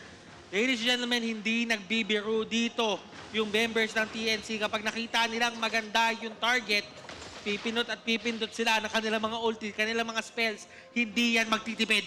This shows doon sa textbook play ng TNC na talagang coordinated pa rin yung kanilang mga galaw na alam nila kung kailan talaga yung tamang timing o kailan yung tamang pasok doon sa ganong klase ng mga teamfights. Kung si Donut nga ata, magiging target nila ngayon. Tsaka, ang pangalan niya naman Bentings, hindi Bentipid eh. Bentipid, pero meron na namang engagement magaganap. The love strings is here and that is going to be the crossbow of Tang. Yelly Hayes trying to get away, pero Yelly Hayes down for another time. Dalawang beses na yan. Dalawang beses na yan. Si Escalera, yung damage siya dito. Hindi na talaga biro. But James here, gustong i-outplay si Kram. And under the turret, itadive niya ito. Makakauwi na ba siya? Pero may gulong! May gulong! May gulong! SDCYZ hindi tinuloy. Para masecure niya talaga, binatuhan niya ng plato. Hindi ka pwedeng umuwi. Hindi mo pa nahugasan yung mga pinggan. Wow, TNC, very good map movements here done in on the top lane and the bottom lane. Alam nila, walang sense, okay, puntahan yung bottom lane. Let's try to choke the Beatrix on the top lane. Ito yung ipitin natin kasi ito yung nagdadala sa NXPE ng bola. And alam din nila na yung Natalia, magkikita sila dito sa top lane. And it's the advantage of TNC. Alam nila itong Natalia, ang kahinaan niya is kapag hiwa-hiwalay kayo. So let's group up, try to choke a lane, and swerte pa si SDCYZ kasi umabot siya doon sa moment na yun. Bentings, allowing SDCYZ to secure this turtle, pero ito na naman si Donut. And ito yung sinasabi natin kapag rating sa isang Esmeralda laban sa mga marksman katulad nila Beatrix, na kapag nakuha mo yung blade armor na yan, parang no choice na yung kalaban. It's either tatakbo sila o tatakbo sila. Ito na, nag-conceal play. Uy, pero si James ang naging target dito na side ng TNC. And TNC will be taking down another person side ng NXPE. Beautiful rotation from TNC. Alam nila kung sino ang kailangan targetin. At itong lead nila, nagagamit talaga nila. Now, Dawning Light will be casted by Yelly Hayes para lang paatrasin yung mga miyembro ng TNC. Pero kung titignan na naman natin yung gold, hindi na naman gaanong nagkakalayo kahit kanina pa nagdo-dominate yung TNC. Yeah, gumagalo sa mapa ang TNC pero overall NXP is just farming everything that they can take. Actually si H rito nakakasabay pa rin sa farm ni SDZYZ, having 1 kill to his name versus this 6 na meron si SDZYZ, 2 kills, 4 assists. Pero ang hinaharap talaga ng NXPE dito is yung damage items. They know that they cannot fight yet versus TNC because of the raw survivability and HP na meron ng mga heroes ng TNC. So they just need to relax and play patiently at hayaan nila ang TNC gumalaw as long as may nahahanap silang trade. And H2, siya ang primary target dito ng side ng TNC pero masyado makunat yan because of the Guardian Helmet din. And to be perfectly honest with you, hindi ko alam kung paano nila i-take down yan. But Ram here, may sape, may heart guard ng isang Angela. Kaya naman hindi siya tutumba. Ganito yung rason, or ito yung mga rason kung bakit ang ganda ng Angela pick dito sa game na ito laban sa NXP. Yeah. commendable talaga yung mga on point na heart guard dito ni Escalera. Kasi no joke din naman, kahit sabihin mo yung mga Angela users talaga, pag gumamit naman talaga sila ng parang medyo torn ka pa nga kung saan ka sasapi kung saan ka mag-heart guard Meron kang 4 na mga kampe, pero alam ni Escalera talaga at na-anticipate niya kung sino nga ba yung posibleng igang, sino yung posibleng kunin ng kabilang team. And the beauty of this Angela pick is, again, napaghandaan kasi nila yung game ng NXPE. So, seeing the game yesterday, ito yung mga counter assassins kasi. If you're an assassin user, alam mo gano'n nakakabattle bibiglang sa side na Angela. But here comes another fight. H2 naibit sa may gitna and si Yasuo nagwawala na. Look, even using the Inspire para kahit paano ay makakuha ng extra damage output from him. Donut, nakuha na kanyang Malefic Roar at si Tram ang primary target na ngayon. Pero lakas na damage output na nagagaling sa side ng NXPE. And James, tearing people apart sa side ng TNC.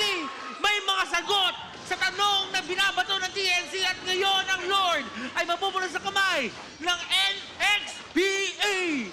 Nakuha nila kung ano yung pinakamahalaga at ito yung kills plus the Lord, even though nawala doon si H2, nagawan pa rin talaga nila ng paraan yung burst damage na lahat tayo nagulat, talagang extraordinary. Full penetration across the board. Malefic Roar into Hunter Strike. At merong Hunter Strike at War Axe naman si James. Donut and James, itong combination na to, basta may madikitan sila, talagang tanggal lahat ng armor at best. Again, if you compute yung penetration ni Derot, samahan mo ng mga penetration items, at best, 50 armor ang inuupuan mo. That's small versus this assassin lineup of NXPE. Dagdag mo pa dyan yung dire hit proc ni Minophobia.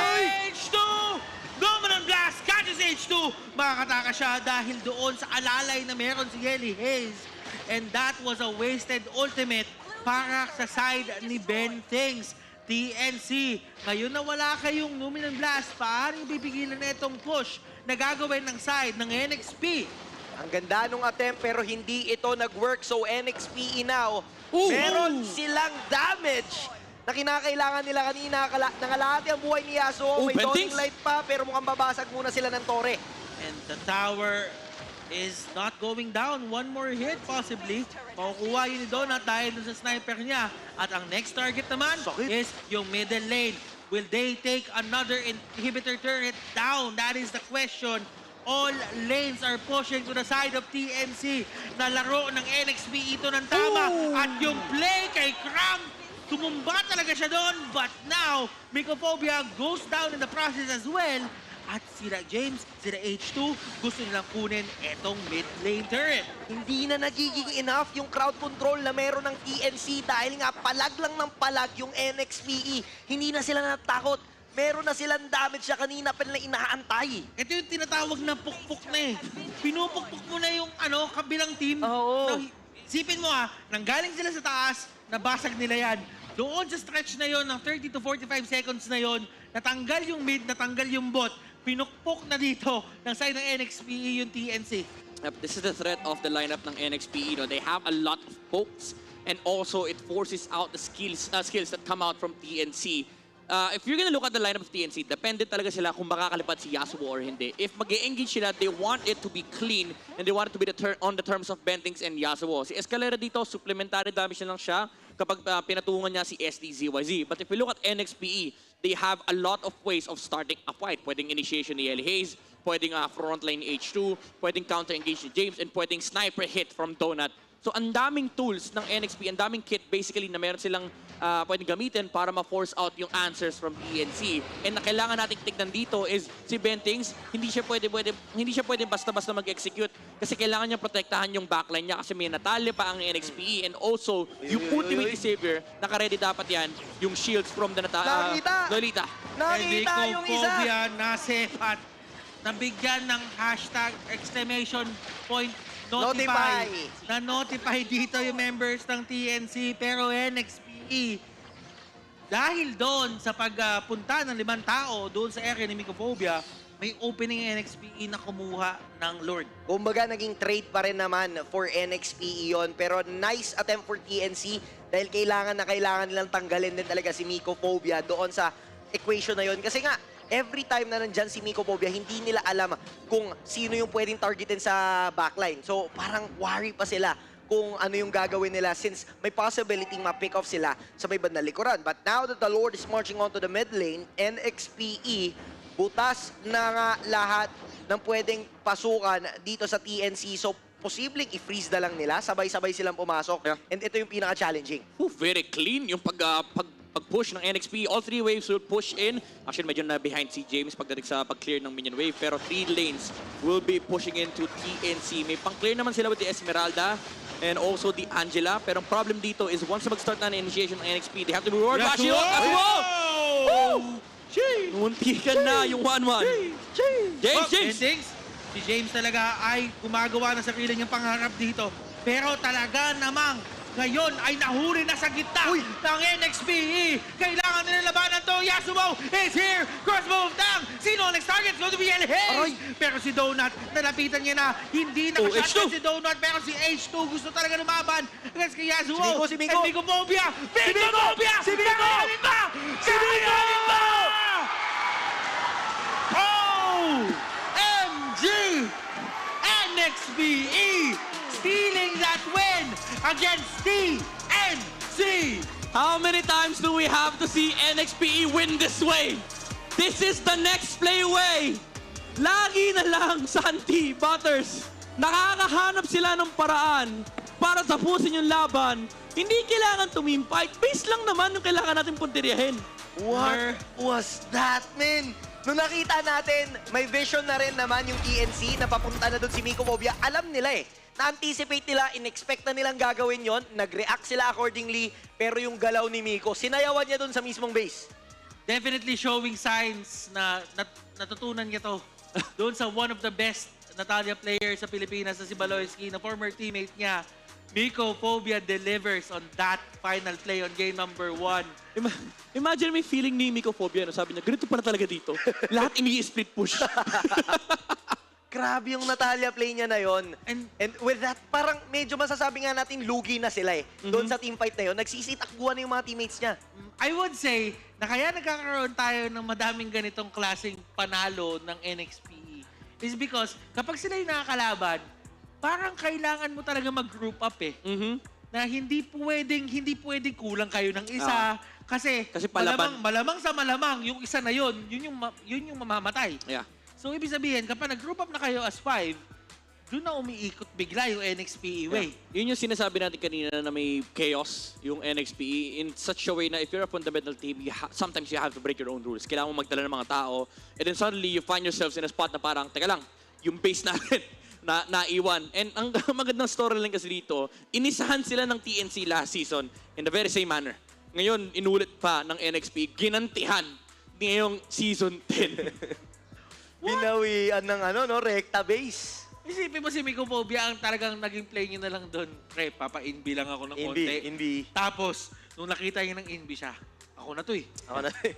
Kinalmot bigla yung base, pre. Nasira, nawasak. Pero you have to commend that. You have to commend James. That play wouldn't have been possible if James didn't kite 4 people around during that last clash. Kasi nakita natin si Yasuo. Actually, ang ganda ng engage ni Yasuo, no? After niya patayin si James, nag-switch siya kagad ng target. Pero bago siya makalipad, James was being chased for a good amount of time. I think 6 to 7 seconds bago namatay yung Dirot, which paved the way for the minions to push in. Again, ang golden rule kapag gusto mong lumaban palabas ng base, clear mo talaga lahat ng minion waves. Pero ang problem kasi is nag-commit yung NXPE. And sabi ni TNC parang napaisip nila na guys, nagko-commit, panalo tayo dito. Minsan di mo na maiisip yun eh. Yung pressure na parang, oy, lugi sila, kailangan natin habulin palabas to. Yun yung nag-a-allow ng ganitong klaseng situations for NXPE. And I don't know why, pero parang master ng team yung ma-pressure ng kalaban sa loob ng base. Kaya si Miko-phobia nakaharap ng opportunity para rektahin yung base. Sabi niya, and game 1. alam mo, si Miko-phobia kasi walang kinakatakutan yan eh. Takot lang yan sa sarili niya. Miko-phobia nga eh. Alam mo, tinatawag nga dyan. Self-love. Kailangan, kapag ka nag-self-love ka, gagawa ka ng sarili mong play. Gagawa ka ng sarili mong pangarap. Yun yung pangarap ng Miko-phobia. And right now, we have our post-match stats. Midnight, run us through. Anong nangyari doon? This is just Nexplay Evos utilizing the same strategy na ginamit nila kahapon. Again, ang nagpabago ng itsura ng game na to for both sides is yung damage penetration na hawak ni James at ni Miko-phobia, pati na rin si Donut. Full damage, full physical penetration across the board. Nandiyan yung Malefic Roar, yung Honda Strike, even yung Heptasis from Mycophobia allows for NXPE to shred through the HPs of TNC Pro Team. Actually, hindi nga naging problema si 1-1 dito. Kumbaga sa perspective ng NXPE, hayaan nyo lang yung 1-1 kasi nandyan si H2 pati si Ellie Hayes para bigyan ng problema yung 1-1 kasi sila yung mga paupunit sa HP naman ng 1-1, especially Ellie Hayes. With his ultimate, pwede niyang bawasan yung heroes ng TNC from anywhere on the map. And yun yung nakita natin on the last engagement na talagang pinupuruhan lang si Yasuo. But of course, the MVP of this game, the game closer, NXPE, it is Mycophobia on the Natalia. 1-3-3 yung kanyang KDA. Given the situation na pinahirapan talaga siya ng TNC, lagi siyang inahabol. Siya yung pinaprioritize na habulin ni SDZYZ, pati na rin nung Angela. Talagang naging maganda pa rin yung performance ni Mycophobia. Instead of being an assassin, he turned his Natalia to a poking hero. And sa perspective niya, parang kailangan supplement na lang siya ng damage para ma-burst down yung mga heroes sa kailangan nilang patayin. And it turned out being a wonderful answer. Kasi kung hindi ako yung last hit, kahit naka-dar hit ako, wala nang problema. Sige, babawasan ko na lang yung mga heroes and bahala na si Ellie Hayes, pati na rin sila James and Donut to finish off the job. Pero at the end of the day, kahit siya yung taga-poke, siya pa rin ang tumapos ng buhay ng TNC on game number 1. Grabe yung naging takbo ng laban dito. Sobrang unpredictable na nitong MPL Season 10 talaga na hindi natin ine-expect yung ganitong klaseng mga plays mula sa ating mga teams. Pero for this one, TNC, kailangan nila maghanap ng way para sagutin ito Nexplay Evos. Kasi as of the moment, yung momentum hawak na ng Nexplay Evos. Oh, yeah. Sila yung nakakuha nun, pwedeng ma-demoralize ng onte. Kumbaga, panghinaan yung TNC. Pero dito natin makikita yung disiplina ng TNC kung paano sila babangon mula sa pagkatalong yun.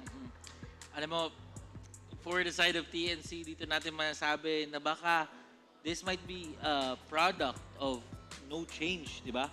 But then again, it's too early to say. Dahil nga, that is only the first game of their MPL Season 10 run. Yeah.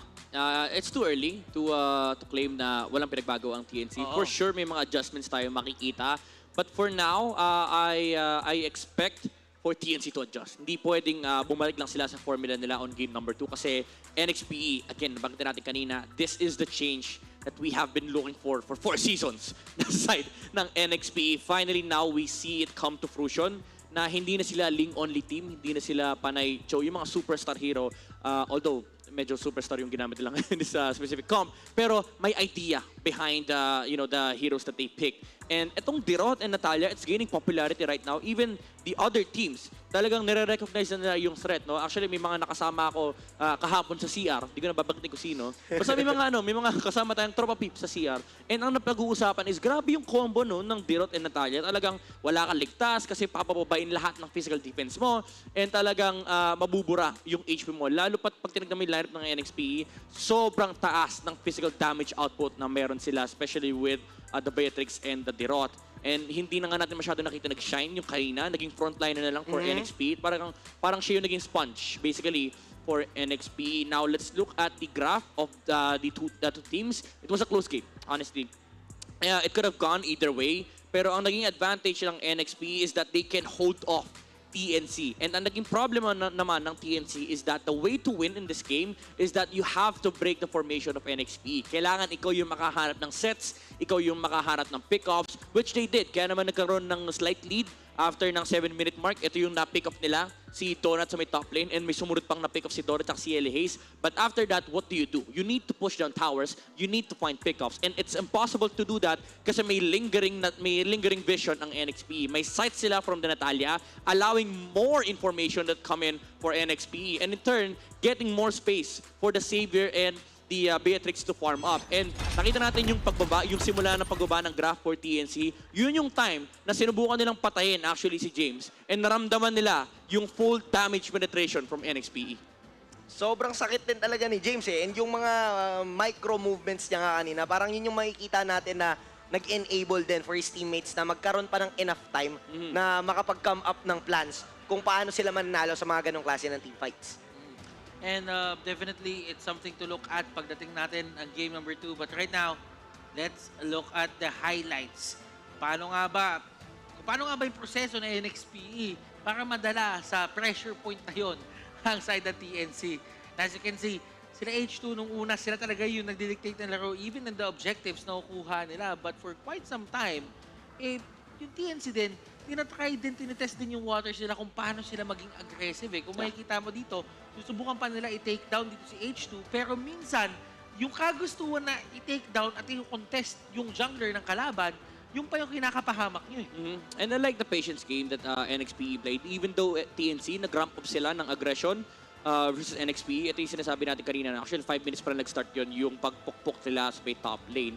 Pero if you look at the map, no, NXP is just capitalizing, split pushing across the board. Even though nakuha ni James yung kill kay Esmeralda, napatay pa rin siya ni STZYZ, which was kind of good for TNC kasi naabot nila yung Dirot. Pero again, remember that NXP was just buying time. Alam nila na meron silang pangsagot dito sa lineup ng TNC and wala ring tower takers ang TNC. The way that they take objectives is by brute forcing a fight against NXP, and yun yung hindi pinapayagan ng NXP. Sige, lalaban ng TNC, papalit tayong konti, pero laging may trade, laging may kapalit sa kabilang side ng mapa. And nung nagsimula nang mag-ramp up yung items for NXP, doon na natin naramdaman na parang ang hirap nga naman for TNC to find objectives. 9 minutes in, ito yung moment na parang may split na yung mapa ng TNC. Pantay yung gold, pero dito natin makikita na parang, ayan, mag-go si H2, pero may tao na nakuha sa may top lane. James was not willing to participate on that fight. And ito yung ito yung talagang bawi. Binura si Cram. Partida, may ultimate ni Angela, and dagdag mo pa yung ultimate ni Xavier. Talagang hindi nila kinaya, hindi enough yung sustain nila para masubukan pang labanan ng NXP. I would say na yung Natalia pick, yung Angela pick dito was rather a reaction to Natalia pick. Katulad nga na sinabi natin na ang akala nila Natalia lang talaga yung pinakamagiging main player dito na may susubukan na siya i-pick off, sasaniban ko lang with the heart guard, then okay na yon. Pero kasi ang nangyari, meron ngang pag-amplify ng damage na nanggaling dito sa Natalia combination. Tignan mo yung ginawa ni Miko. Pauwi na pala siya. Pauwi na siya at sabi niya, oy, tapusin na lang natin. Casually going the next down playway to the base and winning the next playway. Parang lahat ata ng player ngayon na available ng NXPE. Split pusher. Split pusher. Siguro, feeling ko, ganito nangyari dyan. Diba sabi ni Miko, uy, uwi na ako Ingat kayo. Tapos may sumat sa kanya, pare, tapos na yan. Tapos na yan. Push mo. Split push. Yan identity natin May kumulit sa kanya kasi syempre si Miko, sana yan, relax tayo, ganyan, back muna. Kakampi niya mga next play. Sabi niya, push mo. Tapos siya, promise. Palag. Maniwala ka sa amin. S7 pa kami ganito. Ito na nga sinasabi natin na at times, kailangan mo din mag-risk Kailangan mo sumugal sa mga ganong klaseng senaryo dahil nga at that moment on nakikita ko yung 1-1 full item na, lock item na. Parang at that moment on na may Angela pa siyang kasama, parang hindi na talaga enough yung damage output nyo. Kahit anong gawin nyo pa, kahit may Beatrix pa kayo. Pero those kinds of plays get you back into the game or even steal the game from your opponents. Interesting to see or to know kung ano nga ba yung naging call doon ng Nexplay, no? Kasi pauwi na talaga, hindi yun yung TP na ginagawa ni Kasi kaya daw nagtitipi-tipi sa bush si Miko, sinabi niya to sa Twitter, sabi niya, chine-check niya raw yung ping. Hindi niya ata alam dito sa MPL-PH. 1 MS. 1 MS tayo. So hindi mo na kailangan. So legit yun na talagang uwi. Legit na uwi yun. Hindi yung TP-TP. Oo, hindi spam TP yung nakita natin Kalagitnaan, ganun na nga ang kanyang ginagawa. Pero ang nangyari dito ay panalo ang kanilang nakuha. But of course, for our viewers at home, meron din kayong chance na manalo ng free Elite skin. Comment the hashtag #MacDeliveryGamingBuddy and your favorite McDo food on every MPL Season 10 stream on McDonald's PH FB page. 70 lucky commenters will be randomly picked.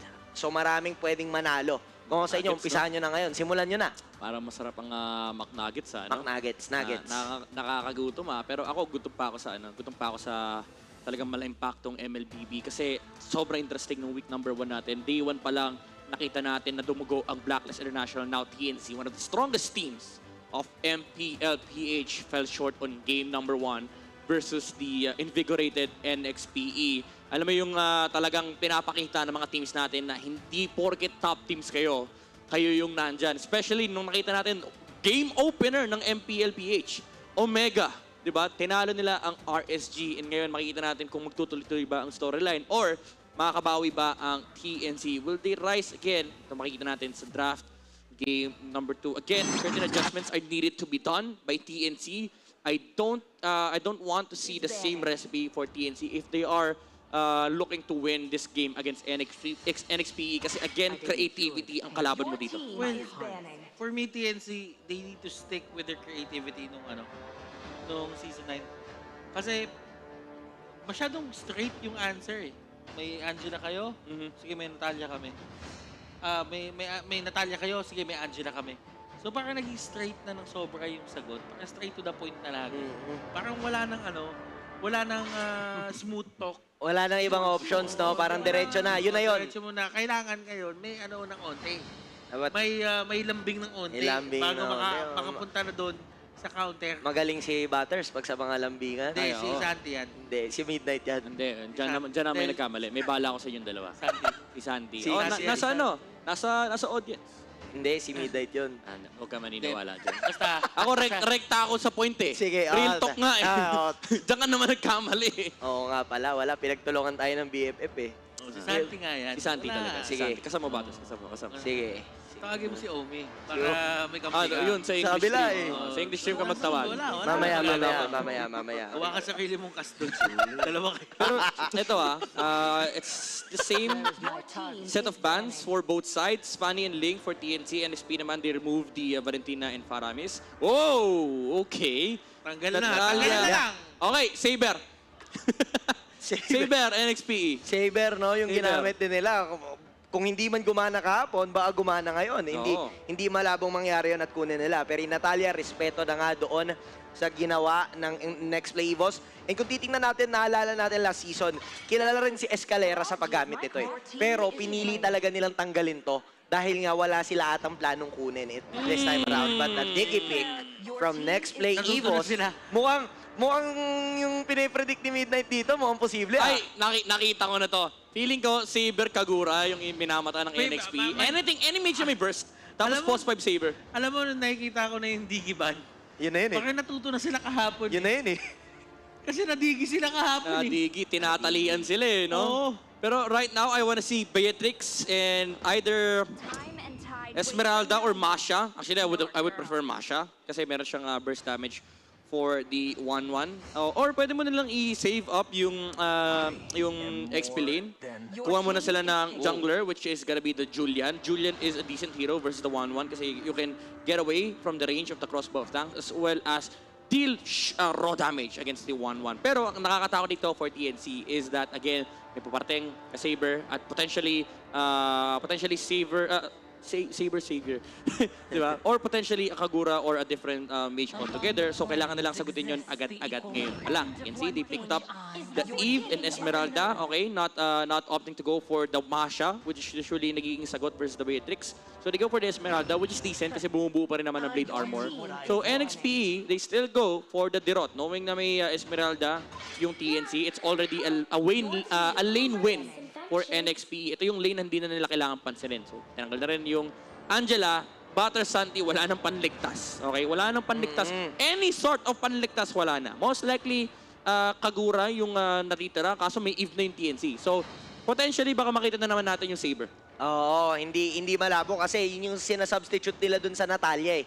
And parang nga dito sa mga, based on the bans of the Nexplay Evos, parang yun yung rutang gusto nilang sundan. Na kumuha tayo dito ng tanggalin natin yung mga heroes na pwede magligtas doon sa mga key heroes na pwede nating i-pick off and mamaya natin i-reveal yung talagang hero na kailangan natin kunin. But now, ano kaya ang mga tatanggalin ng mga heroes from the side of TNC? I'm not sure if Yelly Hayes really wants to play this Julian on the support role, pero meron tayong unspoken rule dito sa MPL na kapag may tatlong cores, which is already present for the NXP. Nandyan yung Julian, Dirot, and Beatrix. May Johnson at Kadita for both sides. Although malabo na for TNC kasi meron silang Eve. Pero baka lang, just in case, no? Just in case nakunin ng NXP kasi may silang tatlong core. Kasi pwedeng Julian jungle eh, tapos magka-Kadita Johnson sila. So that's something that TNC should be concerned about, no? If ever man lang lumabas. Pero I'm pretty sure na pwedeng i-flex pa to ng NXP, so they don't want to reveal anything just yet. As much as possible, tago mo muna yung role ng Julian. So flexibility is definitely an advantage on the side of NXP. So wala pa dapat i-expect dito yung TNC gaano. Marami pa possibilities dito sa first 3 picks ng Nexplay Evos. Atlas has been banned, so ayaw nila nung crowd control na meron itong hero na to. Lolita naman ang tinanggal ng TNC. For the last ban, ano kaya ang kanilang tatargetin? Knowing na both teams, wala pang roamer. Posibleng tank ulit eh. Saber talaga yung nakikita ko. Actually, maganda yung Lunox dito for NXP. Well, it's against an Esmeralda. Yeah. Tapos pwede mo pang stationary naman ang isang all 3 actually. Eve kapag nag-river manipulation. Tapos si 1-1, eh, alam naman natin na pumuputok talaga yan kahit anong mangyari. Basta hindi nakalipad. Okay. Do we go Saber post 5? Do we go Kagura, Lunox, or Johnson Kadita? Mga unspoken rule dito sa MPL Philippines. Pwede. Ano eh, 3 heroes na talagang may damage eh. Pwede mong i-combo agad to for the 2 picks. Although may Grok pa si Mycophobia. Remember, it was a very stellar Grok player during his stint with ONIC Philippines. I feel like it's something that NXP can consider kasi yung Grok Lunox medyo malakas din yung sustain in the middle lane knowing that they're up against an Eve and potentially a Cho. Grok, Julian, possible. Well, yung Julian, pwede kasing jungler to eh. Yes. Pero pwede, ang maganda para sa side ng NXP, pwede din ito gamitin ni Haze. Nakita naman natin kung paano nila ginamit yan. They go for a Grok. The prediction.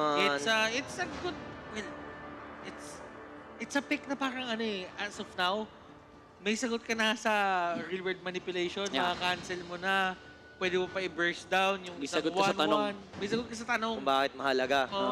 Ang Grok pick. Sabi nga nila, lagi na lang matigas ang Grok. Oo naman. Batoy. Lyrics yun eh. So, I feel like for TNC, you can go for a flexible jungler here na hindi pwedeng one-dimension. Actually, Balmond is a decent answer against this lineup, no? Balmond and Cho or Kufra? Oh, Yakay. Ooh! Ay, okay. Parang mali ata ito isa. Kasi practice lang. Ganito ata talaga yung setup ngayon ng TNC. Yan, Kufra. Lunox. Or Kag, kasi may Yakay and Kufra. Actually, magaling Kag. Para may pantakas. Yes. Pero ganito ata talaga lagi yung setup ngayon ng TNC Talagang 4 protect 1. Yeah. Tapos tank jungle talaga, no? Actually, ang daming open for Yelly Haze. Nandiyan yung Sicilian, nandiyan yung Lunox, nandiyan yung Kagura. Or if ever man gusto niyang ala Eto Max, mayroong Selena. Yung Selena, pwede. Yelly Haze din naman yan eh. Alam naman natin na talagang malawak ang hero pool. Since then, posible nga na kung titingnan natin, one of the candidates for the Hall of Fame. Okay. So Julian support mid. Julian mid, Yelly Haze on the Julian. Nakita natin yung Julian niya kahapon. Very awesome performance against Blacklist International. And I like the confidence of H2 to go for an assassin here against TNC. Then again, I'm seeing this as a good Julian game. Na parang ang dami mong pwedeng control, ang dami mong pwedeng i-chain, ang dami mong pwedeng pag-sustainan ng sword. Yung scythe mo, kung wala silang dash, dasal na. Ganon. Actually, ang hirap hulihin ng mga heroes ng NXP. Sobrang mobile nito mga kinuha nila na alam nilang. Sobrang madudulas. Ang hirap hulihin. Dati na lang, madulas. Sabi niyo kanina, laging matigas ngayon naman madulas. Ang Julia. Ang Julian. Basta ang Grok. Okay. So now we are seeing the picks of the 2 teams na meron tayo. They're ready, they're focused, they're everything in between. And right now, let's head in. Papasok sa Celestial Palace para sa game number 2 netong match 2 natin ngayong araw. Nexplay Evos versus TNC Pro Team. Dito na magkakaalaman kung matutuloy nga ba ang Game 3 o tatapusin na to ng NXP. Both junglers magsa-start sa kanilang mga orange buffs while wala namang panggugulong mangyayari since hindi pa nga in-expect. But now Ben thinks with the jump, si Yelly Haze ata dito mapopoke half on HP. Pwedeng malaking malaking rason para nga mag-back away muna sila. Pero big advantage for H2O to actually secure the Lethal Wanderer. Yep. Definitely an XP advantage and overall yung rotation ay okay, hindi nakuha. Nakuha na ST. Actually, hindi naman napindot yung retribution, so no worries there. May mga times kasi na parang kapag nakita mo yung kalaban tapos ginulat ka, parang napapaaga yung retry mo. So siguro yun yung ginagawa ni H2 na gulatin nga natin, tingnan natin kung nagkape. Sabi niya, uy, nag-retry. Uy, nag-retry. Ito naman. Wala naman Tama yung retry. Hindi kinakabahan, hindi nagkape. Ginigage niya sa lito pa lang kung ano yung magiging retry usage dun sa mga upcoming turtles, sa lords. Domestic. Domestic. Ay, hindi. Mukhang maganda retry ngayon ni SD. Kailangan medyo sakto tayo pag pumindot mamaya. Yun yung tinatawag ng kapin test. Pagka nagkape, automatic na pipindot agad. Pero ngayon, going back into the game, this is slow pace, to be honest. Sa lahat ng games na napanood natin ngayong araw, 1 minute. Well, actually, maybe I spoke too soon kasi meron na agad rotation na naganap dito at si James. Napaka-aggressive talaga. Tingnan mo naman yung mga tangke natin dito sa taas. Papasok ata. And look at this, the heavy spin utilized. And my goodness, now, walang heavy spin, open yung turtle. Yep, and wala ring retribution si SDZYZ. That was a nice testing by H2. Tinesting na naman niya. At this time, nag-retry, nag-heavy spin. Di lang umabot yung knockup from Yellow Haze, but that allows the NXP a huge lead in this early game. Although, sinabi ko huge, maliit na gold lang yan. Pero again, yung momentum, yung mahirap pangkain. Dami! Uy, pero napakaganda na itong space na ginawa ni Mycophobia. Yellow Haze trying to go for the kill. Pero kakayanin ba Yasuo dito? With the help, pero nagkatumbahan na Donut going for the Nibiru. Hindi siya naka-shotgun dito, kaya talagang hindi pumipitek yung damage against doon kay Yasuo. But this time, TNC, nakakuha sila ng trade doon at napunta pa nga yung kill kay Yasuo. This means na mas may advantage na to kung titingnan natin na maigi if ever man na magkaroon ng mga clash mamaya kasi on point na rin naman na nakuha niya yung mga marks para nga makalipad siya at magamit yung crossbow of Tang. But Nexplay, yung nakita naan kanina, yung early gank nila sa may bandang top lane, malaki yung nagiging epekto ngayon eh. Napapansin kagad natin yung gold gap ng dalawang teams na talagang nakikita mo yung results eh. Actually, sa totoo lang hindi dapat nagiging sobrang aggressive ngayon si H2 sa pag-contest ng gubat ni SDZYZ. Dahil nga, kung titignan mo sa papel, Akai Hayabusa, mas may capability lumaban na mas maaga yung Akai. Siya yung dapat gumagawa nito. Kay H2, baliktad nangyayari. Kahit yung first turtle. The thing is, this is NXPE utilizing the fact na hindi nila kailangan puntahan yung play nila. H2 na ipit dito. Flinigger pa talaga ni Bentings. Just make sure na mamamatay si H2. So medyo na-nullify yung lead. Pero again, going back sa sinasabi ko kanina, alam kasi nila na may lane advantage sila. They don't have to be concerned about the XP lane. Kaya naman nakakahanap ng maraming movements ang NXPE. They're focusing on trying to limit the presence of SDZYZ in this game. Even though napatay si H2 rito, they still have control over this mid-game. And ang problem kasi ng TNC right now is even though you have the 1-1, may Beatrix din kasi ang NXP. Sila pa rin na nagdidikta kung sino ang aggressive during the fights kasi nasa kanila yung first damage. Siguro masyado ding in-overestimate ni H2 yung kalahamangan niya. I mean, lamang siya in a way, pero in terms of the capability, I would say Akai still has an upper hand as of this moment, 4 minutes into the game. Pero, guys, NXPE with the second turtle. Si James, sobrang sakit. Well, Esmeralda, Diros kasi Usually si Cram, kahit ganito yung matchup, nakikita natin, minsan nilalamangan niya, kinakata niya yung lane. Pero grabe. The flicker coming in from James. Kaso nga lang mababawian siya ni SDZYZ. Pero na-predict niya kung saan pupunta sana si Cram. Pero sa iba, and Mycophobia! Oh my goodness, what a wild charge! Yasuo sinusubukan i-proc yung kanyang crossbow of Tang, pero hindi siya makakahanap ng way doon sa may likod. Escalera trying to get away and Donut nandito sa may area. Mycophobia, yung tropa niyang bato nandun sa may gilid, hindi siya pinadaan. Ako, bawal ka muna dito dumaan. Hindi ka pwede talaga pumwesto basta-basta in Donut with that opening. Kaya mo yan, Donut, libreng basag sa torre kahit na walang minion waves. Ito ang advantage ng isang Beatrix. And as of the moment, lamang ang Nexplay Evos. At pagdating sa gold, pati sa mga turrets na nabasag, talagang sila ngayon ang kumokontrol ng mismong game. But now, SDZYZ still taking his time. Hindi pa tayo nakakita gaano ng contest doon sa objectives katulad ng turtle. since parang nagtitake pa sila ng time na kumuha. Si H2 ayaw bumitaw eh. Pati ba naman yung green H2? Hindi pinagbibigyan si SD, laging inaagawan eh. Well, proper usage, kung titignan mo, 26 seconds yung cooldown, 30 seconds yung cooldown Sakto. ng Turtle Beam bago mag-respond. Ayaw bigyan talaga. So talagang i-utilize mo yan. Tignan mo naman. Galing. Grabe naman yung mga check nito. Anong nakain nito ngayon? Bandang gitna pa lang, bumabalik na agad sa Shadow.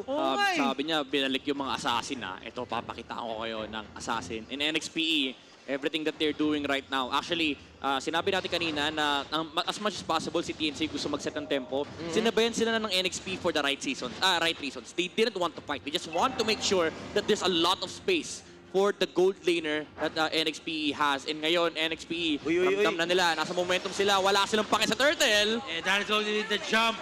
Tumba si Cram. And we don't usually see Cram na ganito. Pero merong connection na nangyari doon. And Bentings falling short. Falling short doon sa kanyang ultimate. That could have been a big pick-off.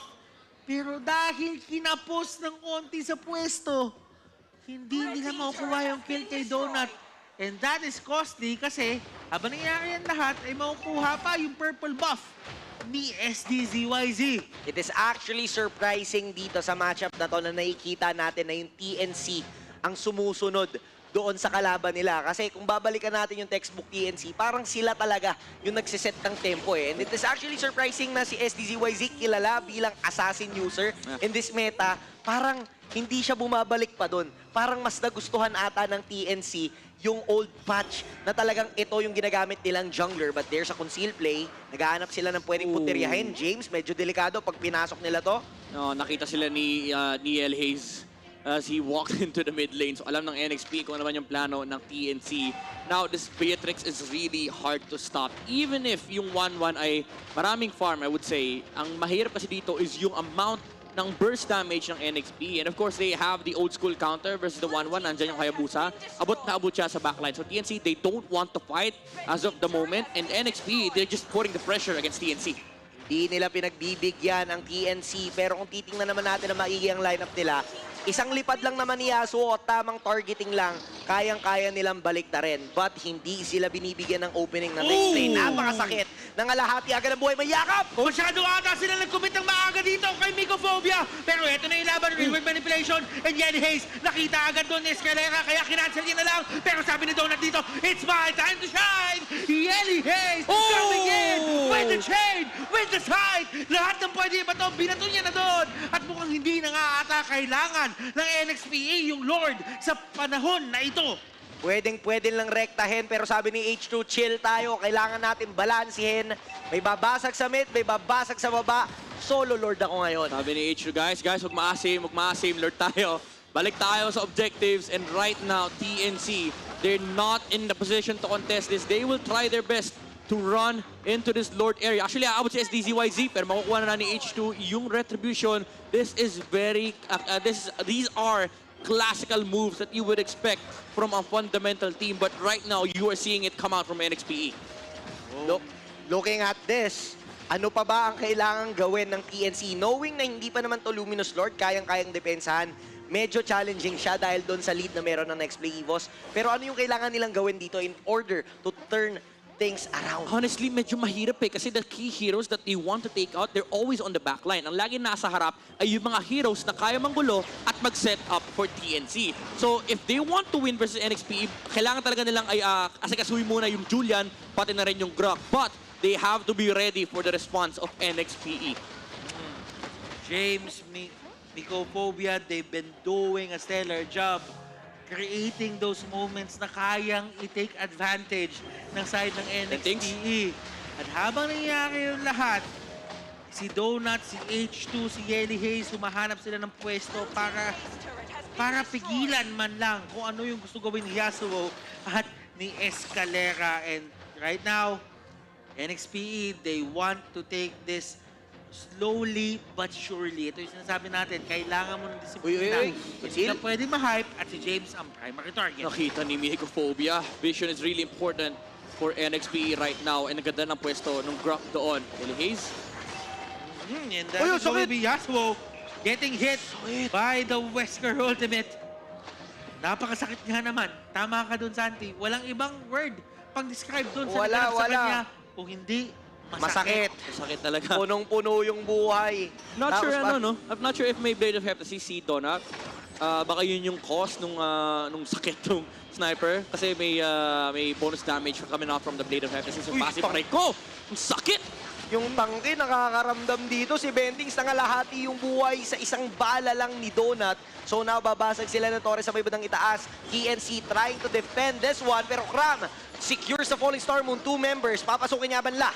Oy, pero ito, Yenny Hayes, nahuli ng members ng side ng TNC and Bentings. Nakahanap siya ng isang initiation doon. And with that, mapipigilan yung NXPE sa pag-push nila. The pressure is now kahit paano alleviated or natanggal sa side ng TNC. At pwede nilang gamitin to para kahit paano ay makabawi at mag-set up doon sa next na mangyayaring Lord. Okay guys, wala pa palang Blade of Heptasis si Donut. Actually, he's going for Hasclaw, yes, para meron siyang ma-sustain during the clash. Pero alam mo, pag nabuo dito yung Blade of Heptasis, feeling ko si Yasuo, isang banat lang ng ulti ng sniper, mamamatay kagad. But of course, he needs to protect himself. So Hasclaw, yung kukunin ni Donut now, he has it. Pero yung split push na naman, nanggagaling kay James on the top lane. This is really hard for TNC. Mag-hard commit pa sila sa Lord. Tayo. Bentings, konting stretching, reverse Kelra. manipulation, H2. Hindi nahuli doon. Pero kakayanin ba yung Retry? Yun ang tanong. And Mycophobia na ipit dito with the crossbow of Tang. Pero James, on the top lane! On the top lane! Meron nagaganap na push! Mga kaibigan, Escalera tutumba! Tatlong miyembro dito ng TNC! Kakayanin ba? And James dito, bakit yung Portal Hikachu? Nandun sila, mga kaibigan. Beatrix! Tumapos sa kanya. And yung Beatrix dito, tatandaan natin yung sinabi kanina ni Wolf na tatlong 3 hits. 3 hits. 3 hits lang ang kailangan para mag-take down ng base. Maganda yung attempt ng NXP. They tried to win by split pushing. Oh! The damage coming in from Yelly, Hayes, and Donut. Matatapusin na si H2O sumisilip pero balik lang kaagad. TNC ngayon, bantay base na lang muna dahil nga sa pressure na ibinibigay. Akala natin tapos na lahat, pero yung next play talagang parang may magnet eh. Balik sila ng balik sa base ng kalaban. Men, alam mo, ang kalaban ng TNC dito, hindi nga actually yung NXP, yung pressure na ma-split pushan. Parang every single time na nagde-reset sila, kailangan nilang i-reset yung utak nila at isipin na, teka lang guys, balik tayong base. May nagbabantay doon. Kamuntikan, kala ko mag-wild charge eh. Possible na sana yun, pero Mycophobia. Huli ka, wild charge, patakbo, crossbow, Tang, ginamit na, pero oras na to para sa side ng NXP para lumaban. And the chain hang low, mga kaibigan. Yan Hayes, naipit sa may gitna. Bentings, tutumba, may immortality pa. And si James, ginamit na yung Abyssal Strike. Donut! Naipit! The heavy spin is there. Huli si Donut, mga kaibigan. H2O, James, kailangan nila i-defend to. Yung push na gagawin ng TNC. Diretso base to. SDZYZ, on point yung paggamit niya ng heavy spin para nga mahuli dito si Donut. Alam niya, ito yung isa sa mga threats pagdating doon sa mga teamfights. Kaya nga naman, eyes on the prize lang siya. Yun lang talaga yung tinignan niya. Yes, pero ito again ang problem ng TNC. They don't have any good tower takers. That's why when we saw TNC win the fight, nag-back off kagad sila. Even though si James at si H2 lang yung buhay, wala rin si Bentings to set the fight here for TNC. So they need to wait for the Lord. So NXP, medyo masaya sila dito. Even though they lost the skirmish or the team fight, alam nila na hindi naman magagamit agad-agad yung timing para makapag-push ang TNC. Next Lord is gonna become a crucial part of anybody's team in winning this game. Ito yung kailangan talaga nating tignan, Santi in Butters. Pero remember, buhay lahat ng heroes at available lahat ng skills. Pagalingan pumwesto at pagalingan talaga humanap ng pick-off in this next Lord clash. Magkabilang parte ng mapa ang kanilang hawak ngayon. Kung titingnan natin, Nexplay Evos has the advantage doon sa side na kung saan magsuspawn yung Lord. Pero anytime, pwedeng tumawid to. May conceal ang TNC. Ito yung mga moments na pang National Geographic. Ito. The moment, as you can see, TNC, they're looking for their prey.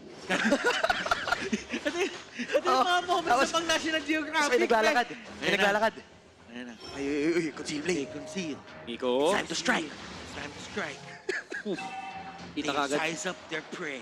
Now the predators are in control of the area. Mga ganun. Sakto. Mga ganun yan, pre. TNC, Sila na ngayon may hawak. Pwedeng sumilip ang Nexplay Evos. May concede play kami from Mycophobia. Pwede niya itong untugin pero masyado malayo. Tingnan natin. Pero the Akai secures the Lord. Yasuo dito mga kaibigan. Takes down Mycophobia. Yung crossbow of Tang nagamit na.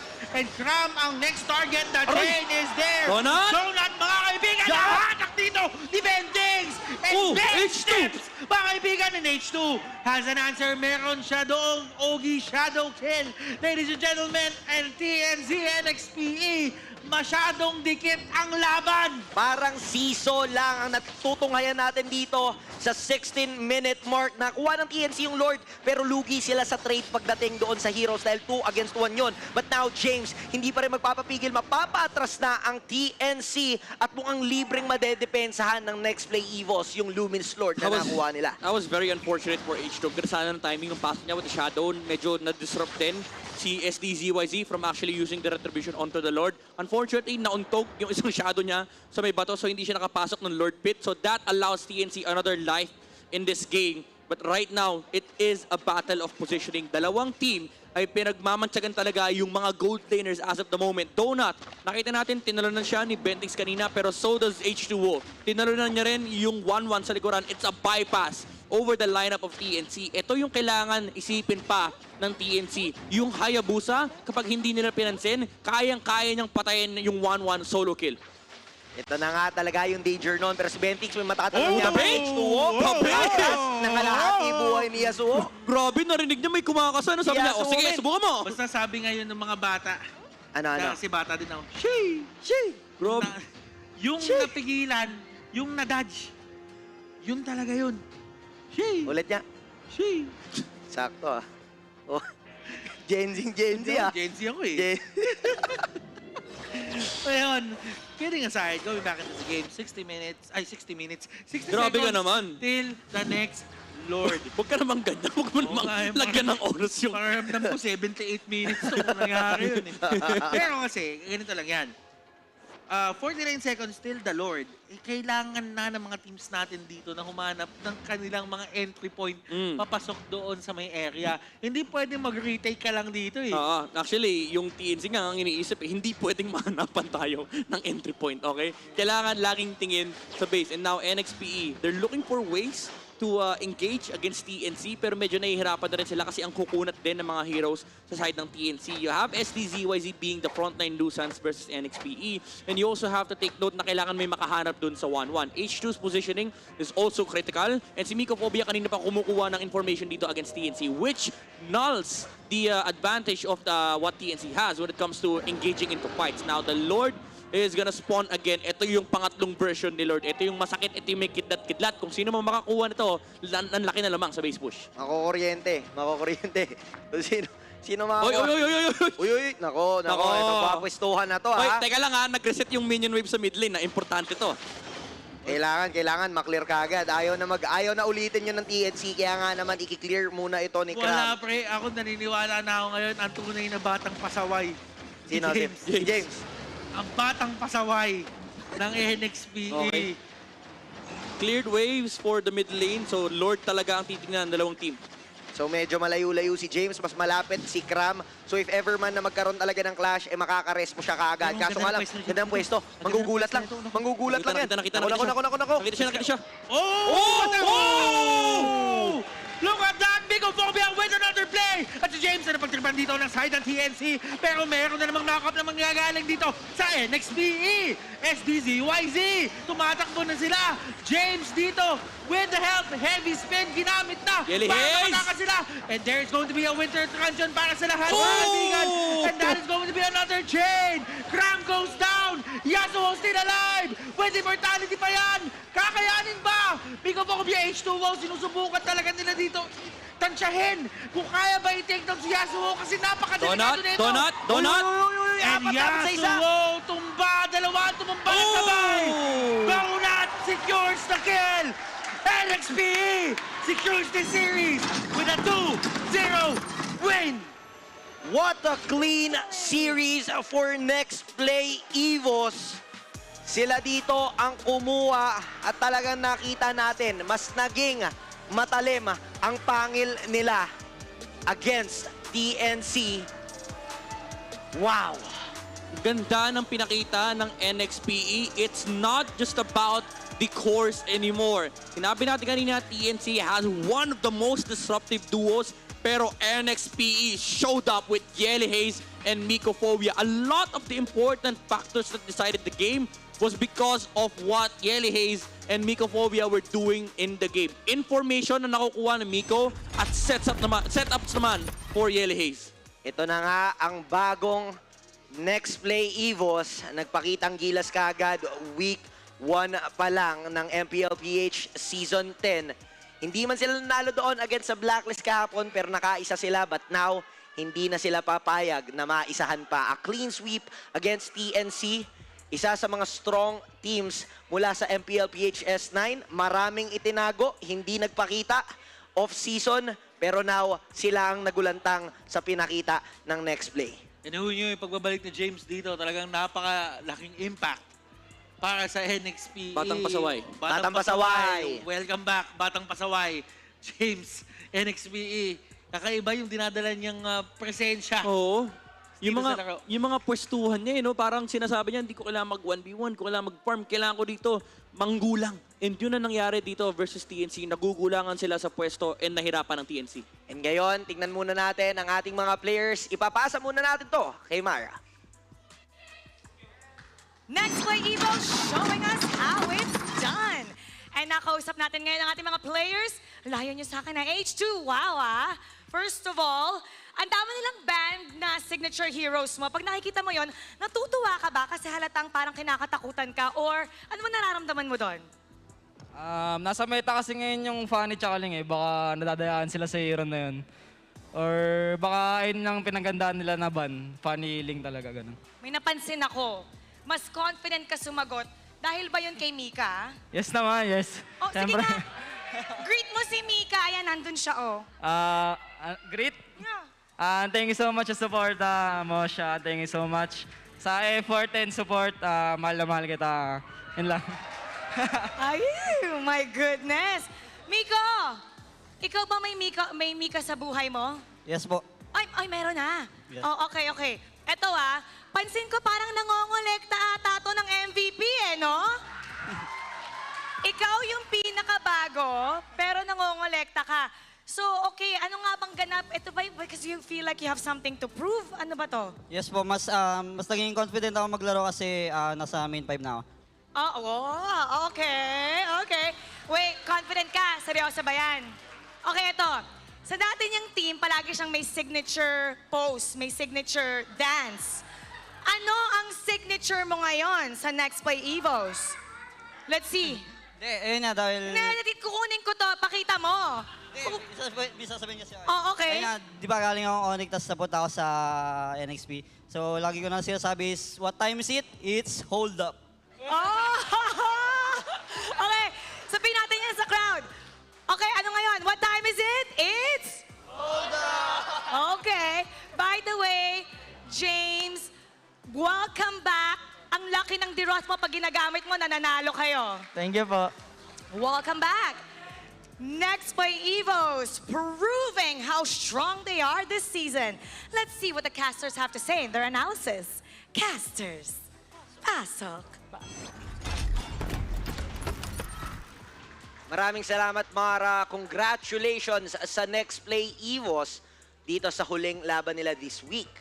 Pero let's head on to our post-game stats. Maya-maya makikita natin kung ano nga ba yung mga item builds na binuo nitong mga teams natin para din sa mga fans natin at home na gustong makita, bakit nga ba ganito kasakit si ganito? Bakit nga ba ganito kasakit si ganyan?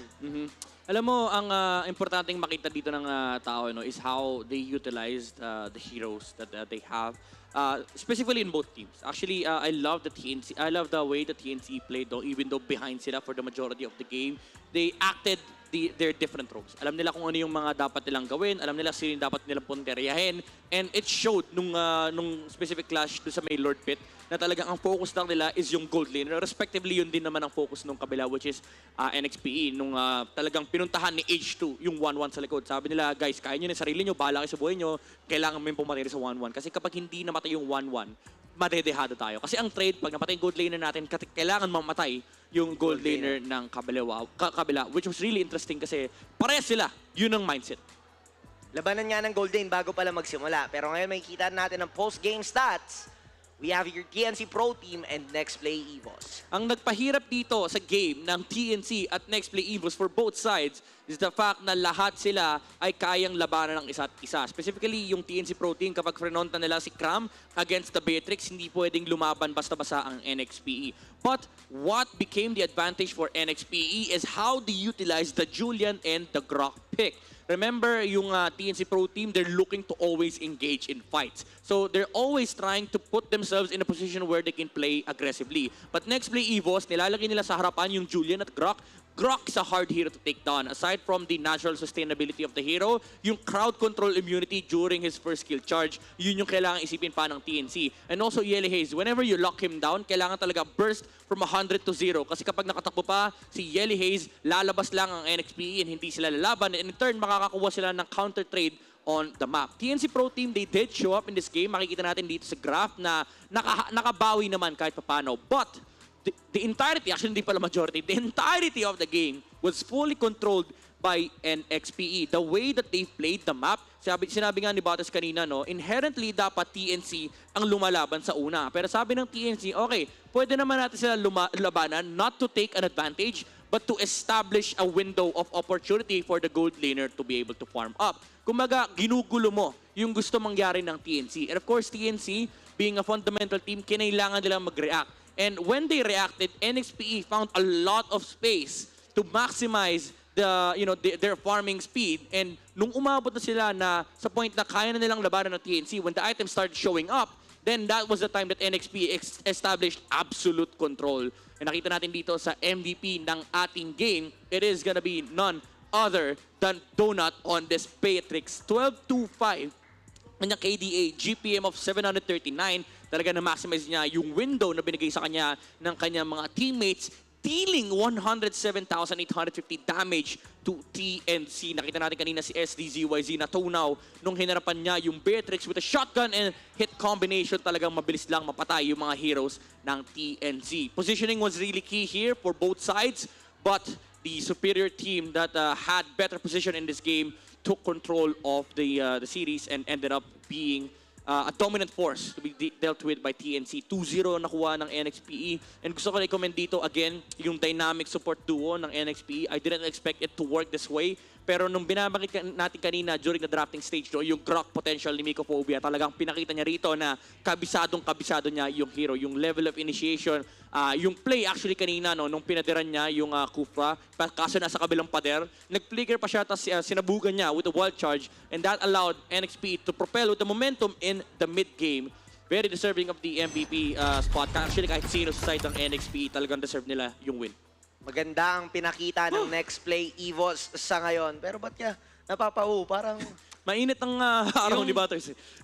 Yung unang series, ang haba ng team fight.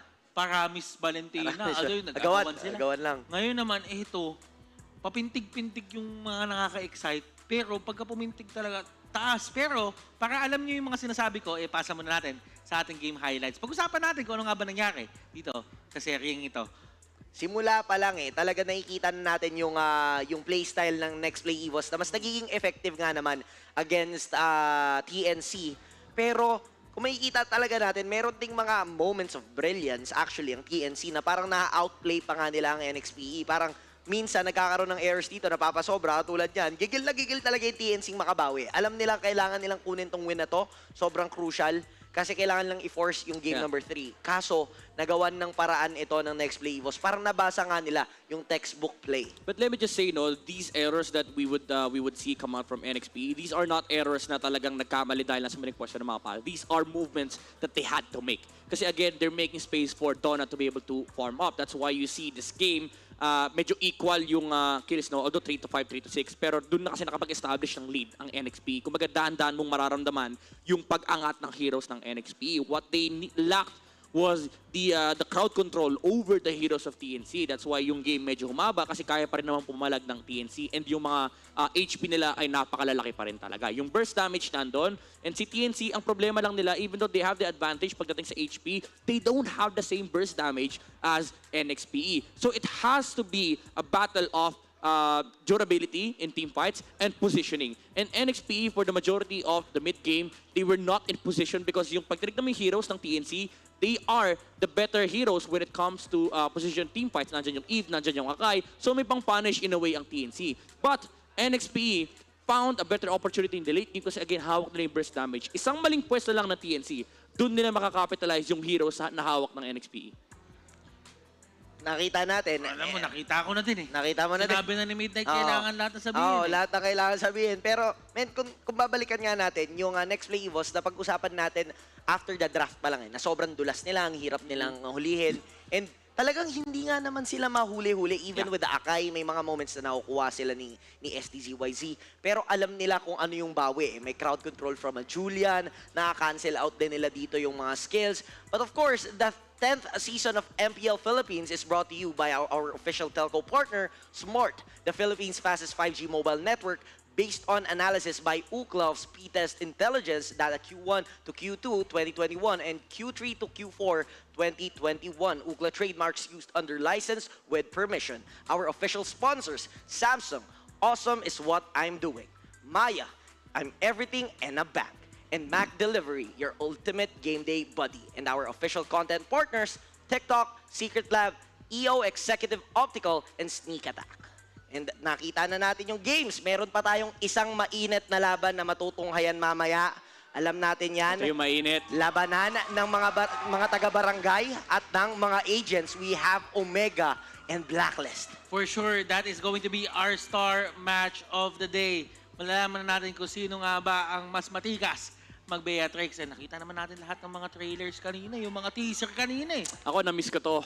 Yung totoong lineup ng Omega at totoong lineup ng Blacklist, magsasalpakan ulit. Dito na magkakaalaman, magbabalik kami para sa pangatlong serye dito sa MPL-PH Season 10.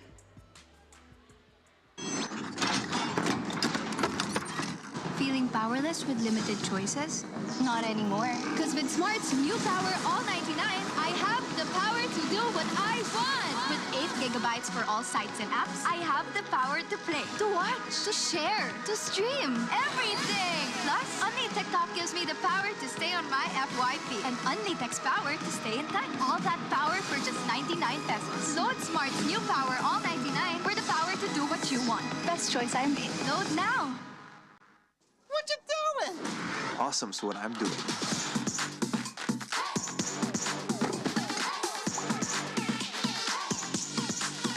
Do what makes you awesome.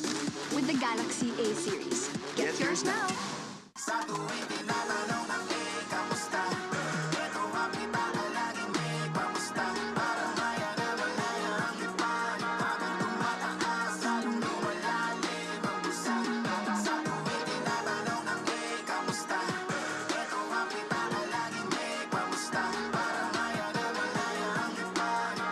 Your money, your way. Your all-in-one money app. Maya, it's everything and a bank. Uy, Big Mac! Sarap! Diretso na sa new McDelivery app for any McDo craving. May exclusive offers at discounts ka pa. Download now. Sa new McDelivery, maraming ordering options. Upgraded ang tracker at updated ka with live chat. Level up now with the new McDelivery app. Uy! Iced coffee! Just tap for sarap! Everyone has the chance to discover and be discovered on TikTok. Powerful voices, rising stars, unique creativity, insightful educators. We're welcoming a new generation of TikTok creators. You've heard our stories. It's time to start yours. Create, share, be discovered on TikTok.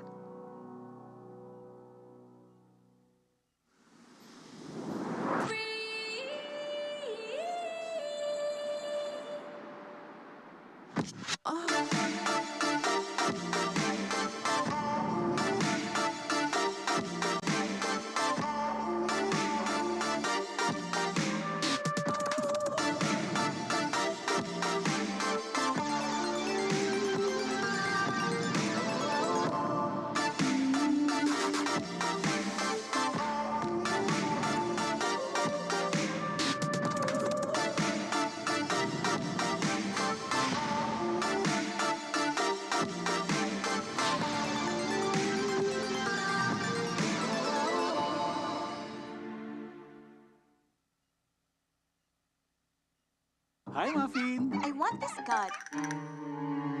Okay, ma'am.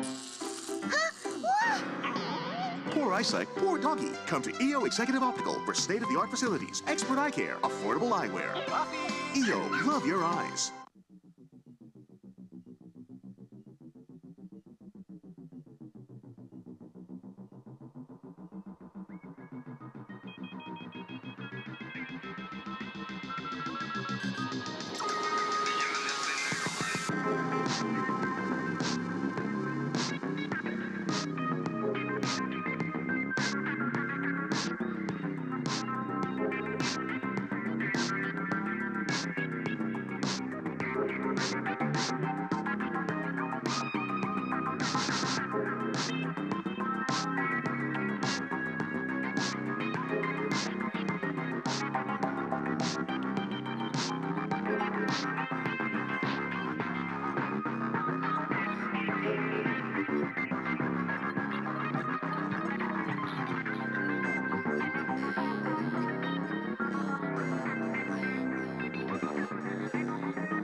Feeling powerless with limited choices?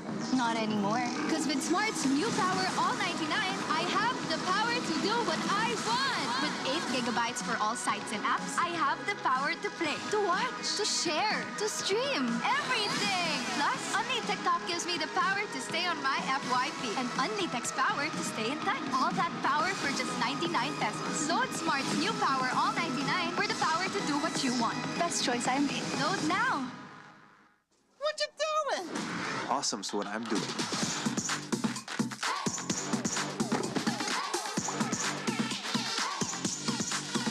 Do what makes you awesome.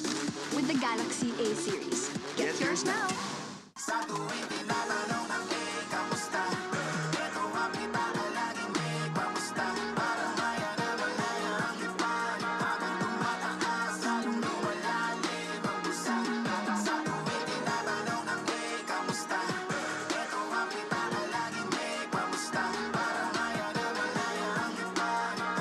Your money, your way. Your all-in-one money app. Maya, it's everything and a bank. Uy, Big Mac! Sarap! Diretso na sa new McDelivery app for any McDo craving. May exclusive offers at discounts ka pa. Download now. Sa new McDelivery, maraming ordering options. Upgraded ang tracker at updated ka with live chat. Level up now with the new McDelivery app. Uy, iced coffee! Just tap for sarap. Everyone has the chance to discover and be discovered on TikTok. Powerful voices, rising stars, unique creativity, insightful educators. We're welcoming a new generation of TikTok creators. You've heard our stories.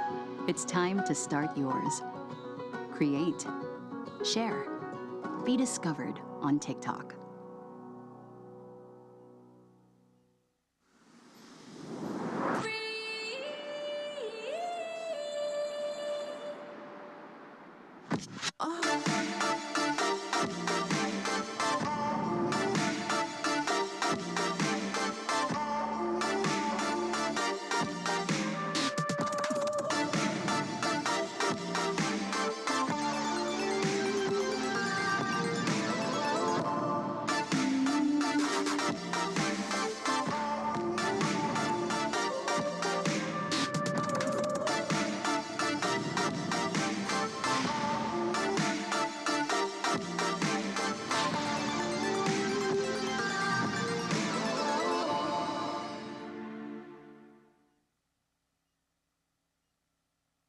Hi, Muffin. I want this god.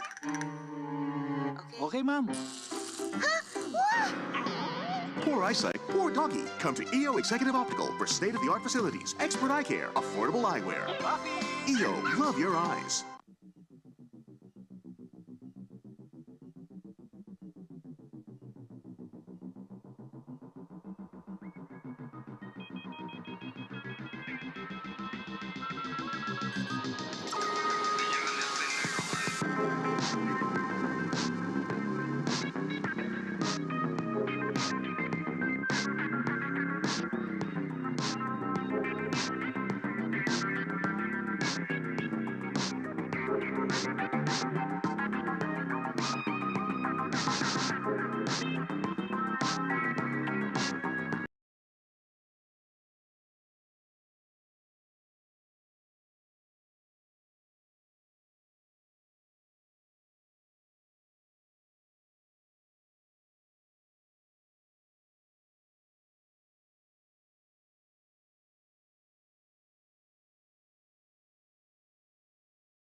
Feeling powerless with limited choices?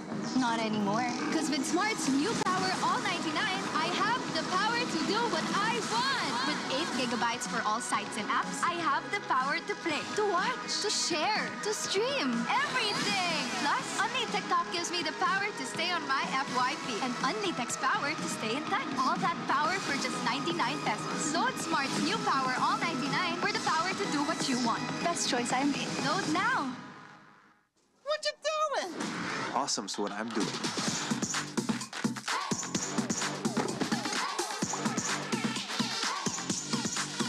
Do what makes you awesome. With the Galaxy A series. Get yours now.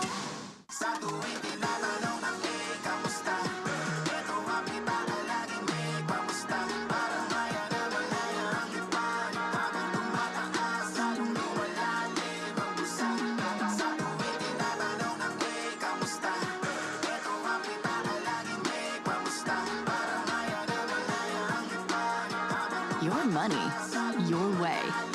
Your all-in-one money app. Maya, it's everything and a bank. Uy, Big Mac! Sarap! Diretso na sa new McDelivery app for any McDo craving. May exclusive offers at discounts ka pa. Download now.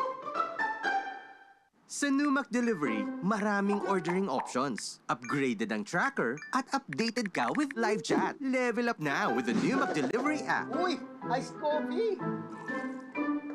Just tap for sarap. Everyone has the chance to discover and be discovered on TikTok. Powerful voices, rising stars, unique creativity, insightful educators. We're welcoming a new generation of TikTok creators. You've heard our stories. It's time to start yours. Create, share, be discovered on TikTok.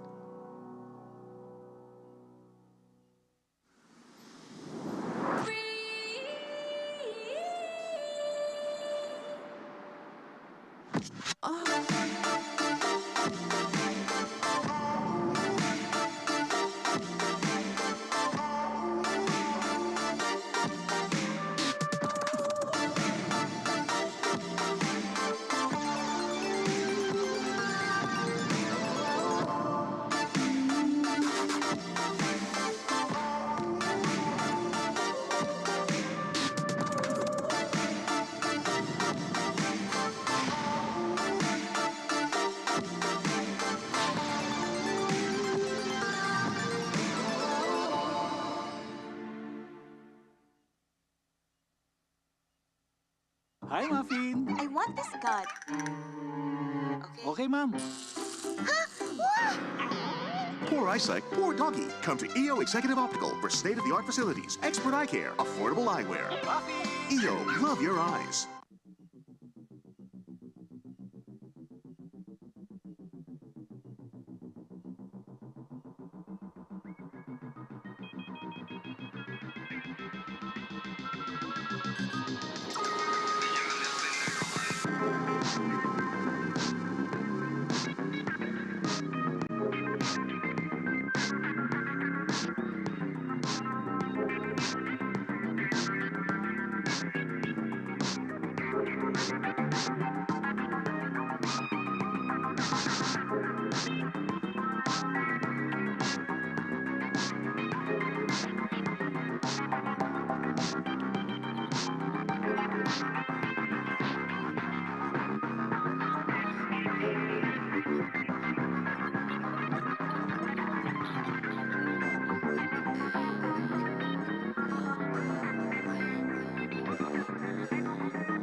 Feeling powerless with limited choices? Not anymore. Because with Smart's new Power All 99, I have the power to do what I want. With 8 GB for all sites and apps, I have the power to play, to watch, to share, to stream, everything. Plus, Only TikTok gives me the power to stay on my FYP and Only Text power to stay in touch. All that power for just 99 pesos. Load Smart's new Power All 99 for the power to do what you want. Best choice I made. Load now. What you doing? Awesome's what I'm doing.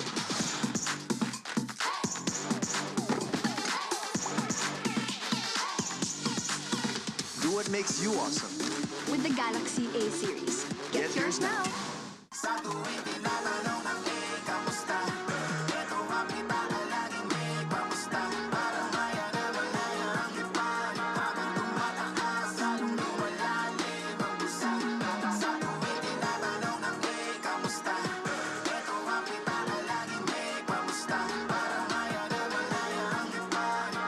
Your money, your way. Your all-in-one money app. Maya, it's everything and a bank. Uy, Big Mac! Sarap! Diretso na sa new McDelivery app for any McDo craving. May exclusive offers at discounts ka pa. Download now. Sa new McDelivery, maraming ordering options. Upgraded ang tracker at updated ka with live chat. Level up now with the new McDelivery app. Uy, iced coffee! Just tap for sarap.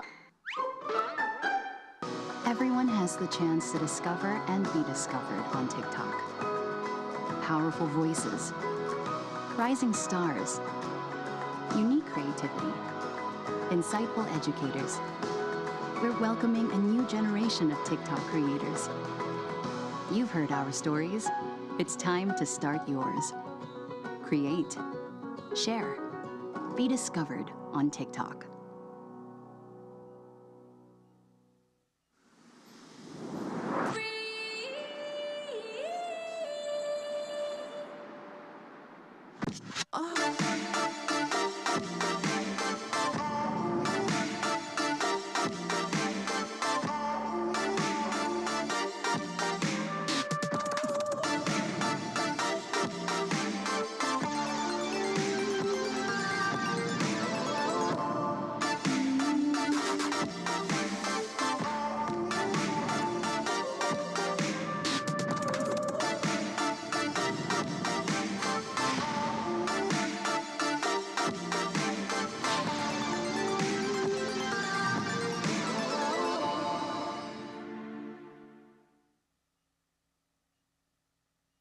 Hi, Muffin. I want this gun. Okay, ma'am. Poor eyesight, poor doggy. Come to EO Executive Optical for state-of-the-art facilities, expert eye care, affordable eyewear. EO, love your eyes.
feeling powerless with limited choices?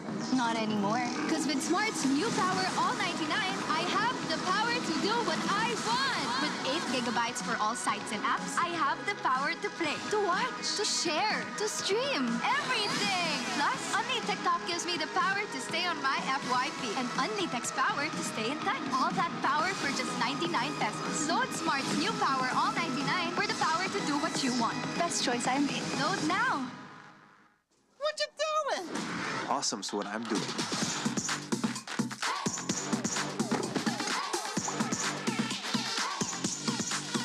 Do what makes you awesome. With the Galaxy A series. Get yours now.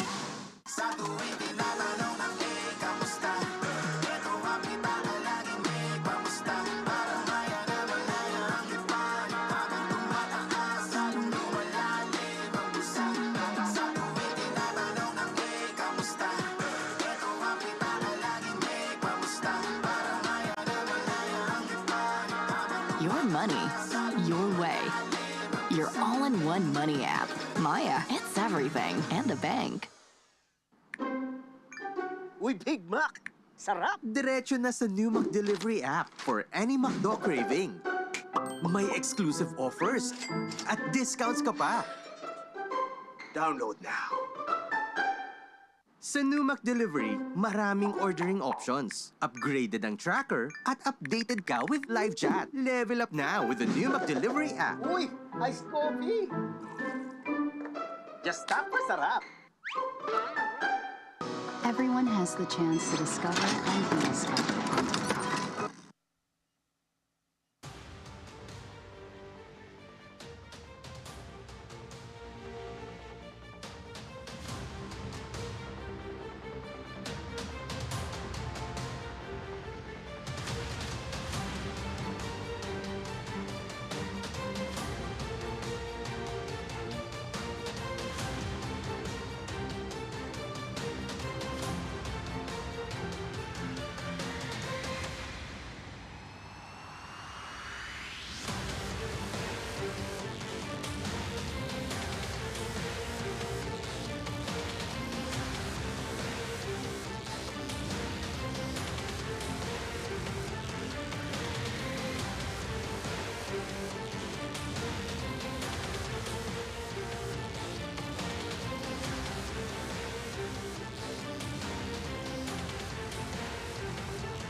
Ang makakasayaw ng ONIC PH sa ating MPL-PH Season 8 Grand Finals. Blacklist is still ready to protect the crown. Pagdating sa mga critical moments, napakaganda ng kanilang performance. Nice try.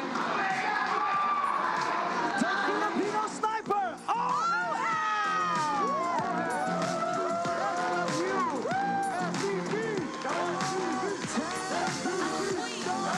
Ikaw gumamit ng weird tricks, ang galing, nakasavage ka pa. Sino ang mas magaling na sniper? Ikaw or si Oheb? Siyempre po ako. Ako pa rin po yung pinakamagaling Beatrix sa lahat. Sa buong Pilipinas. Oh, yeah? Hindi lang po ako kasali ng entry kaya siya yung tinawag na Filipino sniper. Oh! Hindi lang siya kasali ng entry kaya si Oheb daw naging Filipino sniper. But according to Kelra, siya yung pinakamalakas. Ito na yung pinakaabang ng Blacklist. Pero ngayon, nandito na si Renzo to the rescue. Kaso ka lang yung Blaze to win the Renz. Ang sakit! Nandito yung pasok, pero makukuha niya yung kill on Jeff Gear. A double kill coming from Kelra. Ngayon, inuubos niya ng mga miyembro yung triple kill. Maniac para kay Kelra. Let's see the savage. Ito sa sniper niya. Nakatotok lang. Pero ngayon, Sino ang pinakamagaling mag-Beatrix? Ako, hindi naman ako yung pinakamagaling mag-Beatrix. Pinansagan akong Filipino sniper for a reason. Hindi ganun basta-basta nakuha ng wala. MVP lang naman kasi sa buong mundo.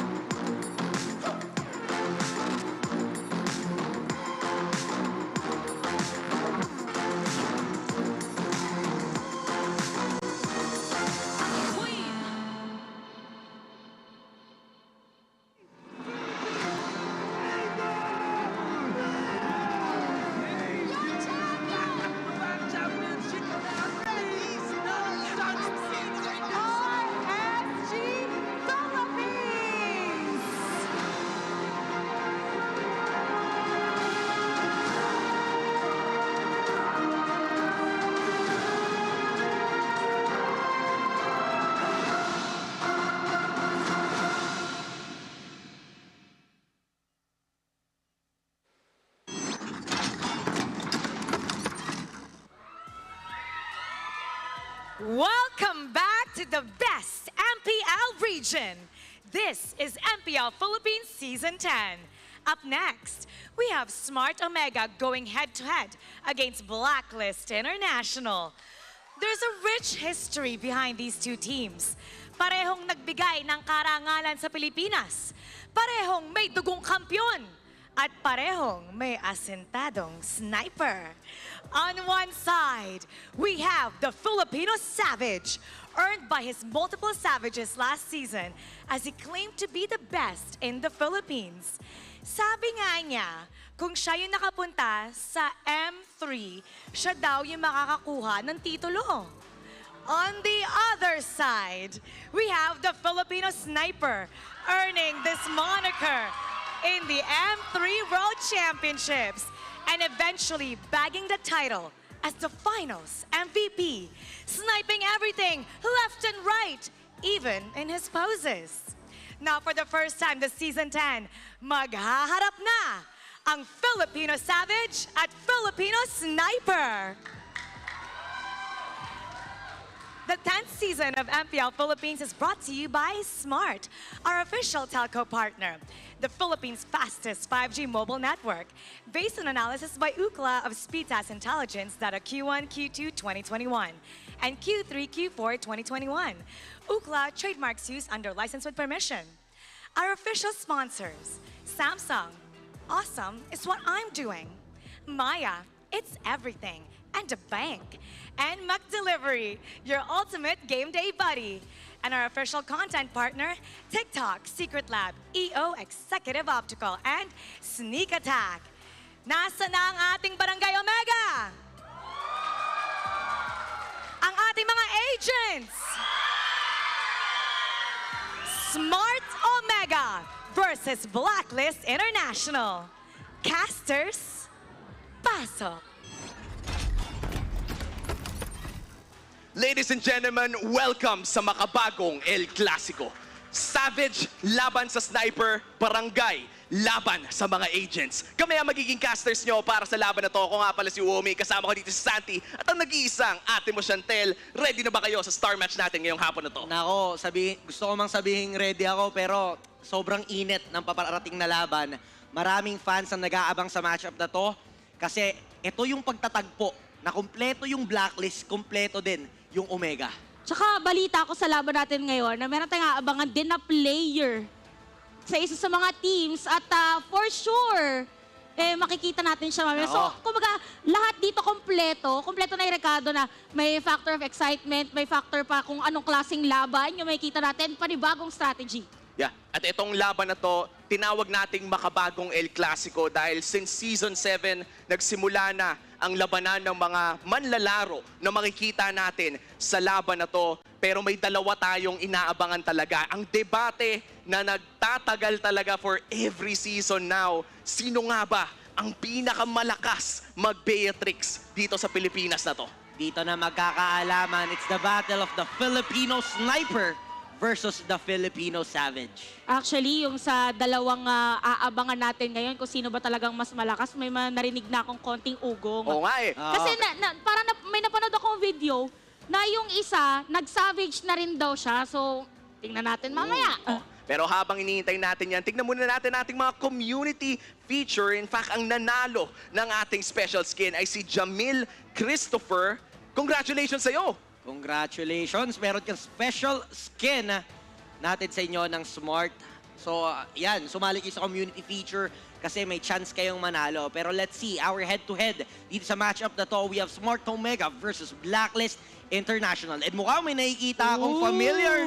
May mga names na bago na makikita natin sa lineup. Let's see kung ito nga ba talaga. Ito yung binanggit ko kanina na meron tayong aabangan na player, Kel, VJ, and Miko. Nagbabalik. Will be in. So Kel, VJ right now, ang katapat niya na sa lane will be Oh My Venus. So this is going to be very interesting. Different role para sa kanya. Different role. Pero kung iisipin, lalabanan ng Reyna ang hari sa mid lane. Ang pagbabalik ng The King ng Barangay Omega laban sa Reyna ng Blacklist International. Ito ang ating headline ngayong gabing ito. Napakalupit talaga. Di pa nagsisimula yung Game 1, Santi.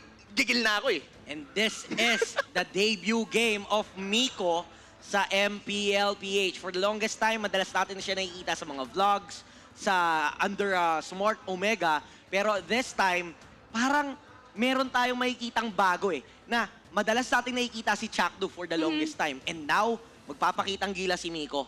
Malaki yung responsibilidad na kanyang i-fill kasi nga Chak Mamba yun Napakaganda na binanggit mo dito na napakalaking responsibilidad ang kailangan niyang puunan dahil si Miko, ang kanyang magiging performance dito pwede maging basis para sa other teams kung gaano kalaking threat ang Smart Omega coming into MPL Season 10.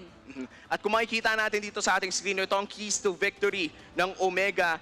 Aggression ang kailangan nilang makuha by minute number 1. And dito magiging susi ang nabanggit nyo ng manlalaro na si Miko at si Kel VJ na bagong pasok sa position 4. And ngayon lang natin makikita based on the playstyle of Omega doon sa match nila against RSG, napapaganan nila They are starting very strong. But of course, andyan din naman ang Blacklist International. Meron din silang mga keys na kailangang sundan upang manalo dito sa seryeng ito. El Clasico nga talaga, makabago. Nabanggit niya dito yung pwedeng keys to victory for Blacklist International. I believe nakita at na medyo na-solve. Kumaga, parang problem solving all throughout ang drafting phase. Pero pinakita kahapon na ni Coach Bonchan sa kanilang pagdadraft kung paano sila nag-a-adapt quickly sa kung paano ba ang nagiging bitaw sa kanilang kalaban nila na team. Imagine yesterday, it's not the usual day na nakikita natin na natatalo yung SSC OMIB, pero after that game, they won with a statement against Nexplay Evos na nagulat tayo na meron pa pala na ibibitaw at meron pang bago para kay Coach Bonchan at kay Coach Master Basic. Ika nga, meta ay dinikta na naman ng Blacklist International. Nilabas nila ang kauna-unahang Natalia Jungle of MPL S10. Meron din tayong keys to victory ng Blacklist na makikita natin mamaya, pero mukhang hindi na makapag-antay ang ating mga manlalaro. Ito na ang Barangay Omega.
Ilang beses nang nagtapat, ma-international man o lokal, Blacklist International Smart Omega muli na namang magtatapat ngayong gabi. Santi, Chantel, alam kong ready na tayo dito pero feeling ko kamustahin natin yung crowd. Santi, kamustahin mo naman yung barangay para sa akin. Ayan, alam nyo na, you know the drill.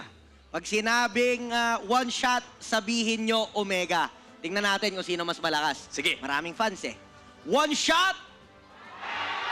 Isa pa. One shot! Wow. Ramdam mo ang energy ng barangay. Pero Chantel, tawagin mo naman ang agents. Tignan natin kung ready na sila. Ito naman, pag sinabi natin, syempre, Blacklist, ang isisigaw ay break the code. Tama. Okay, Blacklist! Isa pa, Blacklist! Ay, isa pa. Isa pa, Blacklist! Bumuelo pala. Siyempre. Okay, ready na ang crowd natin, no? Parang, honestly, parang gusto ko maging part na lang din ako ng crowd. Ramdam ko yung pressure. Yung kasama natin ngayon na nanonood. Siyempre sa mga players din natin and sa lahat ng kasama natin today. Etong mga manlalaro natin na nakita sa screen ngayon ay matagal nang naglalaro laban ng isa't isa. Nagkasanayan na yung mga yan pero syempre may mga na-miss din tayong mga muka. Again, this is the official comeback of the Royal Duo V-Wise. And again, another comeback sa side naman ng Omega. Nagbabalik si Kel VJ, nagbagong anyo at isang rookie debut as well in the side of the barangay. Sobrang interesting nito. Sobrang tagal nating nakikita si Chaknu under Smart Omega na siya talaga yung mainstay na tank. But now, we will see a new roamer from their side. This is Miko. Hindi siya yung basta-bastang inad lang dun sa roster nang walang rason na pang sub lang eh. Ito talaga yung statement na makikita natin against the M3 champions. Itong lineup na to yung gagamitin nyo. Ganun sila confident. Well, ang ganda nung nabagit mo dito na napakalaking factor na pagkakadagdag and they are really confident sa paglagay dito kay Miko because before Miko was part of the official roster talaga, nakikita natin siya naglalaro sa mga underground tournament. So, pinrepair siya coming into MPL Season 10 but for Blacklist International, I believe that this is a type of team right now na ang dami nilang kakaibang strategy. In terms of the drafting, mapapansin mo yung draft order nila very different na from the usual. At makikita natin dito ng mga suporta, ng mga agents at suporta ng barangay in this game. Ngayon na masisimulan na natin ang best of 3 na to. Chantel, Santi, this is perhaps the highlight match of week number 1. The 10th season of MPL. Sobrang importante nito. We're seeing familiar and new faces. What does this mean to these two teams right now? Malaking impacto eh. Kasi ito yung unang beses na magtatangpo sila in this season. And yung bawi mo dito matagal-tagal pa if ever eh. If ever na makuhanan kayo dito ng serye, matagal-tagal pa yung bawi mo. And mabigat-bigat kayo nakikita natin. Ang daming storylines. Maaaring makita nga natin yung Royal Duo andyan, V-Wise from the side of Blacklist. Pero mukhang magbabalik naman ang Double K connection din mula sa Omega. Wow. Now, ang daming exciting na maaabangan sa laban na to. Pero habang nag-aabang kayo ng laban, bumili na kayo at sumali na kayo sa ating McDo na giveaway. Pwede kayong manalo ng free Elite Skin. Mag-comment lang kayo ng hashtag McDeliveryGamingBuddy at yung favorite mong McDo food on every MPL Season 10 stream. At pwede kayong manalo ng free Elite Skin. 70 ang ating mabibigyan ng mga Elite Skin. Kailangan nyo lang mag-comment with the proper hashtag. McChicken. McChicken. Ikaw, Sandy. McNuggets. So pares tayo, McNuggets. Ganyan talaga pag bata, nuggets ang gusto. So, Oo, parang alam na agad kung ano yung edad. Parang yung sinabi na medyo... Hindi naman. Mamaya na mga pagkain dahil magsisimula na ang game number 1. Let's enter the drafting phase. Ano kaya ang mga pwede nating abangan dito? Well, for Blacklist International yesterday, it is a type of draft wherein yung mga comfy heroes pa rin ni OMIV usually yung binaban against them. Pero I believe if they are up against Omega, it's not gonna be the same story. So, these are heroes most likely ni Kelra. So, 1-1 agad ang hindi ibibigay. So, possible makuha dito ng Blacklist yung Julian and other heroes na usually na pa-priority pick or pinipilit na ma-open yung Beatrix? Mukhang ang pinipilit nilang i-open ang Beatrix, pero sabi ng Omega, ay binanagan. Labanan ng sniper, hindi mangyayari yan. Dahil ibaban nila ang Beatrix. And so far, Santi, sobrang dalawa agad ang ating gold lane dance. Puro gold lane agad ang tina-target. Let's see kung ano nga ba talaga ang mga susunod na tatanggalin dito ng both teams. For the side of Blacklist, Fanny, respeto dito kay Ryzen sa kanyang masterin this hero. So kung mapapansin natin, for Blacklist International, what they're trying to do is to ban out the heroes na yung mga Pikachu heroes na binabagit natin. For Ryzen, nakita natin yung potential na kanyang Fanny during their MSC run. Yes. Now for Omega, it might be the same story for them. So pwede pa silang mag-ban dito ng mga tanky heroes naman like yung mga Esmeralda ni Edward. So possible for Omega din, Valentina, that is a nice ban. So Valentina for sure hindi na natin siya makikita dito sa laban natin. Mahirap. Yeah, and definitely, tinanggal din ng Blacklist ang signature hero ni Renzo, the showstopper. Tatanggalin ang Masha. Ano kaya magiging huling ban dito ng Omega considering na marami pang malakas na pick? Mukhang tatanggalin nila ang umuusbong na Faramis ngayong meta na to. Really curious for the first pick of Blacklist International. Ang daming open. There's a Julian. Pwede rin sila ditong kumuha na nga kagad ng rumor nila eh. Pero sa tingin ko, Philippa XP. Possible. Uy!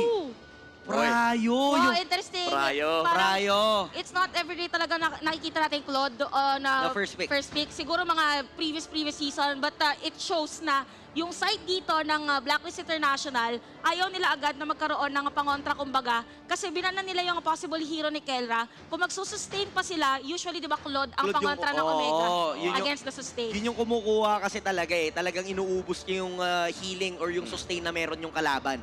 So because of the AoE damage na meron yung Blazing Duet ng Claude, ito ang naging solusyon ng Blacklist International. Kunin natin yung Claude, let's see kung ano isasagot nila. Kasi parang ito nga lang talaga yung barahang sinasagot ng Omega. Isa kasi ang Claude sa mga talagang pangontra ng ube. At kung sila na mismo yung kukuha ng Claude, napakaganda niyan. And speaking of napakaganda, Omega, kukunin si Esmeralda na isa sa pinakamalakas na XP laner in the current meta. Pati na rin ang Julian na napakagandang flex pick. Kaya for Julian, actually, Blacklist International, yung laban nila against Nexplay Evos kahapon, totally na-counter din nila yung Julian pick. Ang magiging malaking factor na lang dito for Blacklist International is kung ano yung kukuhanin nila dito na hero for Oh My Venus. But I believe, hindi nila agad yon na ilalabas kasi meron pa sila mga pwedeng bitaw like the Diki. So, and other heroes, although may Esmeralda dito for the side of Omega, possible makakita tayo ng double fighter setup for Omega kasi ginagawa din talaga nila yon. But the Thumbs, flex possible, pwedeng XP lane, pwede din jungler dahil ginagamit dito Rewise. Ayan na nga ang Diki. Ayan na, nilabas na ang Digi. Blacklist International, magsisecure sila ng isang flex pick na Thumbs. At napakalakas din ito in the current meta. Kayang sumabay sa Esmeralda, kaya ding sumabay sa isang Julian kung magiging jungle matchup to. Ano kaya magiging response ng Smart Omega? Meron na silang XP lane at meron silang flex na pwede mong ilagay sa mid jungle. At iba pa. Pwede na silang kumuha nga dito ng hero ni Kelra kasi feeling ko lang, itong last 2 bans ng Blacklist will be targeting Kelra if ever man na hindi pa sila mag-secure ng gold lane hero dito, yung mga marksman na pwede niyang i-pick. But the Digi pick is definitely on point for Blacklist International. Ito yung pinakamagandang timing na kunin nila to. Kasi nga, kung hindi man nila to makukuha, possible din yung last 2 bans ng Omega, targetin na nga si Oh My V. Oo, kumbaga parang nangyari kasi dito for the side of Blacklist International, kumuha na tayo ng hero na pwede pang counter sa lahat, which is the Digi. Now for the side of Omega, nakita nila yung naging draft ng Blacklist International kahapon kasi pinagsabay din nila yung Digi and Natalia, having the Natalia as the hero for Wise. So, more on kontrahan based on the information na nilabas na dalawang teams kahapon. But for Omega, yung back siya dito might be, ito na yung hero na talaga ni Ryzen. Kasi mobility-wise, yes, mabilis ang back siya, pero ginagawa kasi ni Renzo ngayon, more on na type of hero na talagang nagpo-front. Although, nagpo-front din naman dito yung back siya. Nakita naman natin dito for the ban of Omega, parang nire-respeto lang yung possibility for a Natalia jungle from the side of Blacklist. Dahil ni-reveal nga to ni Wise kahapon, nagulantang tayong lahat dahil meron silang Natalia jungle. But now, ano kaya ang mga matatanggal na heroes? Would this be a hero for Kelra? Yun nga ba yung mga tatanggalin nila? Since I'm really interested to see kung anong role ipapasok itong si itong Julian ng Omega eh. Would this be a hero for the King, for KLVJ, or ilalagay nila sa other lanes? Kasi nga, flex eh. Alam mo, nakakatuwang isipin na pwedeng mapunta kay KLVJ itong Julian na to. Dahil alam naman natin na isa sa mga magaling talagang mag-assassin si KLVJ sa mga, as in Season 7, one of the lane gods of Philippines. At kung bibigyan mo ng isang Julian, for sure, pasok na pasok yan sa playstyle niya. Pero mukhang ngayon na nga, targeted na ang gold lane sa bans ng Blacklist International. Tatanggalin ang Iritel na nilabas ni Kelra during their MSC run. Very interesting dito yung sequencing ng drafting phase ni Coach Bonchan. Kasi imagine, akala mo magta-transition na sila in a specific draft and banning wherein pakalat na. Kasi nagban na sila ng Fanny, nagban na sila ng Masha, tapos biglang bumalik ulit sila dito sa hero for Kelra. So somehow for Blacklist International, they are forcing na yung magiging hero dito ni Kelra is a type of hero na yes, meron damage, pero not the usual heroes na ginagamit niya na pumipitek pagdating sa dulo ng game.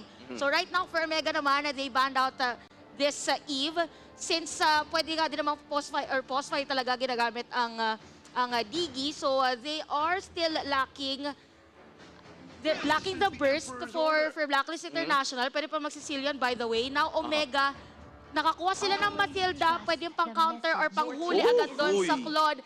Now the Lunox talking about burst para dito sa side of Blacklist and the Akai. Grabe yung composition. Yung composition ng Blacklist International, medyo kailangan talaga ng pera ng isang Lunox at ng Claude. Pero sinabayan naman nila yun ng mga mumurahing hero, katulad ng Akai at Tams, na hindi naman masyado kailangan ng pera para gumana. Pero ito na yon, nabanggit natin yung Ling, napadaan lang naman. Pero mukhang yon ang magiging lock-in ng Omega bilang jungler nila this game.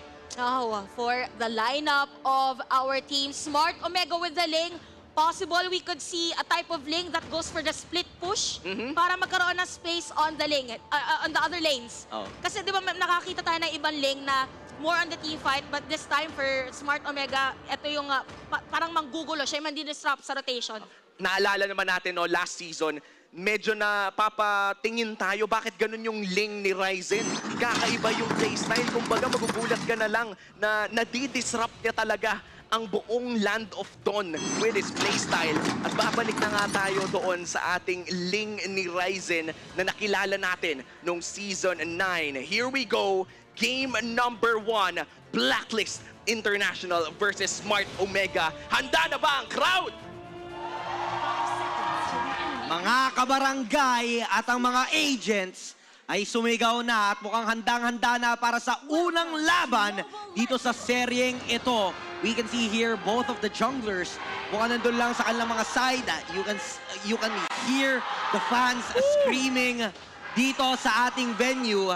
Now we have Ryzen here securing the purple buff while si Wise naman ay kukuha ng kanyang orange. Nako, napaka-init ng venue na to. Hindi dahil sa air conditioning, kundi sa mga sigaw ng tao, men. Sobrang lala ng energy ng crowd at napakasaya talaga para sa mga players natin. Pero pressure yan, Chantel. Ano kaya mangyayari dito? Actually, napaka-interesting dito ng match-up. We have Wise on the jungler. Gamit niya ang Akai. Para kay Ryzen naman, that is the Ling. Very critical kung paano sila gagamit at kailan nila ibibitaw yung kanilang mga ultimates because they could be direct counters for each other. For the Akai, pangontra na agad against the Ling. Same goes so with the Ling kapag ka nakaikot na ang isang Akai. But anyway, KLVJ on this Julian. So, pwede pa rin niyang gawin yung usual assassin, KLVJ, the King play. But for Blacklist International, again, this is OMIV with a Digi. Napakahirap para sa side ng Omega na hanapin kung saan manggagaling yung kanyang mga bunnies. Napaka-interesting pala, no? Nagra-run ng no marksman composition ang Smart Omega ngayon with Kelra on that Esmeralda. At si Renjo naman ay ang nakaback siya. Nakita na natin to last season pero makikita natin muli. Edward! Mukhang habulin na nga. Tempest of Blaze, bibitawan dito Ryzen. Nais isa ng kunin with a vengeance. But Ryzen will take the first blood in this game. Ito ang kagandahan sa kanilang composition na may dalawa talaga silang sustain. Now, the strategy here for Omega is to go for the XP lanes dahil usually they are expecting it to be a dead lane. Oh no! KLVJ! Mukhang Oh, makakatakas pa rin naman with the help of the sprint. Kalma lang. Pero ito kalma lang tayo dahil ang turtle ay nag-spawn na rin. Sino kaya makakapag-secure nito? Blacklist International already trying to zone it out. The turtle, marireset pa nga ba? Ipit! Oy! Nakuha pa rin kahit naipit. Nice retribution coming in from Ryzen, pero he will go down. Blacklist takes the kill. And ito, yung bawi nila. Hahabulin nga ba dito ni Renjo si Wise? Hindi pa uuwiin. Oh my Venus will go down in the hands of Miko. Pero palitan pa rin talaga. Kung iisipin natin, halos pantay lang. Nakuha ng Omega dito yung Turtle, pero yung Blacklist nakabawi naman ng kill. Nagkakapalitan lang tayo dito. Napakaganda na binanggit na talagang pantay lang ang ating mga teams ngayon. Critical ang pagkapatay doon against Ryzen because this is a jungler we are talking about. But right now for Blacklist International, what's good about this is napakadali against the Claude.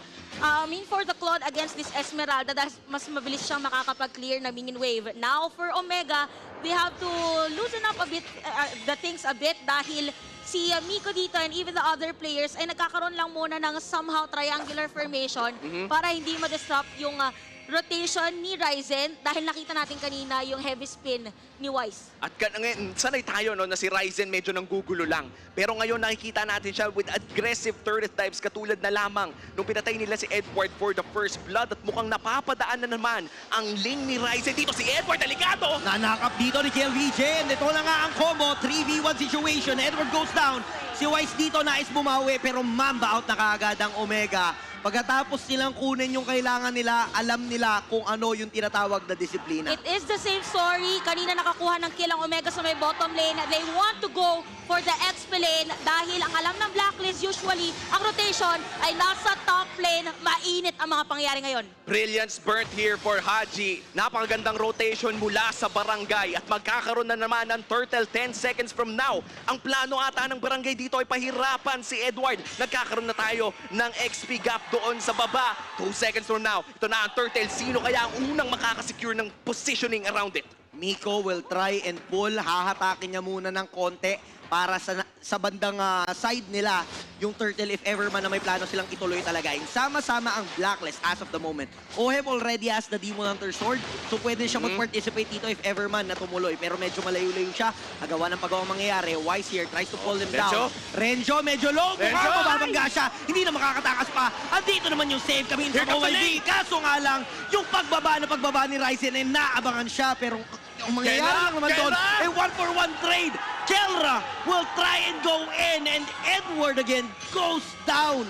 A dive for a dive para sa kanila. Grabe yung pressure na ine-exert ng Omega ngayon sa XP lane ng Blacklist International. Pero dahil dyan, nakakapag-farm si Oheb dun sa taas. Yes, take note kanina, pababa na si Edward but they went, si Oheb, but they went for the double laning. With the link in clear niya kanina. So mamaya, possible makita na natin si Kel1 to be part of the team fight na Omega kailangan nila i-maximize yung pinapakita nilang aggression ngayon or else ito naman na magiging masakit para sa kanila pag nagkaroon tayo ng bigger team fights. Right now, Miko has the dominance eye, so that is against 3 players of Blacklist, the Diggy, Tams, and even Wise. Ako, medyo magiging mahirap ang late game for Blacklist International if mapilay agad ang kanilang XP lane. Pero ang kanilang shining star ngayon ay ito si Oheb na nakakapag-farm ng libre sa gold lane. Omega, nag-e-exert talaga sila ng napakatinding pressure sa XP lane na si Edward. At pupunta naman tayo ngayon mid lane. May action kayo magaganap doon? Mukhang hindi na ata itutuloy pero kung mapapansin nga natin, si Oheb ang magiging rason kung bakit mahihirapan ng Omega later on pagdating sa team fights. Kasi kailangan nilang isipin na anytime pwedeng mang-surpresa itong si Oheb. Lalo-lalo na, nakasprint pa siya. As to why kaya si Kelra din dito nag-build na rin ng blade armor kasi ramdam na nila eh. Imagine 3 hits against Renzo kanina. Parang isang buong health bar yung naging damage doon ni Kel1. So they really have to take note on that. At ang pinakapang-counter lang nila against that hero would be the Matilda specifically dahil yung kanyang circling eagle ang pan-target doon. Now Ryzen has the Berserker's Fury. They really have to focus on taking down the objectives para later on mahirapan at maging somehow conscious ang side ng Blacklist to go for a team fight. Oheb, medyo delikado ang kanyang ginawa doon. Pero mukhang nang kiliti lang naman ng Torre. May BMI naman palayo. 12 seconds bago lumabas ang last turtle of this game. At mukhang maganda ang pwesto ng Omega around that area dahil nakapag-push sila doon sa baba. Oo, ang ganda ng trading na nangyayari if ever man na matuloy nila to. But Wise, again, objective-wise, hindi niya talaga ibibigay to ng basta-basta. Tingnan natin yung mangyayari dito sa Turtle Dance. Delikado. Renjo nakapwesto, Ryzen, but Wise secures the turtle. May heavy spin siyang bibitawan pero wala na sila may ipit. Ryzen tries to go back. Pero ito na nga, yung nakikita natin na control at pacing ng Blacklist. Even though na nalulugi sila, hindi sila natatakong mag-attempt na kumuha ng objective. Yung retribution talaga ni Wais ang nagpapanalo sa turtle fight na yon. Pero buti na lang ay nakatakas sila right after dahil handang-handang lumaban yung Omega dun eh. Kumbaga parang nangyayari ngayon, nakikita natin, it is a battle of masteries para sa ating dalawang teams. Napagandang heavy spin, bottom lane! Si Wise dito na nakaptas, may falling star moon pa, pero may Blade to do it din naman. Habulin nila isa-isa, but Wise goes down. Si Aji naman ang habulin, kaso nga lang masakit yan. Kill VJ dito. Mapapop na yung Brilliant, so hindi na sila mag-a-attempt na pumalag pa. Pero take note, wala doon si Edward. So medyo kulang ang Blacklist. But definitely, that is a trade. Wise palit kay Renjo. Wise palit kay Renzo at napaka-importante sana nun kung may malaking objective. Usually gusto mong i-target ang jungler kapag may malaking objective pero hindi sila nagkaroon ng magandang palitan doon. Napabili lang ng konting oras at ito yun eh. Sino ba sa Blacklist o Omega yung gustong magpatagal ng laro na to?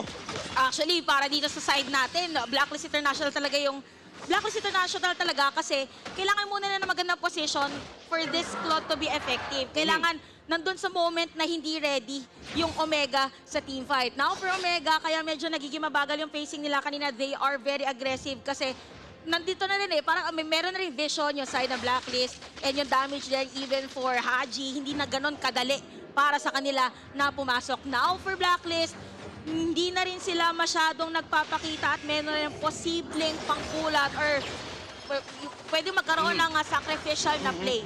First Lord of the game about to spawn 5 seconds from now. Alam mo naman na kung anong pwedeng mangyari dyan. It's Omega versus Blacklist. Napakaganda ng mga pwestuhan around objectives. Parehas veterano, parehas matulis sa pagpwesto. Tignan natin kung sino nga ba ang makakalamang.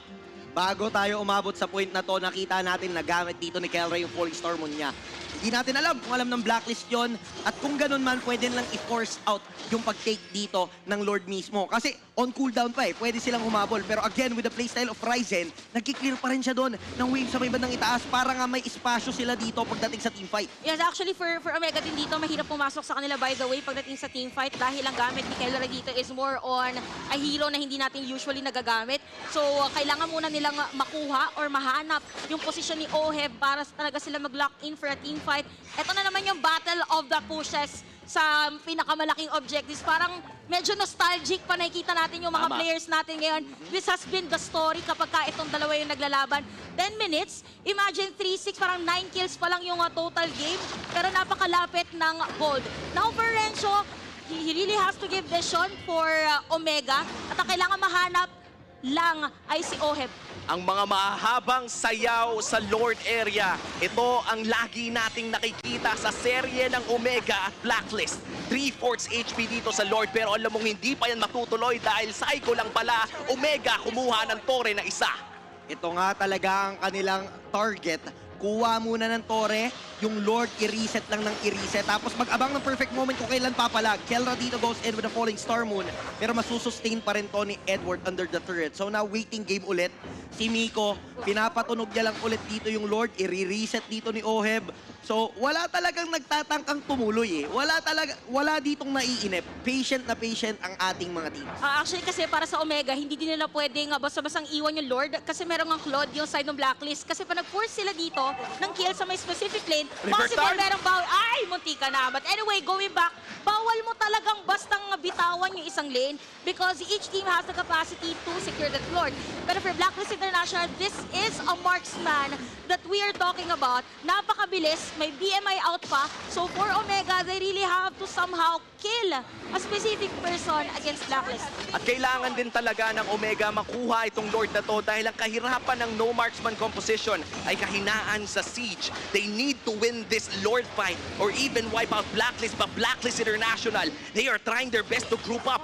Ultimate bonding experience at its best. 5 laban sa 5 ang mangyayari dito sa Lord Dance. Kalahati na ang buhay, pwede lang itong pasukin. But Omega, wala sila ditong panghuli kay Kiel1. Si Oheb talaga dito ang X-Factor ng Blacklist. Kung napapasok sila at si Oheb itutumba na. Omega takes the lead here with that pick-off. Haji goes down at lilipad na si Miko with a circling eagle. Si Edward ngayon ay papalagda sa 5 miyembro. Kakayanin niya nga ba? May vengeance pa siyang binitawan pero hindi.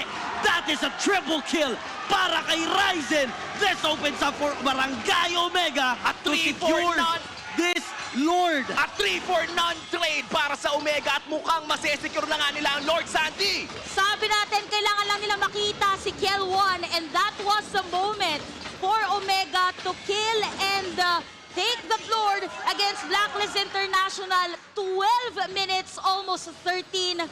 Grabe ang intense na pinapakita dito ng ating dalawang teams. Now, Blacklist International, it would be difficult for them to clear or actually defend the other lanes dahil patalon or padive ang mga players ng Omega. 6-1-2 para kay Ryzen.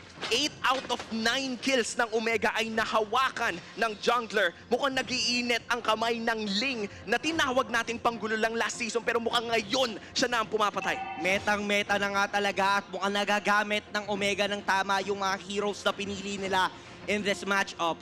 Si Oheb nga talaga ang kailangan protektahan ng Blacklist sa ngayon kasi siya talaga yung pupunit dito sa Omega if ever man na makapwesto siya na maganda. Pero yung Omega, ine-expect na yun. So kailangan din maging maingat ni Oheb kasi hahanapin at hahanapin siya. Oh, pero teka lang ha, habang hinintay natin yan, mag-awesome value prediction kayo dahil may team fight na naman tayo! Si YC napapapta ng kanyang heavy spin, so now merong kolang Omega na pwede nilang pasukin dahil wala nang pagtakas. Pero andito lang nga si Oh My Days, saving wise. Kaso nga lang mapapatumba kay si Renjo. May bawi sila kaso nabasagan sila ng Torres sa may bandang itaas, but that is a nice defense coming in from Blacklist International. Masyadong napagulong si Renjo doon kaya hindi siya nakahingi ng tulong sa Omega. Chantel, nawalan sila ng isa pero nawalan naman ng inhibitor turret ang Blacklist. El Clasico na galawan para sa ating dalawang teams. Blacklist International, kailangan nilang depensahan pa ang natitira na ng mga Torre. Now for Omega, hindi din nila gugustuhin na mag-overdive doon sa positioning ng Blacklist International. Again, nasabi natin, AOE na ultimate. At speaking of depensa, hindi magpapakita ng katakutan dito ang Blacklist dahil umaangat pa rin sila sa pwesto ng Omega. Sobrang tapang nila sa ngayon na kung tutuusin sila yung lugi pagdating doon sa mga Torre pero papalag sila sa mid lane. Matatalian din si Kelra. Bibigyan niya ba? Pero mukhang makakadulas siya doon sa heavy spin na meron. Kaso nga lang si Ryzen nakapwesto dito sa may bandang likuran. Anytime pwede niyang talunan. Dalawa ang tatamaan pero brilliance ng ipopop ni Haji upang makatakas. Itutuloy nga ba lahat? Si Ryzen medyo delikado pero may Tempest of Blades pa naman upang makatakas. Double knockout coming from KLVJ but Blacklist at yung Omega walang patayan na magaganap. Again, kilitian na naman pero sobrang haba. Calculated asim ang tawag doon. Konti na lang, munti ka na mamatay si Ryzen pero sabi niya, teka lang, meron akong Tempest of Blades. Para sabi niya rin dito, meron pa akong pandash. Teka lang, itatry ko lang, baka mamatay ako. But anyway, again for Blacklist International, even Omega, hindi mo mararamdaman na may halong takot. Imagine mo, Blacklist International, nasiraan sila ng inhibitor turret, pero sila pa ang nagtry na kumuha ng objective against Omega. Now Omega, they know that they are ahead in terms of positioning, actually taking the objectives. Yung minion wave nila dito mas naka-flow, kailangan nilang i-secure doon because for Blacklist, mas mabilis sila makakapag-clear na minion wave because of this marksman. First Luminous Lord of the game. Napaka-importante nito at mukhang magkakaroon pa ng Ice Queen 1 si Kelra. Makakadikit siya mas lalo sa mga kupunan ng Blacklist International. 3/4 HP dito patas Lord Santi. Nangangalahati na pero hinihila lang ng Blacklist. Alam mo naman na to, nagpapastuhan lang pala. Hindi nila mananakap dito si Haji because of the brilliance pero nakabang si Ryzen for the jump. Andito rin naman si Renjo, bababangga niya right after the dog killing. Kaso nga lang mapapatumba si Ryzen. Blacklist International nawas sa lead, may ipit pa yung isa at mukhang si Kelra ang mahuhuli nila. Blacklist na ngayon ang nagwawala.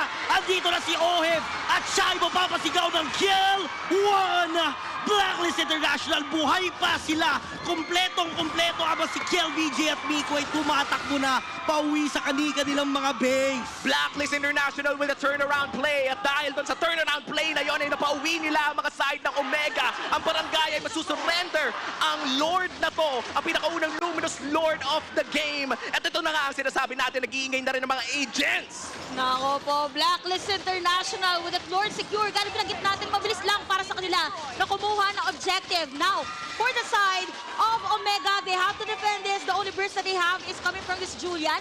So this is not a type of burst na talagang gugustuhin mo na mapang-clear ng minion wave. Now the Lord is marching in. Kailangan dito for Blacklist, magandang pasok ulit para kay Kelwon as the inhibitor turret is down. Pasag na nga nila yung inhibitor turret sa bibitang kita. May ipit pa yung dalawa pero magbe-base lock na ang Blacklist. Mahuli nga lang, kaso nga lang dito na rin yung save ng Gatuin. Mukhang mapapatras sila isa-isa pero papasok naman. Parang pila-pila lang. Pero Ryzen with a jump. Defensive blades, follow-up. Ando na nga yung damage na inaantay nila. Pero si Aji hindi bibitaw. Bawi pa rin talaga. Tuloy-tuloy lang ang pagbitaw. At yung Blacklist International na naman ang kukuha ng kalabangan. And this might be it. Game 1 pa lang, e nabaliktad na ng Blacklist International! Woo! Hear the crowd! This is MPL Season 10! The highlight match of week number 1 at Game 1 pa lang yan, mga kapatid! Again, this is a battle of mastery of skills. Blacklist International holding their base, holding everything out, and eventually winning the game against Omega. Grabe, no? Itong laban na to, Game 1 pa lang, sobrang action-packed na. Close game from early to mid-game.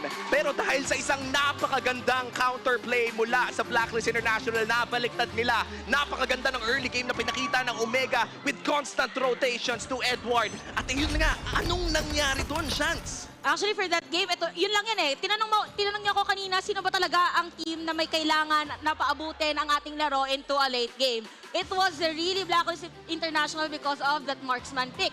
Now, Blacklist International, they were able to hold out and have Oheb na magkaroon ng space for that amazing blazing dude. You have to actually commend yung mga heavy spin dito ni Wise kasi yun yung naging reason.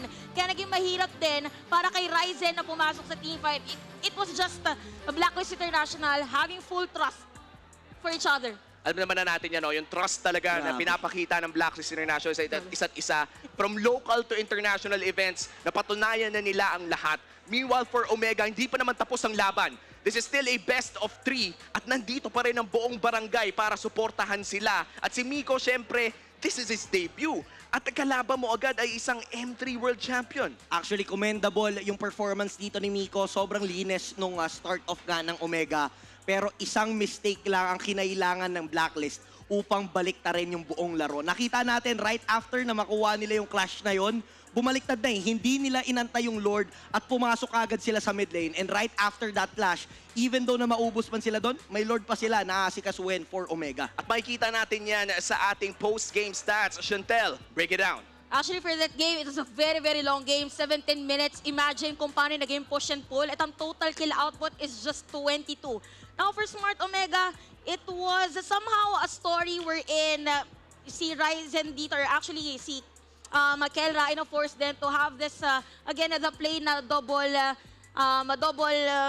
sustain na hero. It's not the usual Kelra hero, but for Blacklist International, it is again about them na nasustain nila yung possible na damage for Smart Omega, from Smart Omega rather, and Oheb with the discipline. Hindi niya kailangan ng magandang kill, hindi niya kailangan ng magandang stats, ang kailangan niya lang ay mag-deal ng damage against Smart Omega for every team fight. We have to take note, or we have to commend yung pagbitaw din dito ng skills ni Edward and even West. Actually, for the whole team, it was just the synergy na nakikita natin for every team fight. And look at the itemization for Haji. Pure burst, tapos nag-build siya ng dalawang items for defense. That is there's Winter Truncheon na rin as well and the Blade Armor. That is because pwede din pumasok dito, or siya din tina-target talaga usually ng ibang hero ni Ryzen. So, For the side of Smart Omega naman, nandun pa rin eh. It is a battle of patience actually. May pagkakalaban mo ang Blacklist International, hindi ka talaga pwedeng hindi maging pasensyoso as to why our MVP of that game is none other than Wise. Again, just like what we've said, umpisa pa lang na ating laban, it is Akai versus Aling. Kontrahan agad pagdating sa kung sino maiinip na paggamit ng kanilang ultimate. Now, the story for that game, inaantay lang lagi ni Wise na matapos yung Tempest of Blades ni Ryzen, tapos diretso na for the heavy spin. 117, KDA, and look at the itemization. It is purely to help and support the other teammates para magkaroon ng better outcome, better output for Blacklist International. Alam mo, Chantel, itong laban na to ay tinatawanan mo pa yung sarili mo dyan. Pero ngayon, hindi na natatawa yung mga tao dahil meron tayong napakaseryosong series. Pero syempre, kailangan natin i-check yung ating crowd, Ay, no? nako. Alam naman na natin na sobrang saya ng Blacklist International Agents. Kamustahin natin yung barangay dahil kailangan ng Omega ng suporta ngayon eh. Oo, mukhang kailangan na kailangan. I-check natin kung nandyan pa sila. Ayan. Check lang natin isa. Ayan, tingnan natin. One shot! Ay, mukhang napagod ata. Isa natin ha. One shot! Ayan. Nandyan pa pala. Dahil best of 3 ang ating labanan dito. Kayo ba gusto nyo makakita ng 3 games? Tingin ko. Highlight match eh. Sa ganong performance, kahit hindi na natin tanongin, ramdam ko 3 games eh. Pero makikita natin no, yung mga comeback ng mga players natin, the King versus the Queen in the mid lane. Let's talk about that a little bit. Chantel, anong napansin mo sa matchup na yon? The Queen and the King finally, not reuniting, battling each other in the mid lane. Well, basically, yung pinaka-description din kasi or pinaka-kayang gawin nung kanilang heroes is very different. For OMV kasi, it is a type of hero na literally to support. Pagdating sa team fight, siya yung pangontra, for aggression. Actually, may kita natin sa highlights, actually, yung difference ng dalawang heroes or dalawang ginamit na hero ng dalawang players natin. Now, for Omega, yung gusto nila mangyari dito for KelVJ is somehow the same concept with what ONIC did kay Hate before, more on the assassin type na support. So, ganun yung gustong gawin kay KelVJ.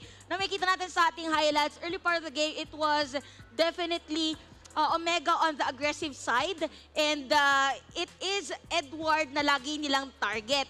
So, yun yung nakita natin na naging kapalit nun, nagkaroon naman ng space si Kiel1 na magkaroon ng items dun sa may top lane. Kiel1, ang mas malakas kay Oheb, no? Si Kiel1.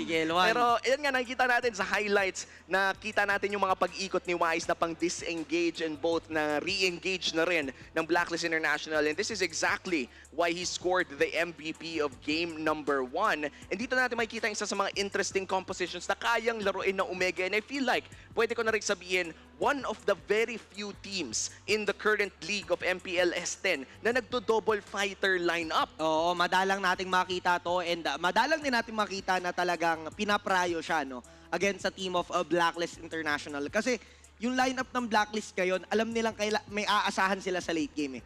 For Omega naman, akala nila kaya nilang madaliin talaga yung game. Pero yung Blacklist kasi talaga, grabe yung depensa nila dito eh. At some point dito sa 13-minute mark, masasabi natin na if nagtuloy-tuloy yung momentum sa Omega, maaari nilang tapusin sana na maaga. But yung Blacklist, alam natin, pagdating sa decision-making, sa shot calls dito ni Queen, eh talagang mahihirapan. Ito yung very crucial actually na teamfight na binanggit natin. After the Tempest of Blades, may naka-ready na agad or na-force pa nga yung Tempest of Blades dito ni Ryzen because of the heavy spin again from Wise. It's all about the timings here para sa side ng Blacklist International.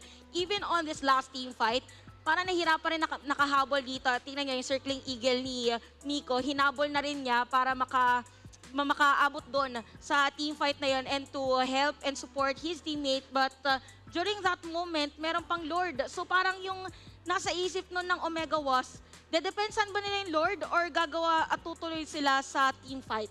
Sobrang daming decision na crucial for that game number 1. Alam naman natin na world-class pareha sa mga kupunan na naglalaro ngayong gabi. At bawat segundo na nag-iisip ka at medyo napapailing ka pa sa gagawin mo, medyo may kailangan ka talagang bayaran eh. Ganun yung level ng ating laro ngayon. Nakita natin yung performance ng both teams na nag-aantayan lang sila gumawa ng kanya-kanyang mga mali. And kung sino yung mas magaling kumapitalize doon, yun yung nagwawagi. And yung Blacklist talaga right after kung iisipin mo doon, kung makuha yon ng normal team na, kunwari, manalo kayo sa clash, hindi papasok sa mindset po na, tara, tapusin natin. Kasi, mag-aantay pa kayo ng perfect time para nga pumalag talaga. Pero yung Blacklist, hindi.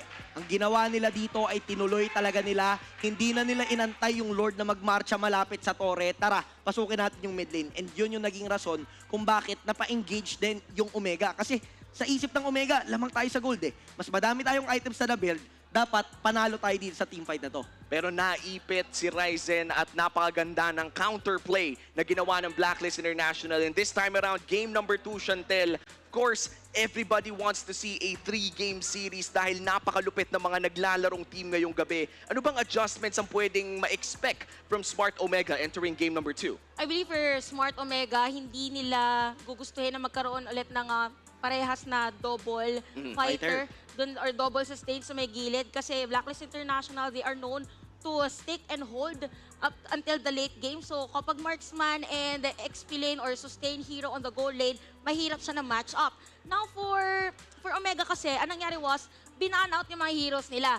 So the question is, magse-secure ba agad sila ng hero ni Kelra or hindi nila ibibigay kay Venus dito yung Digi? Parang ganun lang kasi yung pwede mong option Although for the Digi, pag binan mo din naman kasi siya, ang dami pang pwedeng makuha na hero. So, it's more about not totally picking a hero for Kelra na hindi spiking pagdating sa late game. Alam mo, napakahirap din kasi na i-ban out ang Queen. Sabi nga nila, you cannot cancel the Queen. Kahit bigyan mo ng 5 ban yan, mahihirapan ka talagang kontrahin ang Reyna. Pero para sa side naman ng Omega, no, the same could be said for the Filipino Savage. Si Kelra, kahit hindi mo bigyan ng Beatrix, yung mga Irithel niya sumasabog din during MSC. But then again, the Irithel was banned in game number 1. Dito na pumapasok ang talino ng ating mga coaches dito. Coach Master the Basics, Coach Bonchan, at para sa side naman ng Smart Omega, si Coach Pakbet.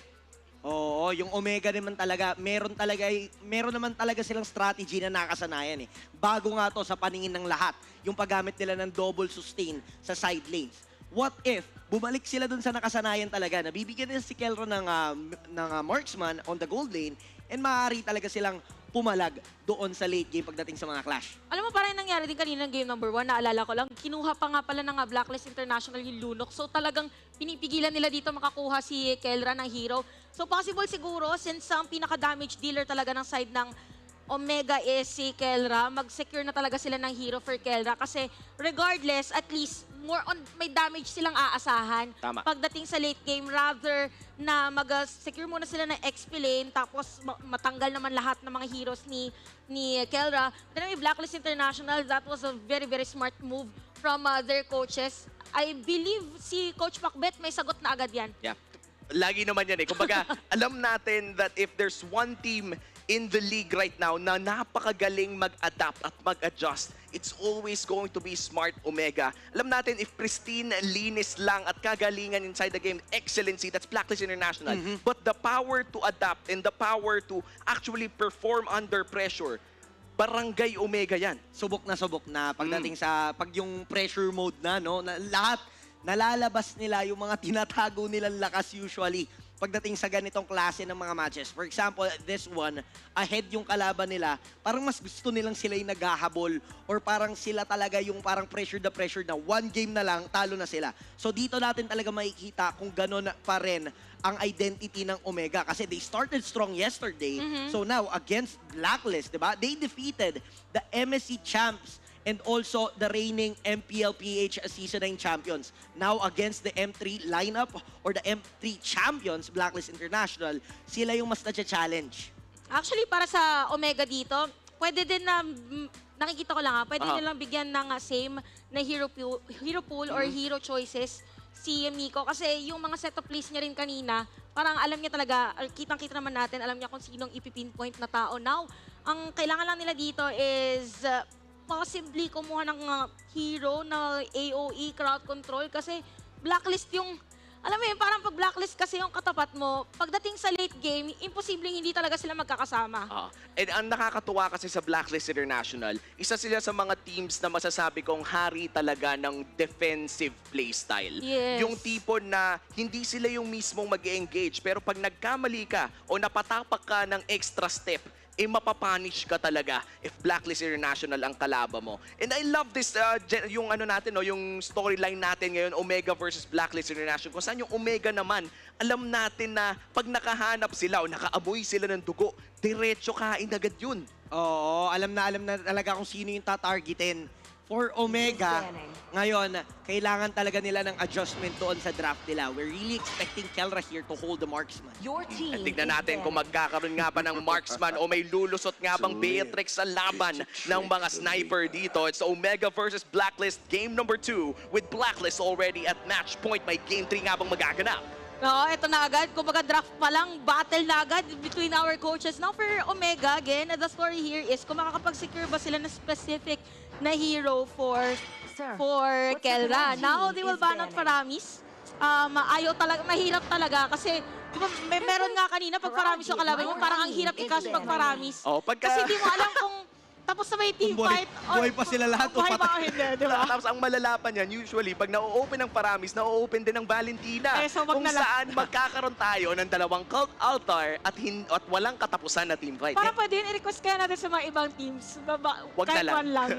Isa lang. Okay isa lang po. Open Paramis tsaka Valentina. Isa lang po yung pwedeng mag-cult altar. Pero sa ngayon, Omega, na-realize nila kung gaano naging mahirap ang Diggy game na yon dahil hindi sila makakuha ng isang magandang engage. They're gonna take that out. At sabi naman ni Blacklist International, Renzo, not today. Not today talaga dahil wala ka na namang Masha. Kung parang ang playstyle kasi dito ni Renzo, parang nagiging post 5 din siya pag Masha eh. Tapos bahala na yung teammates niya na i-finish out the play. But yes, this is a good move for Omega. Nabagit natin kanina kung ano yung kailangan nilang adjustments. Ayaw nila ngayon ng specific hero na pag pinik mo agad, automatic parang mapipigilan na agad lahat ng possible nyong play. So, a nice ban for them. And eto na naman, yun nakikita natin na binaban yung mga heroes ni the Queen. This is going to be the Matilda. So, most probably, they will opt for tanky heroes na for Miko. Kasi more on post 4 na or post 4 na pwedeng gawing post 5. Support heroes na pwedeng gawing post 5. Ito na yung mga sinisecure ng Omega. No? Looking at it, definitely lahat yan possible heroes ni Venus. You have the Diggy, the Matilda, and even the Faramis na usually nga, nasa post 4 nga, mid lane nga, or sa roam din. And yun yung kagandahan sa Blacklist yung Haji and Oh My Venus na swap. Yung switchero nila ng mga roles na minsan nagro-roam yung isa, minsan naman yung isa yung magbi-mid lane. But now, first pick, Valentina. Wala naman yung altar ng Faramis. So, kalmado pa tayo. Kalmado pa rin.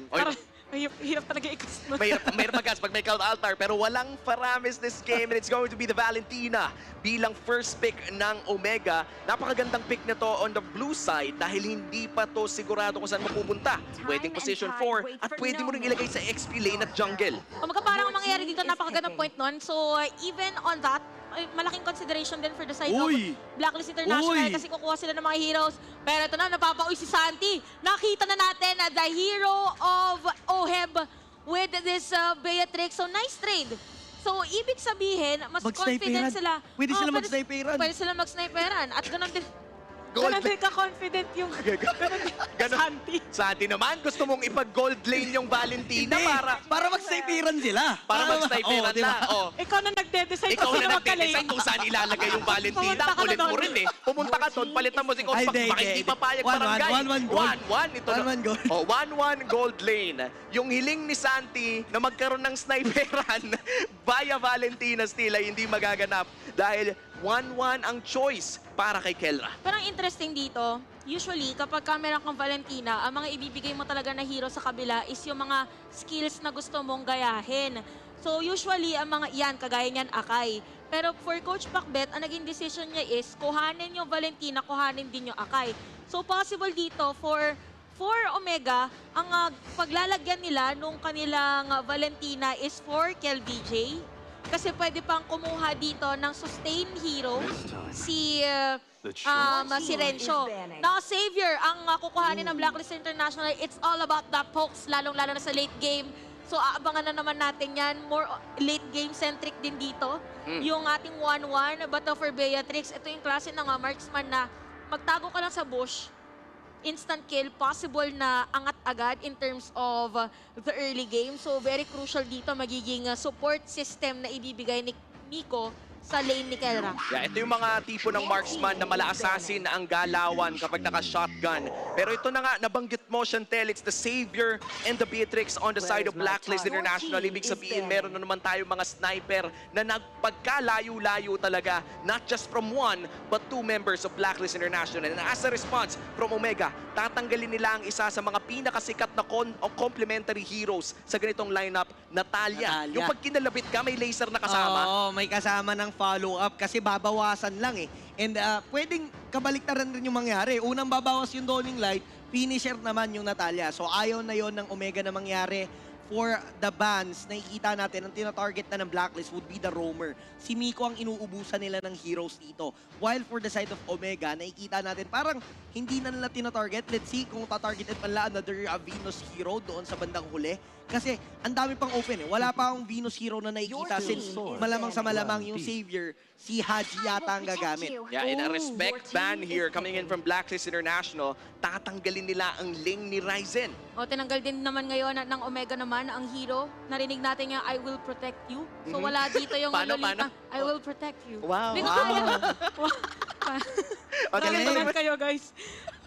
Parang pinagplanuhan nyo yun kanina. Oh, hindi namin pinagplanuhan yan. Ngayon lang yun. Tuloy mo na yung analysis mo. Hindi, kasi parang ganito din yung story. Ganito din.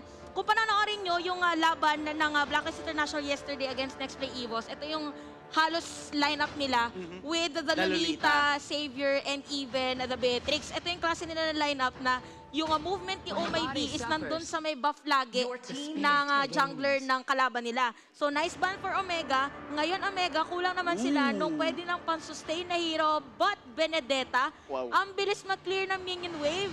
And Edward specialty to eh. Oh, Edward, tapos Tams ang jungler. Tams ata ang jungler dahil alam na pag naglaki ng Bene, ang Blacklist International, imposibleng hindi kay Edward yan. Season 7 MVP, Benedetta yan. Benedetta, nung nakita ni Umi yung Benedetta, natuwa agad siya eh. Balita ko, main hero mo yan eh. Most played yan, men eh. Nung season 7 kasi sabi ko, wow, napakalakas. Pero ano nga bang itatapat ng Omega sa Benedetta ni Edward? Mukhang Esmeralda ang kanilang kukunin. Ito take note, naban ang Selena last game against Omega. At ngayon naman, makukuha to ng Barangay.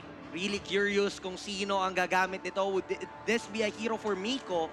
O kaya naman kay Kiel VJ. Kasi either doon sa Valentina and Selena, pwede mong ilagay sa roam. Pwede mo rin ilagay sa mid lane. And meron silang sustain dito na ibibigay ng isang Esmeralda plus the Akai. Feeling ko for Omega, Ryzen, Akai jungler, si Kiel VJ ang gagamit ng Valentina, post 5 Selena, gold lane yung 1-1, tas XP lane Esmeralda. Makes sense. Kumbaga, kailangan nila dito ng kompleto eh. Pag nasobrahan naman kasi... Naku po! Uy! Pero merong Valentina. Naku! Labanan to ng heal. Ng heal. Double ube. Double ube. Double ube. Ube versus ube. Ube sa ube. Ubebe. Ubebe. Hindi mo na mauulit yan, Chantel. Ube laban sa ube. Dalawang blessing of the moon goddess ang ating makikita dito. Ube laban sa ube halaya. Ano yun? Ay, nako. Ikaw, last mo na. Last mo na. Hindi, last na rin yun sa'yo. Ikaw, ano? Wala, ayoko magpasok ng aking entry dyan. Dahil malapit na magsimula ang ating crucial game number 2 of our star matchup of week 1. Once again, this is Blacklist International versus Smart Omega. Crowd, magingay na kayo! Blacklist Agents, Barangay, isigaw nyo na ang inyong suporta dahil napaka-crucial na laro na to. Ito na ang pinakaantay ng ating mga teams, Blacklist International match point. Isang win na lang ang kailangan nila upang i-take itong series with a clean sweep. Habang yung Omega naman, kailangan ipanalo tong laban na to para ma-force yung game number 3. Wow, here comes the Land of Dawn. Game number 2. Beatrix sa kamay ni Oheb, 1-1 naman sa kamay ni Kelra. Ang labanan ng Filipino Savage at Filipino Sniper. Interesting ang laning agad ng ating dalawang teams. For Omega, alam nila na mas angat yung Beatrix against the 1-1 early part of the game. So nandun agad ang kanilang post 5. Now for Omega, this is going to be Ryzen naman. So kanina si Wise ang may gamit na Akai. This time around, it's going to be Ryzen. But the hero here of Wise is the Tams. So parang direct counters ulit, di ba? Kasi more on sustain yung gusto mo, ganun agad yung kontrahan at napakainit agad ng positioning na ating mga teams onto the bottom lane. Oy. Si Miku hindi niya alam na nandyan pala. Oheb! Oh, may Venus with a save, a flicker out para kay Oheb. Alam ni Venus na posible ngang may early na kasama itong si Kelra. Nako, parang ang dito ng side ng Omega. Hindi nila pwedeng basta-bastang i-reveal kung saan ang kanilang rotation because earlier, Blacklist International was able to adjust doon sa pag-concentrate nila sa may XP lane.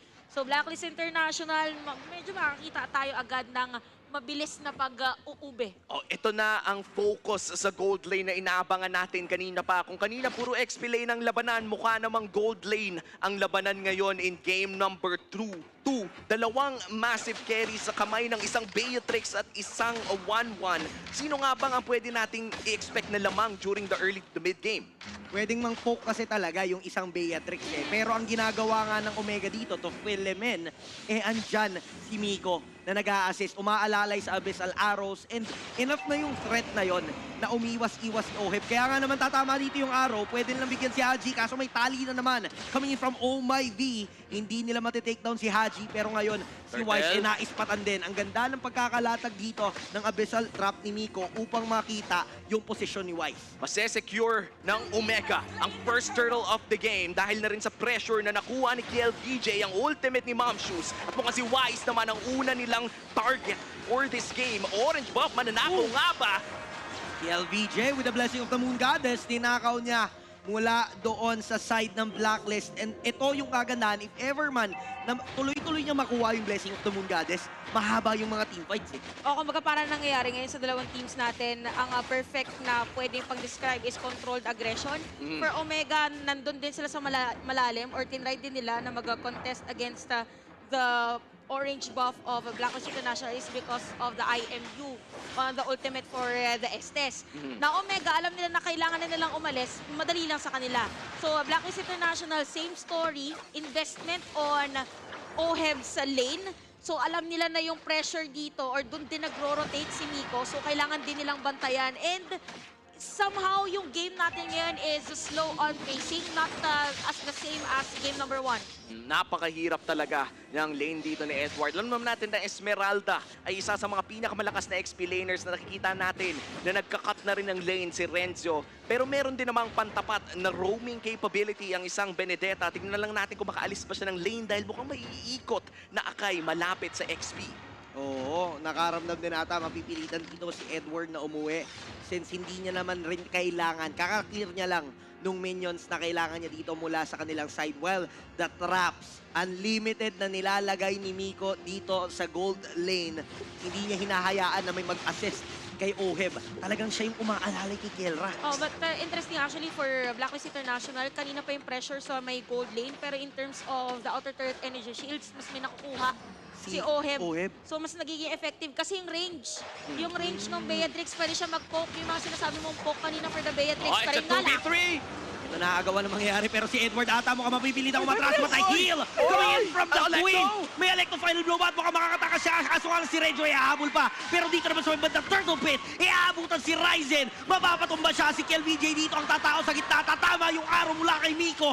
At mukhang may kalmot pa. Wise mapapatumba. But Blacklist ngayon magsisitakbuhan na. Omega dito ang kukuha ng kalamangan since sila yung nakahuling kuha doon sa mismong jungler and they will have the advantage on this turtle take. Isa para sa isa, buhay si Ryzen para sa side ng Omega dahil dyan, masisimulan na nila ang second turtle of the game. Maganda ang kanilang objective control, 5 minutes in, and Omega, they are playing to their composition in this game number 2. Fair trade for the side of Omega and Blacklist International. Namatay si Wise, namatay din si Ryzen, but at the same time, Omega, that is the turtle. Pero yung trade naman ng Blacklist International, nakakaangat nga si Oheb in terms of laning. Halos kalahati, more than half na naging damage dito ng Blacklist International sa may torre na yan. But look at the aggression of Kelra and even the other players of Blacklist International. Parang nakakakaba kapag may nakikita kang malapit doon sa may specific na lane. Yung mga positioning talaga ni Kelra kahapon pa no? Yung mga tipo na lalaban sa 5 kahit mag-isa. Pero ito na nga, pumapeso sa harapan ni Oheb. Pero nandyan naman si Oh My Venus para protektahan siya. Tingnan natin kung makakalipad nga ba siya dito. Grabe yung damage dito ni Kelra. Pero nga lang si Oheb naka-shotgun. Pwede niyang bigyan. Pwede abutan si Oh My Venus. But there goes the ray gun coming in from Haji. Magkakasama na dito ang Barangay Omega. May meron din siyang Blessing of the Moon Goddess. So pwede niya itong gamitin upang isave ang kanyang kakampi. At ginamit na nga dito ni KLBJ to save Ryzen, pero hindi magpapatinag ang Blacklist International. Si Oheb dito magkiklear lang ng minions, pero susunod na si Wise. Hindi pwedeng kayo-kayo lang dyan. Ang daming nangyari pero walang namatay. Respeto para sa respeto. Omega and Blacklist, alam nila kung kailan kailangan pumasok at kailangan umalis. Blacklist and Omega, serye, ang makabagong El Clasico. Ilang beses na kasing nangyari to. Kakaibang paglalabanan in terms of control. Again, KLBJ, it is a story ng ultimates dito ni KLBJ and even Oh My Venus. Yung sustain, kaya walang nangyayaring teamfight is because of that ultimate. Right now, Blacklist International, just look at the gold. Napakapantay, hindi magmamatter yung gantong kalakihan na gold. So, ang pinakakailangan na lang mangyari is kung sino una makakakuha at makakadestroy ng Torre. So, bottom lane, Oheb's lane ay isang pitik na lang against the turret here of Kelra. So, Omega, they have to focus more on taking the turtle objectives para somehow makahabol. Pero nakita nyo yun, dalawang dominance ice bolts for Ryzen and even for Recho. Ayaw nila na ng sustain, 7 minutes pa lang. Nirush agad nila yung items, no? Para manalo sila. Mas malaki yung fighting chance nila doon sa mga team fights. But now, another turtle dance. Ryzen ngayon na mag-hold. Daro will connect. Delikado to! Merong hilata si Venus, pero papasukin lang. Oh My Venus with a heal. Blessing of the Moon Goddess. It's not enough to save Oheb. And si Kelra dito, kukuha na ng mga marka. Maaaring kaliparan. Meron siyang paglipad. Kelra with a crossbow of tang. Going into Oh My Venus, transitioning it into Wise. Ngayon naman yung Omega na pa rin ang makakakuha ng kalamangan kasi nga sila ang unang naka-pick off doon sa main damage dealer na inaasahan ng Blacklist. Nagpakita din ng sniping skill si Miko with a crucial abyssal arrow landing on Oheb. At dahil dyan, makakakuha ng isang Torre ang Omega at possibly nakuha din pala nila ang last turtle of the game. Omega is now ready for blood as KLBJ will kill Haji. Ngayon, for the side of Omega, kukuha sila ng mga objectives pero Blacklist International, again, this is the same story ng game number 1. Possible makakita na naman tayo ng panggulat na play as Edward isn't really part of the team fight. 0-0-0 KDA.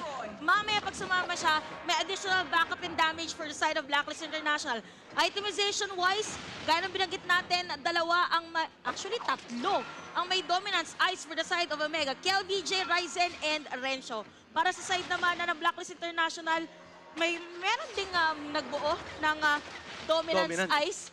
So kailangan nila ditong pagalingan na lang in terms of the timings kung kailan nila ibibitaw yung skills. Edward magdedepensa laban sa tatlo dito sa bottom lane ng Blacklist International. Dalawa ang target dito ni Miko. It's either Oh My Venus o si Oheb. Pwede naman si Haji pero si Kelra 4v1! Di ata siya makakalipad at mukhang aabutan pa. That is a kill for Blacklist. Hindi na umabot yung huling marka at kaya naman hindi nakalipad itong si Kelra. Pero mukhang gustong gumante ng Omega dito si Ryzen. Mahuhuli si Haji. Iipitin niya. At ito na nga si KLBJ with damage. Meron siyang bawi dito at mukhang may sustain din na pang follow-up and that is a trade. Mapapatumban lang dito si Haji. Kaso nga lang si Oh My Venus mag-isa lang. Wala siyang kasama. Hindi enough yung heal. At mapapatumba siya ng Renjo Miko combination. Omega was able to disrupt the formation of Blacklist International during that moment. It was a forced kill actually para kay Ryzen, but because of that, naiwan dun sa may pa-backup na positioning yung S10. Alam nila na mapipilitan si Oh My Venus na pumunta dun sa may top lane, kaya ang naging decision nila was to have someone na sumalubong dun sa The Queen and Omega right now. They will try to secure this Lord.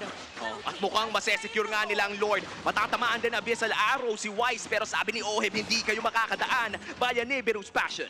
Ito na nga ang kalamangan ng Omega. Sila na naman ang magse-set ng tempo.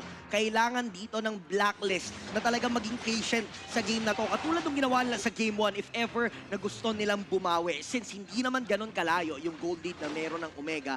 Pero in this moment, dito sa game na to, maaaring hindi na ulitin ng Omega yung pagkakamali nila. nung nangyari kanina sa Game 1? Well, para hindi naman ulit yan, they really have to focus on their side lanes rather to go for the team fights kasi ngayon, nare-restrict ang movement ng Blacklist International. For Edward, he is forced to clear the minion wave, specifically dun sa may lane kung saan pupwesto si Renzo. So this is a nice adjustment for both of our teams. Ang bilis lang ng pagkakadepensa ng Blacklist International dun sa may Lord and nice flow of minion wave naman for Omega as the turret on the top lane is destroyed. Grabe ang wave clear na pinapakita ng Blacklist International dito. At tatama ang Abyssal Arrow pero mukhang hindi mag-e-engage ang Omega. Pero grabe no, si Miko mukhang nag-init from Game 1 to Game 2. Nagpapainit na nga si Miko dito sa kanyang Selena. Mukhang isa to sa mga rason kung bakit binanto sa game number 1. Mukhang kilalang kilala to si Miko at mukhang threat talaga yung Selena niya dito sa game na to. Kasi kanina pa yung mga crucial pick-offs dahil sa arrow niya eh. Kumbaga yung mga arrows din dito ni Miko actually, napansin din natin na it is a Selena na hindi lang basta-basta nagabibitaw ng mga arrows niya. So inaantay niya talaga na meron munang sumilip doon sa possible na dadaanan ng arrows. Now look at the total gold. Actually, itong mga klase ng gold na to, it wouldn't really matter na knowing na yung dalawang teams natin is heavily relying kung sino ang mas may maganda na positioning for every team fight. At kailangan ding makakuha ng map pressure ng Blacklist International dito via pushing. Pero napakaganda ng rotations ng Omega at nauunahan pa nila sa pagkuha ng mga first-tier turrets ang Blacklist International. Right now, ano bang kailangan gawin ng Blacklist? Well, for Blacklist International, it's the same story. Kailangan lang nilang i-hold yung mga position and ang kailangan nilang bantayan dito is yung mga pokes ni Haji. As much as possible, kailangan mo siya maging effective continuously. Kasi sa mga masisikip na areas, yun yung mga kailangan mo, lalo na pagdating sa late game. Yung mga late game kasi natin na team fights, talagang magkatapat lang ng bushes. So kapag tumama yung mga pokes na ganon, it is a time for Blacklist International to go and engage against Omega. Pero yung Omega kasi alam nila na ganon, kaya ang ginagawa nila is lagi may nakahiwalay. Lagi nakahiwalay dito si Renzo. A 5K gold lead on the side of Smart Omega at kontrolado nila ang 80% ng mapa. Delikado to dahil lalabas na nga ang sunod na Lord and this is a luminous Lord kung saan pwede silang makuha ng napakalaking boost para matapos na nila at mapadala to ng Game 3. Yung hampas talaga ng Lord dito ang pinaka-importante. Hindi naman imposibleng ma-steal to ng Blacklist since andyan si Haji. Posible yung kanyang Dawning Light steal if ever man na hindi ito i-delay pero mukhang masyadong naging advance ang mahirap din naman talaga timingan yun eh. Wala ka namang vision kung gaano kadami yung HP natitira. So parang hunch mo na lang or talagang i-estimate mo kung gaano katagal yung pag-stay nila dun sa Lord Pit. At saka hindi din talaga advisable knowing na yung Lord dito ay madali namang depensahan para sa kanila kasi continuous naman. Meron pa silang pwedeng gamitin na Nibiru's Passion with the Beatrix. So very crucial if ever na mag-go sila for a specific hero para sumilip at mabigay ng vision doon sa may Lord. But yeah, Smart Omega securing that Lord. Napakaganda din kasi ng depensa ng Blacklist International. They have the Nibiru's Passion as you said, Chantel. At meron din silang mga laser ni Haji at Alecto final blow mula kay Edward. Sisiw lang depensahan ng Lord pero hindi sisiw talunin ng Omega in a team fight that might happen right now. Look at the damage! Grabe na yung Dawning Light. Nakakaramdam na si Kelra na medyo delikado talaga if ever man na lagi siyang tamaan nito. And may follow-up. Don't forget the follow-up of Oheb. Pwede niyang follow-upan ng sniper shot eh. Yun nga yung kagandahan sa range nitong mga heroes nila. Pero let's see, the arrow will connect from Miko. Delikado to. Isang magandang push mula sa Omega. Pwede nilang tapusin to. Ryzen going in. Ultimate from Oh My Venus already burned. Hindi tatama ang Abyssal Arrow at ilipat nila dito sa mid lane. Mukhang kailangan talaga nila itong depensahan pa. Mabubutas ang inhibitor turret sa may bandang itaas pero hindi pa rin tapos ang Omega. Papasok pa ata si Kelra. May Wind of Nature siya pero andun na naman ang sagot ni Oheb. Ma-outplay siya nito dahil nga meron pang healing coming from Oh My Venus. But Kelra will stay alive because of KLVJ. Andito na yung double K connection. Pero andito na naman yung bawi ng Blacklist. Papalag pa sila. Si KLVJ with a double kill. Papasok sa gitna. Si Edward mapapatakbo na. And ito ang lakas ng Omega. Dalawa para sa isa, si Ryzen lamang ang nagbayad at pwede pa ring i-continue ng Omega ang pag-push sa baba, pag-push sa gitna. Apis na araw hindi tatama pero pumasok dito si Rienzo. Si Oh My Venus ang target nila ngayon ng Reyna ay hindi nag-iisa dahil nandiyan pa naman si Wise at si Edward. Napakaganda ng position ngayon ng Omega. Continuous sa kanilang pressure na ibinibigay against Blacklist International. Even on that last team fight, pinilit talaga ni Ryzen na pumasok para ma-force at para magbigay ng vision. Pero nandun yung ultimate, laban na naman ng ultimate. And take note, we have to comment KelVJ on that last team fight kung kailan nakakuha ng 2 players ang kanyang team.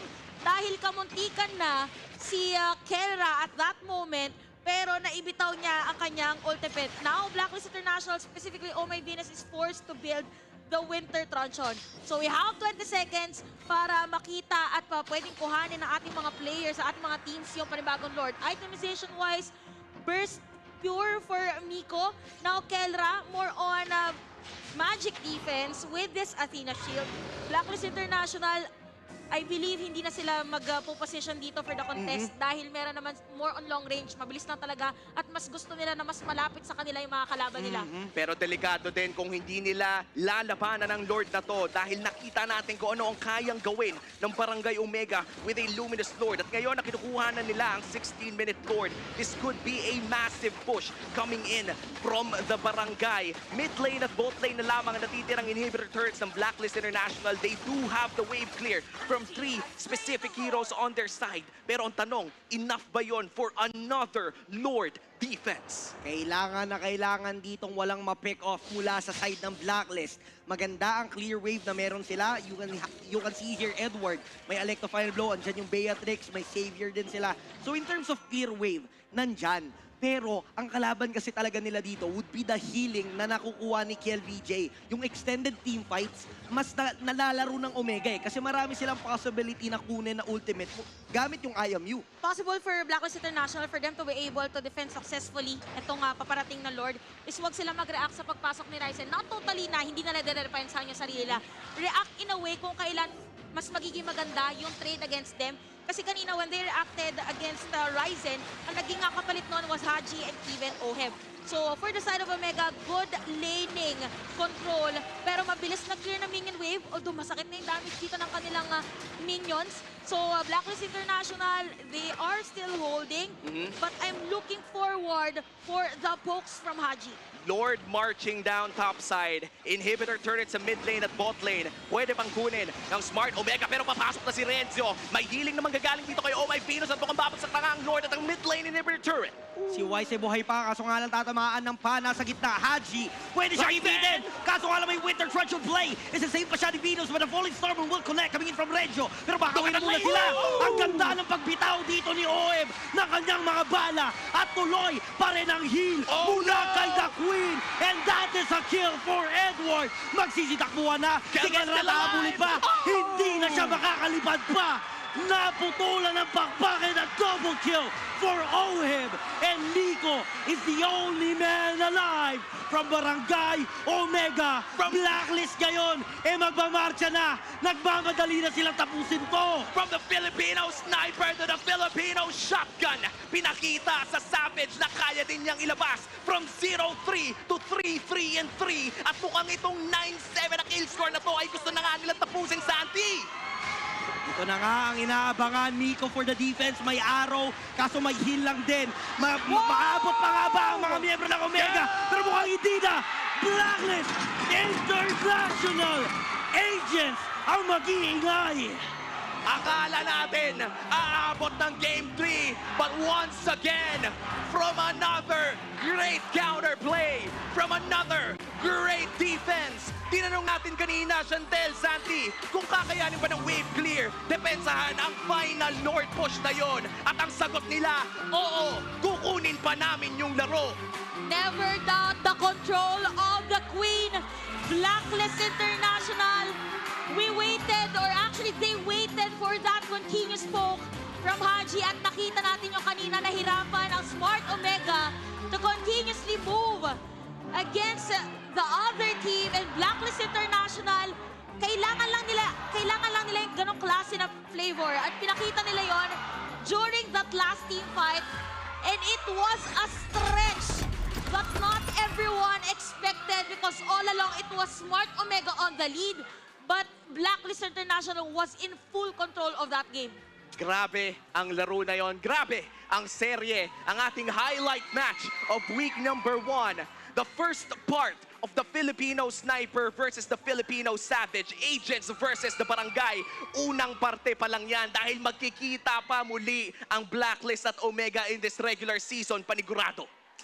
Talagang aabangan ang higanti dito ng Barangay Omega. There were numerous times na talagang ang ganda ng attempt nila sa bandang huli. Pero nasasagot ito ng Blacklist International. Kaya naman sila ang nagtagumpay sa laban na ito with a clean sweep. Every time nga na magkaroon ng error, itong Omega, talagang alam na alam ng Blacklist kung ano ang kanilang gagawin. Kumbaga parang dumidiretso talaga. And at that moment, hindi siya yung same na game number 1. Sabi natin game number 1, parang hindi naging patient yung side ng Smart Omega. Nung last team fight naman on game number 2, the story was, alam ng Blacklist International yung timings. Kumbaga somehow nabasa na nila kung kailan gagamitin ng mga players yung kanilang mga skills. Napakalupit ng laban na yon, pero kausapin natin ang winning team. Mara, ikaw na muna. Since your Blacklist International with the sweep. Okay. Sobrang linis na mga ginagawa niyo ng game 1. Pagdating natin sa game number 2, medyo natakot yung mga agents natin. Paano nyo na-flip around yung game? Let's talk about game number 2. Confident talaga kami na malaki yung chance na ma-one-way namin, lalo na meron kaming savior, tsaka yung Beatrix. And inaantay lang talaga namin yung opportunity na magkamali sila. And ayun nga.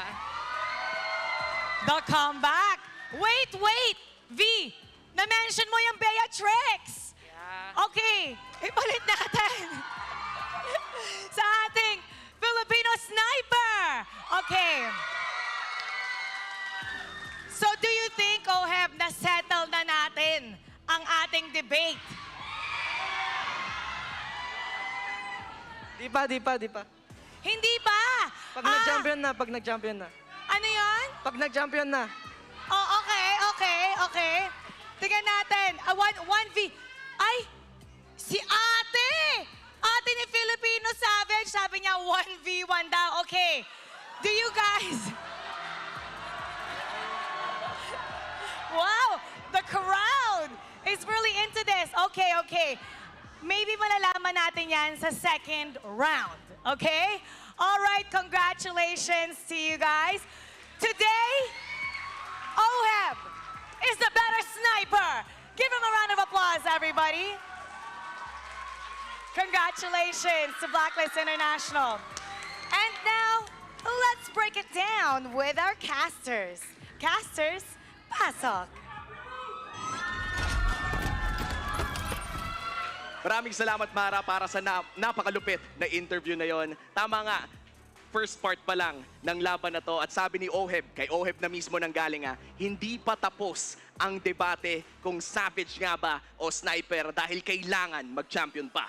Feeling ko parang aabot na hanggang matapos yung mga ilang season eh. Parang Okay lagi lang sa lang akin nagbabawi. Kumbaga, kung laging may ganun, talagang binibigay nila 110% ng kanilang performance. But yeah, yung laban natin ngayon, very intense between those two players. Alam mo, ang sabi nga nila, kapag may rival ka, ay mas ginagalingan mo pa. So, kung para sa akin, kung okay yun kay Kelra at kay Oheb, maging rival sila Yung tipo na every season, mas lalo pa silang gumagaling. Panalo Pilipinas niyan, Santi. Oo, nagpapagalingan lang sila. Nakikita mo yung mga improvements every game. But this time, Blacklist ang mananaig. Sila yung better team today and magtatagpo pa sila. Let's see. Tingnan nyo na lang kung ano yung kung kailan at isave nyo sa calendar nyo kasi for sure mainit na naman yung magiging labanan. Alam mo, napansin ko ngayon actually sa laban natin, parang yung dalawang teams natin ngayon nagkabaliktad ng kanilang playstyle. Pero tinan natin ngayon on our post-game statistics actually for Oheb, it is a play wherein, or it is a game wherein hindi ganon kataas yung kills, pero napakataas nung ginamit nila in terms of positioning, strategy, and for Blacklist International, binanggit natin kanina, parang nagkapalit ng playstyle. Kasi Smart Omega, usually, yun nakikita natin na nag-hold until the late game. Now, different story for Blacklist International. 19 minutes yung laban ngayon, kanina 17 minutes, and the story is the same. Halos wala na silang mga tore, konti na lang against, or base na lang almost ang kanilang dinedepensahan doon, pero nandun yung patience. And for Blacklist International, the story here is kung paano nila susuportahan yung isa't isa. Imagine Edward, napakatagal niya doon sa laban na yon wherein ang kanyang KDA was 0-0-0. Ibig sabihin, talagang nag-push lang siya, nag-push at talagang hinold lang niya yung lane at ginulo niya dito yung positioning ng Smart Omega and eventually nagkaroon ng damage dito si Haji and even Oheb. Ang laki ng difference in terms of tower push, 8 for Smart Omega and 4 for Blacklist International. And it goes to show na kailangan mo lang ng isang malaking team fight or isang team fight wherein 5-4 ang makukuha mo para lang makaabot doon. And here is the graph. Looking at the trajectory, it was definitely Omega dictating the game. So yung draft natin until the 16-minute game time ay lahat on the side of Smart Omega, even the Lord, lahat ng turtles ay nasa kanila. And even the gold, napakalaki ng gold lead. Actually, earlier sa ating laban, umabot pa ng 8.2K at the 15-minute game time. Pero ang pinaka-importante dito is the dip around. Or actually, dip na yun, hindi na around eh. Yun yung dip niya on that last team fight wherein dumire-diretso yung side ng Blacklist International. With that team fight, wherein na-force din si KelVJ to use the Winter Truncheon in front of the players of Blacklist International. And Blacklist International, ang inantay na lang nila is to have that Winter Truncheon na mawala na yung kanyang pinaka-effect. So, Smart Omega, it is the same story with game number 1. Lamang sila taking all the objectives, but Blacklist International, it is all about the patience. And speaking of patience, ang pinaka-pasensyoso sa laban na yun, walang iba kundi the Queen, oh my Venus, on the signature S10 hero, 127 KDA, 100% kill participation. Wow. Back-to-back MVPs for the royal duo of MLBB. Game 1, si Wais ang naging MVP at Game 2 naman, ang Reyna ang naging MVP. B-Wise with a royal comeback in day number 2 of MPL Philippines Season 10. At ito na nga, I think, ang unang panalo ng S10 with the Blacklist International skin na alam naman nating isa o ang pinakamagandang S10 skin sa market ngayon. Oo naman. Excited na nga ako na makuha kasi naka-presale pa lang ngayon eh. Ako na-try ko na yung trial card. Oh, trial card pa lang. Na-try ko na yung trial card kagabi. But yeah, imaginein mo, yung laban natin na yun, 19 minutes. Usually, di ba pag S10, parang ang sinasabi, pagka may S10 ka, kailangan mo ng dominance eyes, pang counter ng mga items na pang counter on the healing. Pero yung nangyari sa laban na to, 19 minutes, napaka-prolonged game. And doon malalaman yung high level of plays para sa ating mga teams. But for Blacklist International, ganun pa rin eh. Oh, grabe yung mga sayawan nila around the Lord area, yung mga team fights, yung mga counter-engage. Ito yung mga tipo na nakasanayan na natin pero masarap pa rin. At in fact, sobrang sarap. Mapapanood uli natin yung mga highlights natin of game number 2. Early all the way to the mid to late game, lamang talaga ang Omega. Napakaganda ng pressure na pinakita nila. A lot of proactive plays para sa barangay. Pero isang team fight lang talaga na nagkamali ang nangyari. Same story doon sa game number 1 natin kanina. And every time na nananalo ang Omega doon sa mga clash or mga team fights na kanina pa nangyayari, talaga namang nakaagawa sila ng way para mag-push through doon sa base ng Blacklist. Pero this time, nagantay lang na naman ng perfect moment yung Blacklist to clap back.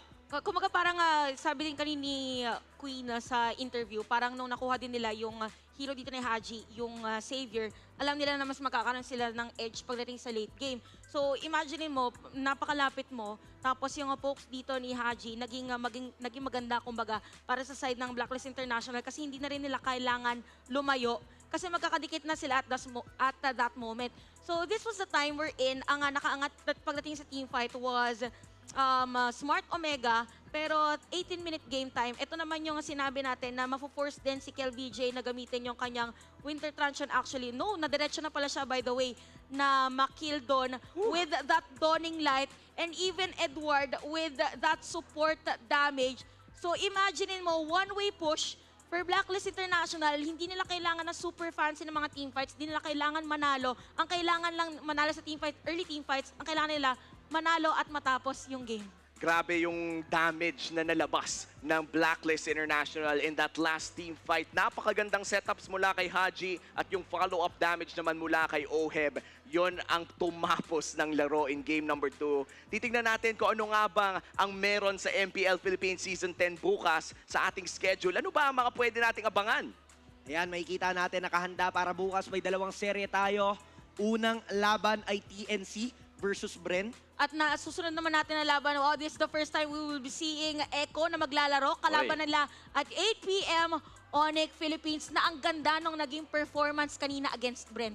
And ito magiging nakakatakot para sa ONIC Philippines, labanan ng Echo. Dahil alam naman natin na ito ang Echo Philippines na talagang gutom na gutom after a, let's just say, surprising season from the alleged super team nga nung Season 9. Kailangan talaga nila bumawi at ito pa, amateur team na bagong salta ang kanilang kalaban bukas. Yun nga sobrang interesting nun and going back to the first series dalawang teams na galing sa talo dito sa week na to, TNC and Bren.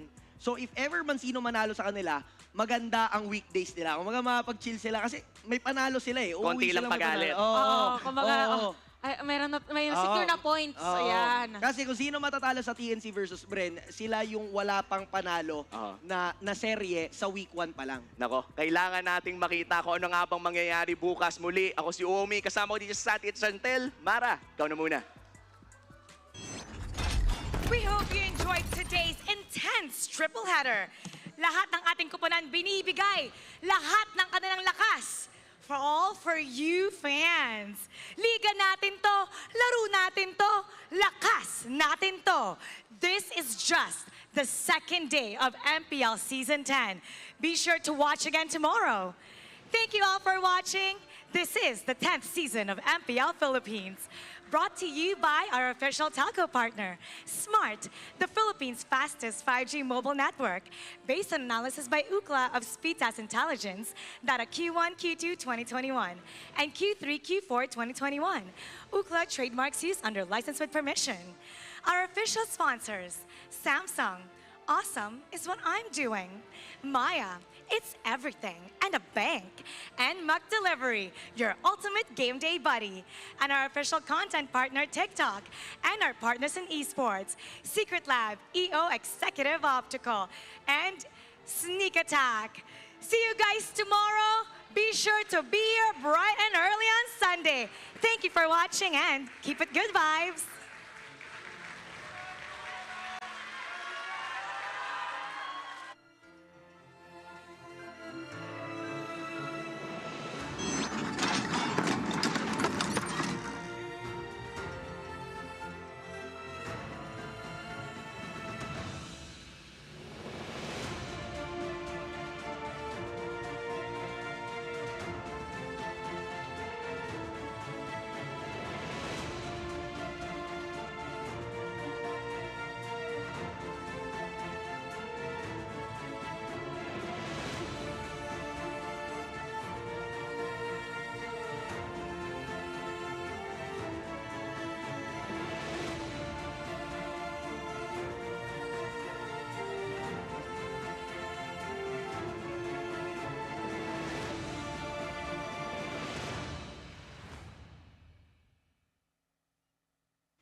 stylish with limited choices? Not anymore. Because with Smart's new Power All 99, I have the power to do what I want. With 8 gigabytes for all sites and apps, I have the power to play, to watch, to share, to stream, everything. Plus, Only TikTok gives me the power to stay on my FYP and Only Text power to stay in touch. All that power for just 99 pesos. Load Smart's new Power All 99 for the power to do what you want. Best choice I made. Load now. What you doing? Awesome's what I'm doing.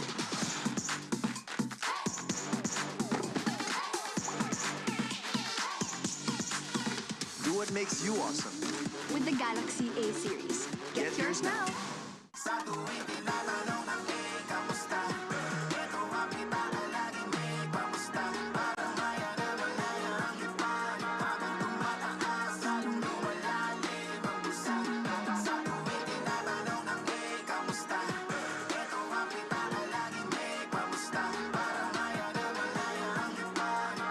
Your money, your way. Your all-in-one money app. Maya, it's everything and a bank. Uy, Big Mac! Sarap! Diretso na sa new McDelivery app for any McDo craving. May exclusive offers at discounts ka pa. Download now. Sa new McDelivery, maraming ordering options. Upgraded ang tracker at updated ka with live chat. Level up now with the new McDelivery app. Uy, iced coffee! Just tap for sarap. Everyone has the chance to discover and be discovered on TikTok. Powerful voices, rising stars, unique creativity, insightful educators. We're welcoming a new generation of TikTok creators. You've heard our stories. It's time to start yours. Create, share, be discovered on TikTok.